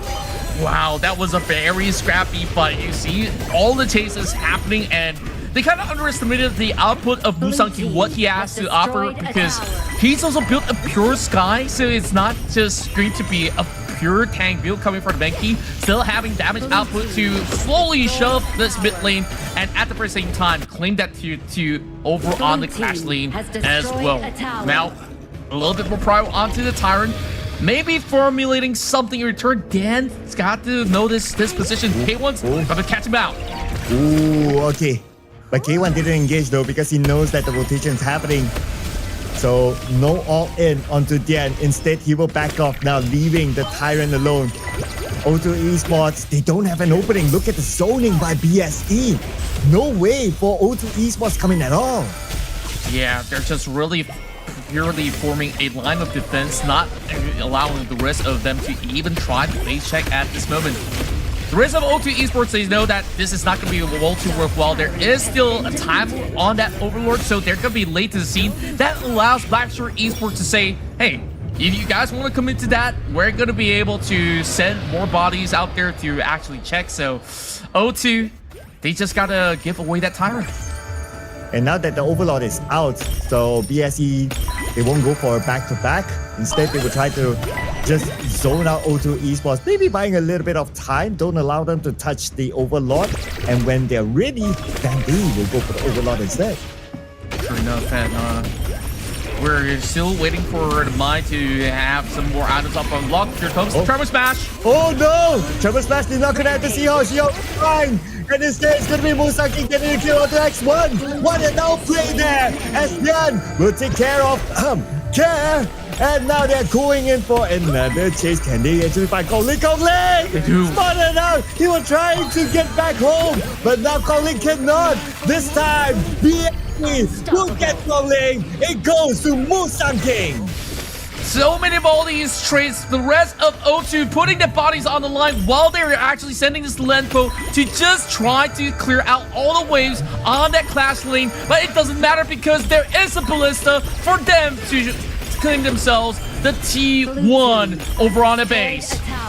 Oh, objective gameplay now for BSE. They're looking to take down the tower. They did that. And now maybe White, maybe K1. X1 is back into the fray. And now K1 is the main target. K1's in trouble. K1 will take around by CO. Here comes the Tremor Smash. But then again, how are you going to control BSE at this point? BSE will take game number 1. That was a superb performance coming out of Blackshirt Esports. I mean, as much as that early game was very much back and forth, the moment that they've been able to win out a clear team fight, over onto the course where they were about to start Tyrant number 2, you saw Musang King was always in those deep positions, really running them down. So he's definitely chewing a whole lot of these members out from even having a major say in some of these battles. Oh man, Musang King was just so annoying. Like you don't see him like doing that, doing split pushes, you know, all the fancy stuff at the side. All he does is that he just be in front. He's like the torchlight for the team, right? Like he just goes into the jungle, just looks around, you know, opens up the space, knows where his opponents is at, and O2 Esports, they cannot do anything against him. Like even if they want to engage onto him, number one, he's tanky. Number two, he can easily dream roam away if he needs to. But in most cases, he didn't really need to do that. He's just that figure in front that's tanky, and that's enough for O2 Esports not to engage onto him. Yeah, as a matter of fact, the majority of all these dream roams were actually used so offensively to the point that he is in the midst of all the members of O2 Esports. He says, I dare you to challenge me. I still have my lane to back me up. Ziho have always been shadowing him every step of the way in some of all these fights, and I would also commend Diana to be able to provide just about enough sustain and to also refresh the Death at Sunset coming in from Xiang. Or even if you want that double dream room, it's entirely possible at the very same time. So I felt like Care had too much of pressure on his plate, because from minute one you could see that they've put a lot of priority to keep shoving those waves to keep this Maestro in check.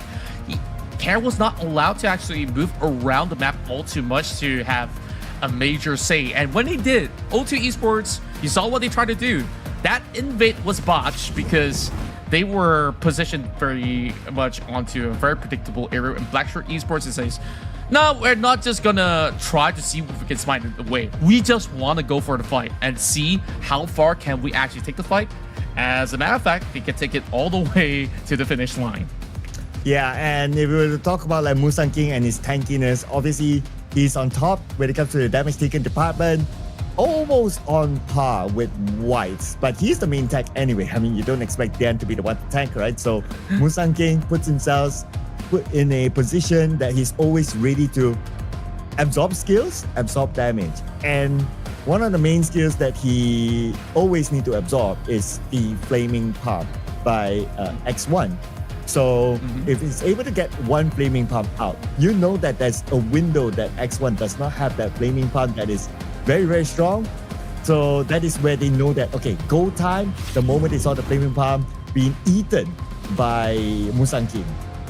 Yeah, I would still say it's been a commendable effort coming from O2 Esports, especially on, you know, the kind of exchanges that they try to form up.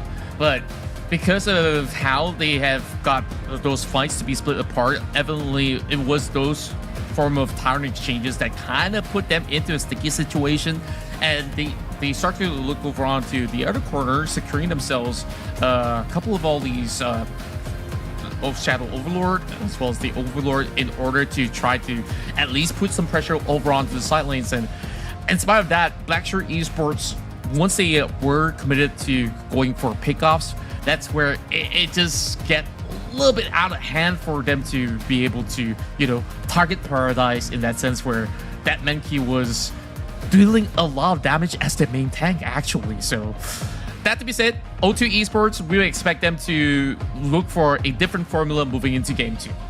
Well, do you expect our MVP to be Musang King? Let's find out. Looks like it's not. It's going to be Xiang as our MVP with a KDA of 606, damage output of 20%, damage taken 70%, and a total goal of 22%. Frankly speaking, it could have been anyone from BSC, but Xiang, of course, he had a lot of control at his own lane, and he was very slick, even though he was pressured by O2 Esports, but he was able to hold on by himself. He didn't really need much rotation or much backup by his teammates, but yet he's still able to just single-handedly control his Clash lane. Yeah, I think one of the major factors is that chase onto K1 when they were trying to formulate a clear access into securing that Tyrant. Because of that commitment, it kind of blows the door wide open. Once again, it started off from this challenge for the Crimson, and then keep your eyes onto Xiang. okay, sure, there is a little bit more of that scuffle here, back and forth, but because of him, that fight was kind of split apart, and then they could just fully commit with Xiang actually reaping so many of this work, and then goes in, refreshes the Death at Sunset to really double down onto O2 Esports. Yeah, that's why if you see a Lane and Dolia combo, it is so difficult to manage.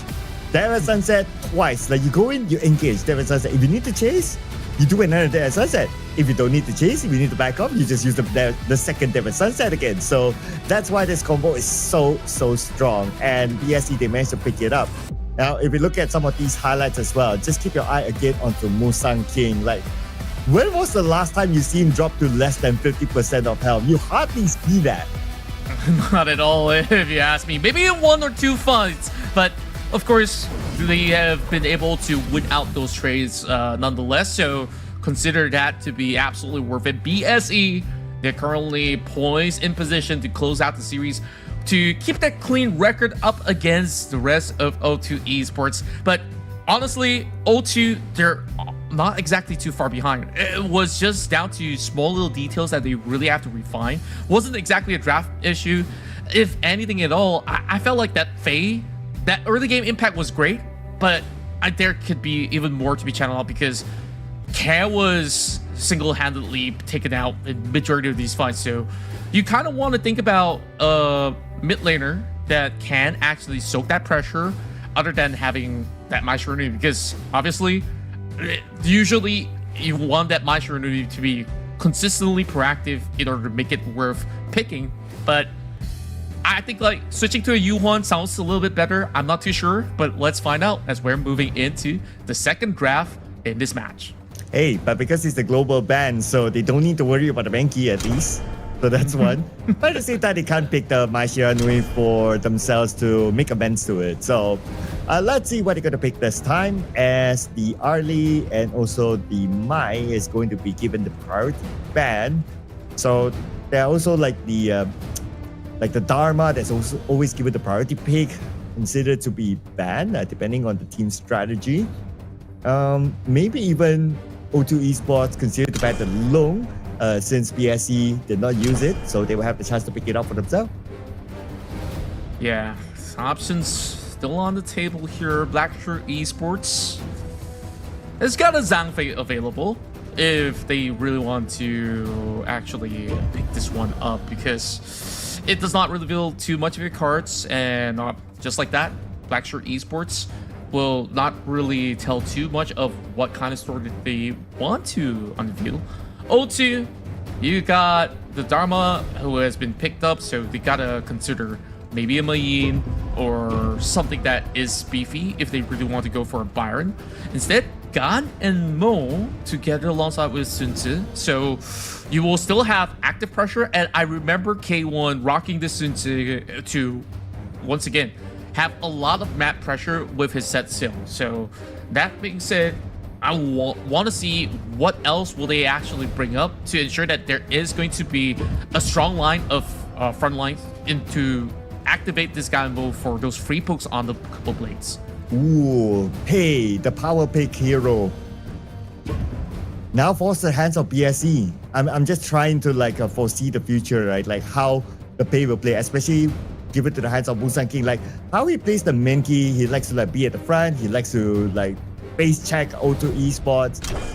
Pei is a hero that can actually do that and can actually jungle invade fairly early on. So I would expect to see Musang King playing that kind of play style. So if that's going to be the case, then O2 Esports, they need to find a way to try to like defend their early phase jungle from Pei invading onto it. True enough, I mean, looking at the current standpoint, you still want to secure something that's going to be beefy, because you can't just rely on Sun Tzu alone, especially when you're going on a utility support. So realistically, if we're looking into what's kind of currently available, Ogren, Dun, some of the options available for the side of O2 Esports, instead they say you can take whatever jungle you want, but we're going to thin out the pool for the marksman. So it gets increasingly more and more difficult to actually secure a very solid one for either side of the party. So O2 does have that priority. I would expect them to secure the marksman first. So they have not gotten the Arlie. The Arlie has already been banned away, so what exactly will be the best? Lady Sun is still available for the side of O2 Esports. I'm not sure if Lady Sun wants to pick that one up though. Okay, they're still going for it. Okay, cool. Because why I say that is because like Lady Sun needs like protect the president, right? Okay. To be fair to O2 Esports, they can still pick a tank jungler to be the one to try to protect Lady Sun. So let's see how that goes. Gedia will be the one to always be side by side with Lady Sun to provide extra support. So that's going to be how they're gonna create this formation around Lady Sun. So BSE without Lady Sun, Diren J is out. Okay, they pick up the Noah first. And Chano, okay. Chano and Zhang Fei. Alright, that's pretty okay. Zhang Fei can still provide that support with the Leaping Savior in case Chano like goes aggressive and jumps in. Yeah, I really do like this composition, but at the very same time, yeah, they just gotta really look out for some couple plays in the midst of the fight. I have expected the Ogren to be played out, and that is going to be pretty much of a sensible composition coming from the side of O2 Esports. So it's kind of like the battle of the mid laners on what kind of impact they do have. Of course, I would think that the Nua does have a little bit more of that prior when it comes down to utilizing Emergence into full effect in the early game to out-rotate the Ganon Mo. But if they allow this Ganon Mo to scale, Care, he's going to be a very scary threat. As much as, you know, you have a pay, he says, yep, you can one-shot, I can one-shot too. Well, let's see who will get that first shot here, ladies and gentlemen, in game number 2 between Black Shoe Esports and O2 Esports.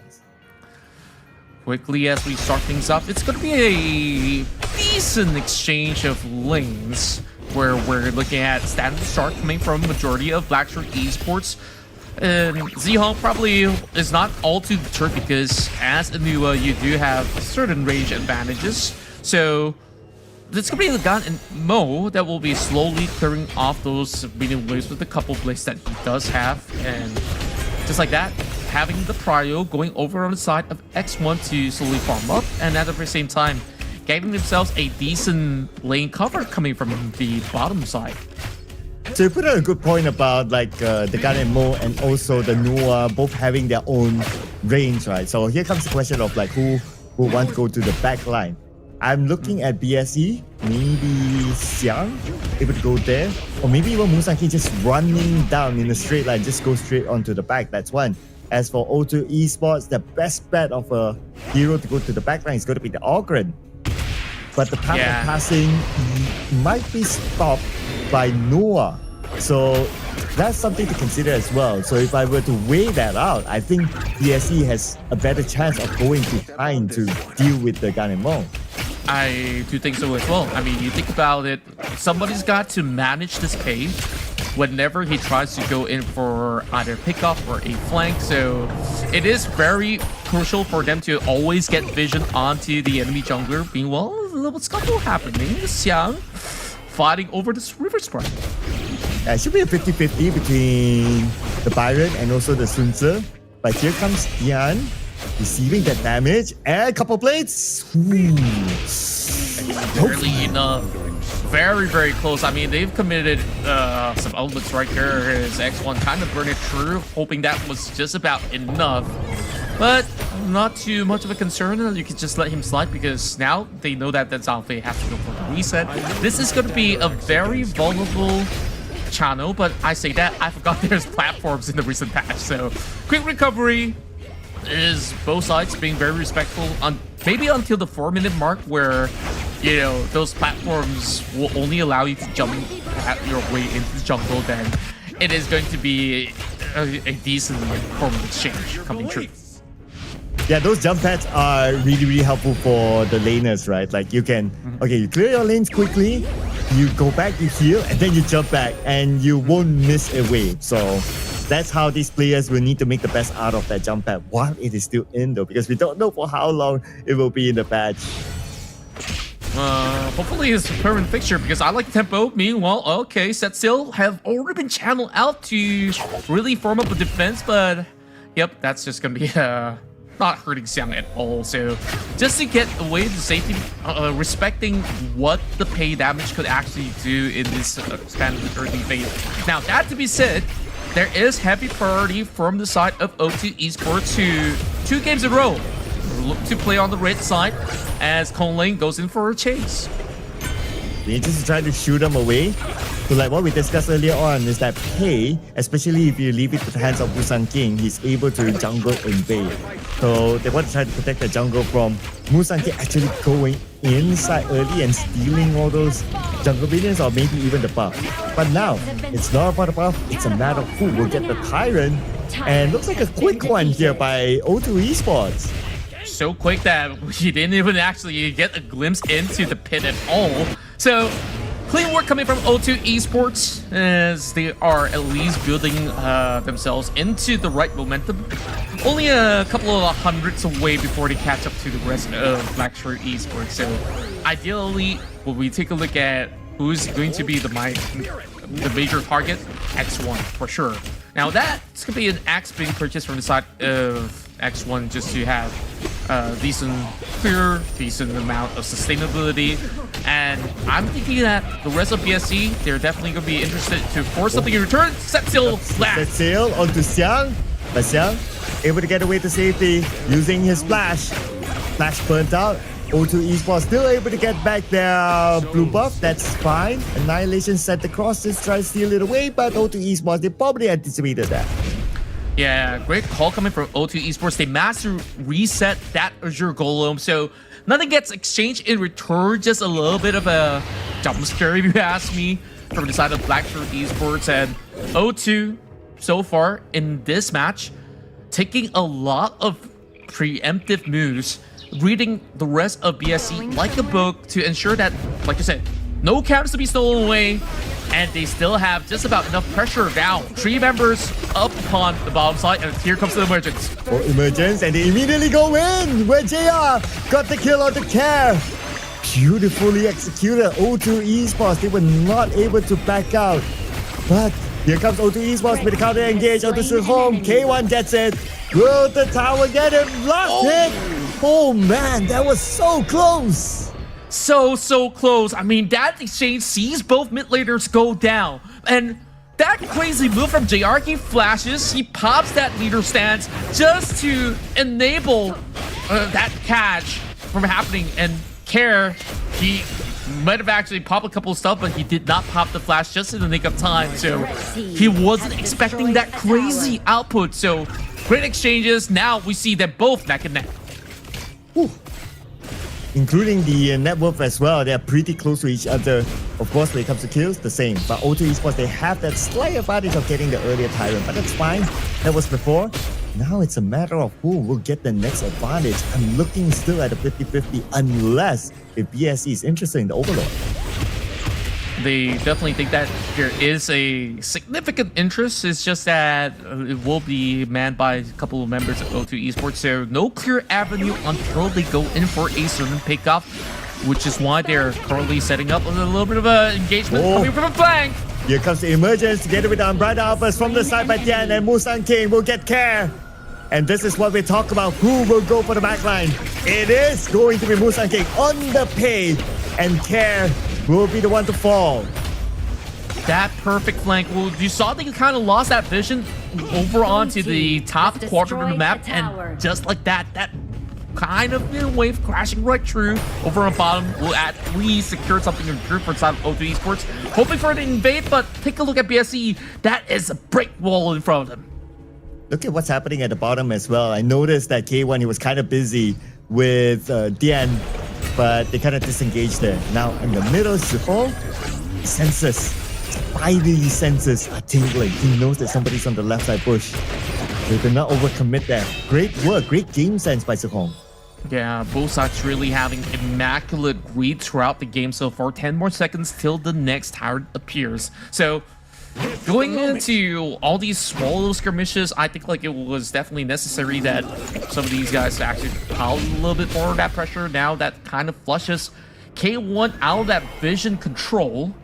So my question here lies over on top of O2 Esports, whether if it's intentional for them to actually place 2 members on the top side. They do get the teleports down, but is this gonna be a little late because they're already working on the Tyrant? So O2, they didn't even respond with an Overlord take of their own. Yeah, BSC, they set themselves up at the Tyrant earlier than O2, and O2, they weren't prepared for it. The Tyrant falls to the hands of BSC. And now it's a matter of whether BSC wants to take this fight in the middle or not. They seem to be setting themselves up. Dian, he does have the Umbrella outburst, but O2, they probably figured that out and they disengage. They do so very, very cleanly, and Blackshirt Esports now gets a little bit more of that avenue, and Dan, he's just in some of all these prime positions where they will have to respect what the Zhangfei could actually pull through, and the rest of these members of O2 Esports, they're starting to lose grip on that top quadrant of the map, but there is still a split coming on from the side of K1. Is he going to be able to join the fight with the set still? Because right now they're starting to pile in a little bit more of that pressure on the rest of the members of O2. Yeah, it's as if BSC, they're slowly chewing down O2 Esports. We now do not have much space at the top, but speaking about the top, here comes the set sail. Set sail might land from behind. Keep your eye here. Here comes the set sail from behind. Lands on the Xiang, but Xiang is the tag. Xiang will be trying to block it out. Here comes the counter engage by BSC. Double kill, give it to Musang King. The chase is happening. Give him a triple kill. Oh! And Zihong gets one by his annihilation from afar. Still, Musang King, triple kill on the board. A very bold call from O2 Esports, but it was disjointed. BSC, they didn't care if he cast right 2. As a matter of fact, they crashed into a wall. And BSC, they're looking to end the game. Oh, then they will, but they cannot goggling. This is BSC with the win against O2 Esports, denying them the Giant Slayer title. Wow. Just wow. BSC in game 2, they're not even flinching.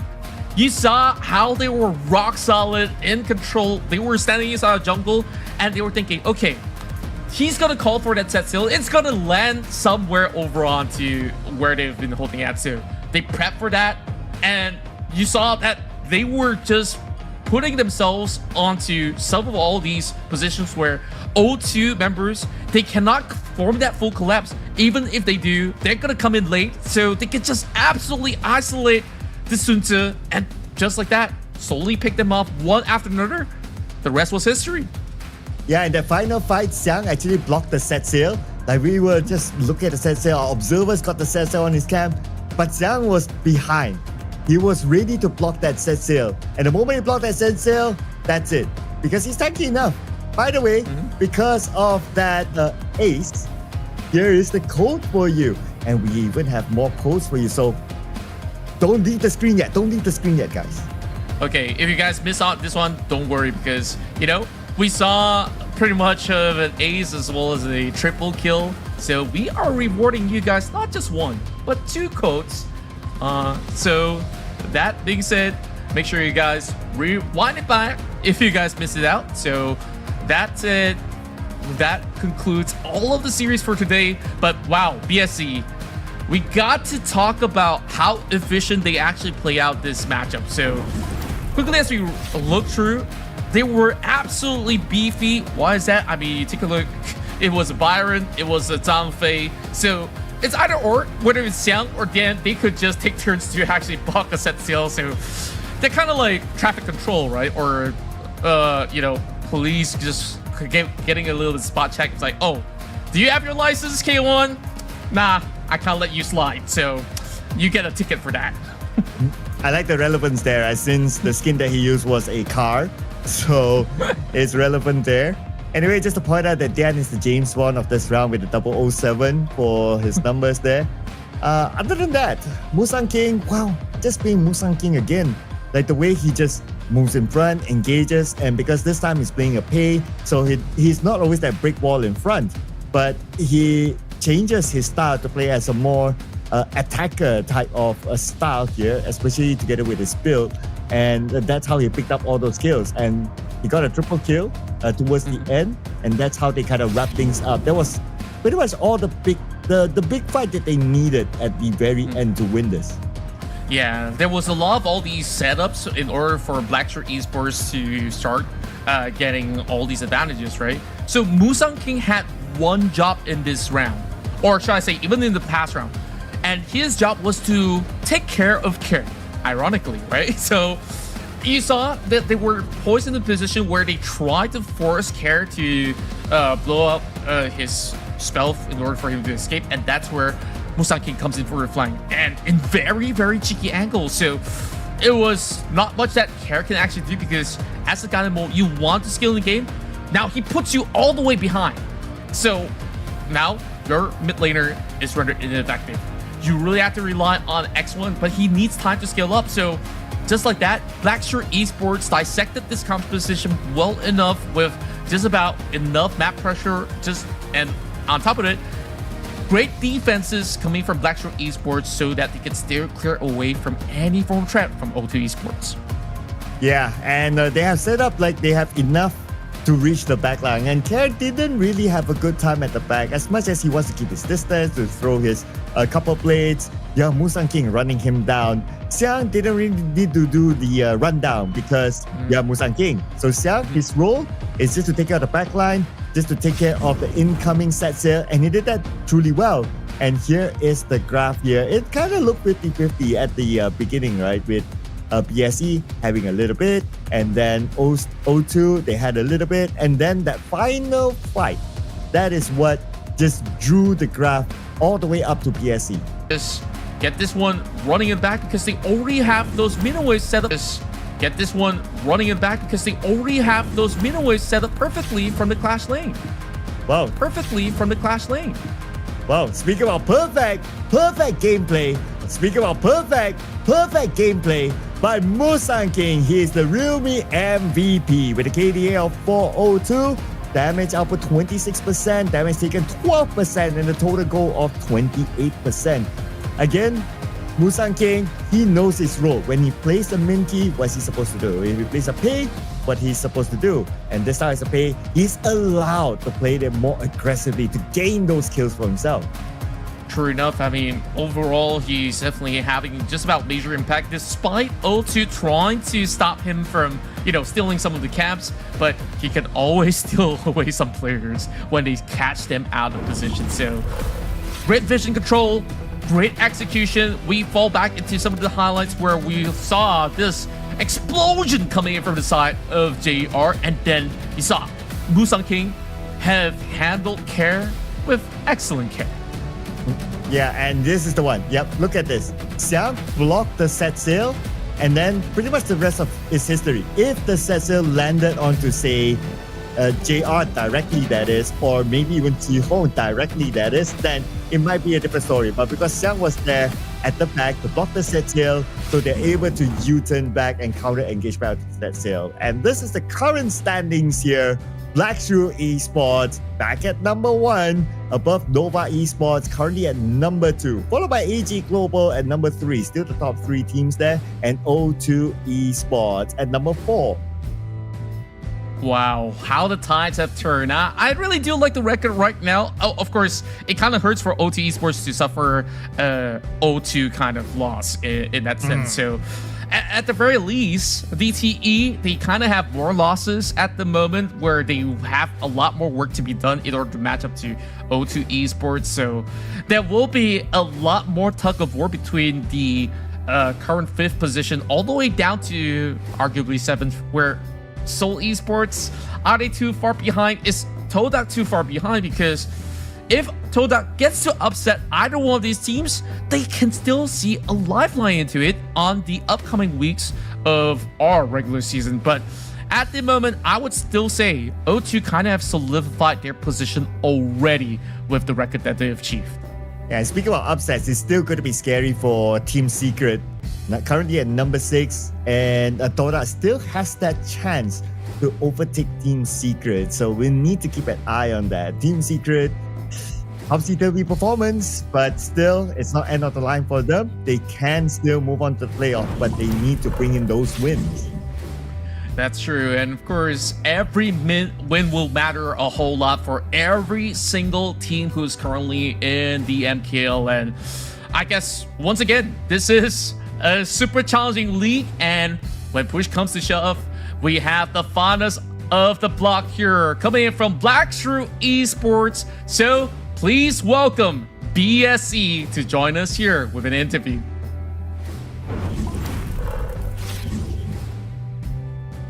Hello, Musang King. So how are you feeling after you won against O2 Esports, who was the Giant Slayer recently?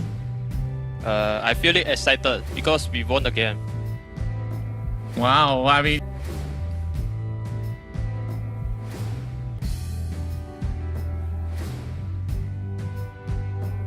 well, perhaps I should ask you. We just do like before, relax and just do our best. Okay, I think like so long as they relax, they can perform at their absolute best. I think that's super important. Any questions from you, Sir Cloud? Yeah, so a lot of people are saying that you guys and also Nova Esports are the top 2 best teams so far in the MKL. I mean, it's shown in the current standings as well. Do you feel any pressure to perform now that a lot of people are saying that you are one of the best teams here? I think we are the best of the team. Yeah, and we don't have any stress, I think.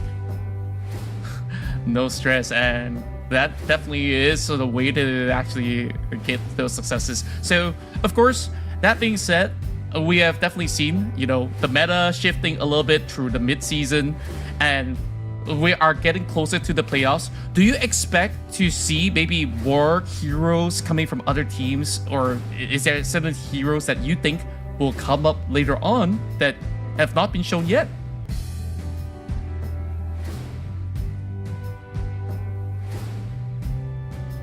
Well,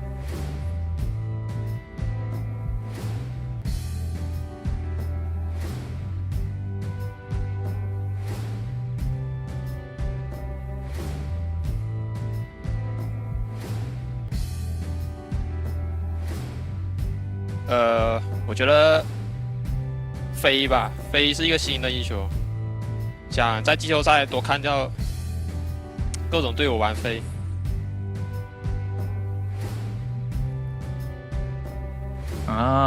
That's great. That's great. Of course, once again, thank you so much, Musang King. I think you guys are on the right track. Congratulations. Now you guys are #1 again here in the MKL. Yeah. So, of course, all the best for the rest of the regular season. Bye. Oh, somebody's flexing his jersey. I'm trying to get this up. Okay, but okay. Anyway, you guys get it. All right. Why didn't you ask the guy to sign it for you? Like, that was your perfect opportunity, Oh, now you made me felt like a missed opportunity. Bring it back. I mean, is he still around? You missed it. I mean, maybe you gotta wait for the playoffs to kind of back it in front of him. We'll see. Maybe you get your chance. But of course, all said and done, we have already wrapped up all the matches that we have here in week 4. So, is there any words for you to actually sum this up? Because there was just so many dramatic moments throughout week 4. Yeah, it's dramatic moments and also more heroes being introduced, which I'm really happy. And like what Musang Kin say, expect more Fate to be played. So I'd like to see more successful Fate as well. But could there be more Fates be played next week? Because there's going to be the next week's schedule where we're going to start off with Seoul Esports versus Team Secret, followed by DTE versus O2 Esports, and then we'll end the day with Nova Esports versus Dota. Oh, this is going to be important matches coming in from our very first game onwards. Seoul Esports versus Team Secret. This is going to see who's going to be able to hold firm in the league. Seoul Esports, is it time yet? I'm not too sure. We'll have to see later on. While DTE versus O2, whether if it's going to be DTE to once again reclaim their spot from O2, that is going to be one of the highlight matches for our Friday run. And of course, Nova versus Dodak. We'll see if Dodak can handle the pressure from Nova Esports. Yeah, it's interesting that we get to see like Team Secret and Toda play on the same day because they're just next to each other at number 6 and number 7. So that could, well, it won't shift things yet, but it will set the narrative of what could happen in the coming weeks. So that is something that we look forward to seeing as well. The following week, week 5, will definitely be an interesting one, Contra. It definitely is. I mean, I can't wait to actually have the next weekend started already. But, you know, we've already had a great one so far in week 4. I would say, wow. The leaderboards have shaken so much moving into the mid-season, and it can only get better from here on. Oh yeah, expect more surprises because we have a couple more weeks to go before we lock in the leaderboard and we will find out who will move on to the playoffs. So ladies and gentlemen, you definitely don't want to miss out on next week. For now, my name is Sir Cloud together with Contra. We'll be ending the show and we'll be seeing you guys in the future. Bye-bye!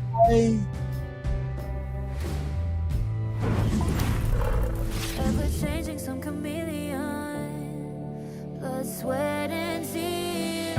We'll never make it if we fall to everything that brings us down. With a comeback is now. Blood, sweat, and tears. Fight for what we want. Doesn't matter the cost. Every day, put in work. Blood, sweat, and tears. Nothing comes overnight. Strength in numbers start to line. We don't bow to fear. Blood, sweat, and tears.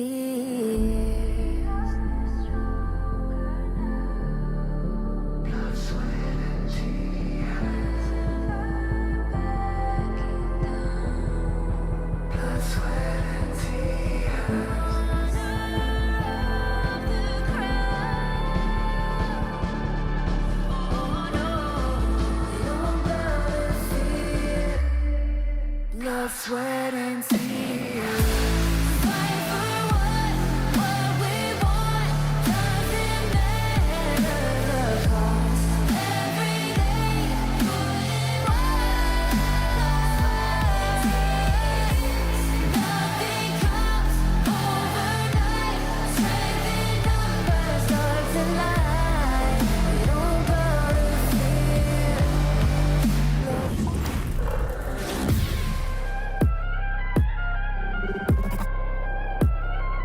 Turn it back.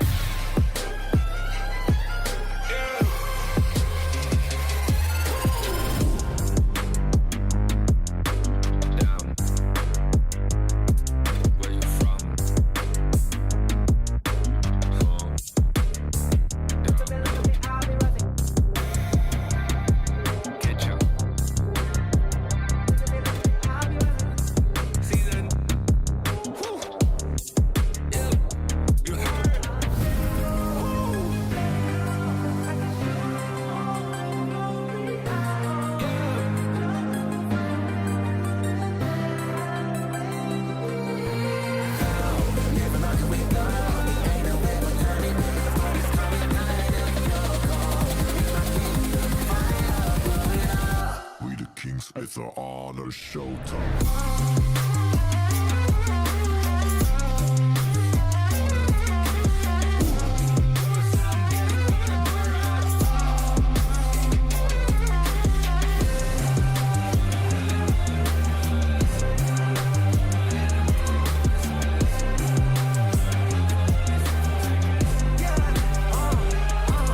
Yeah.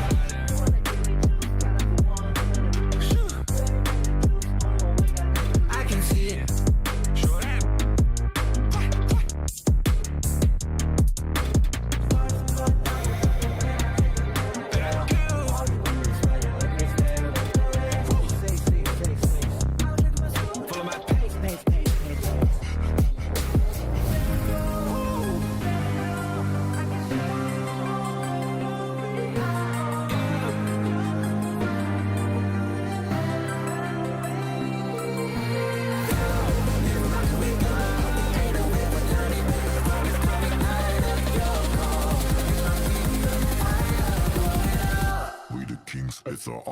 showtime.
It's an honor showtime.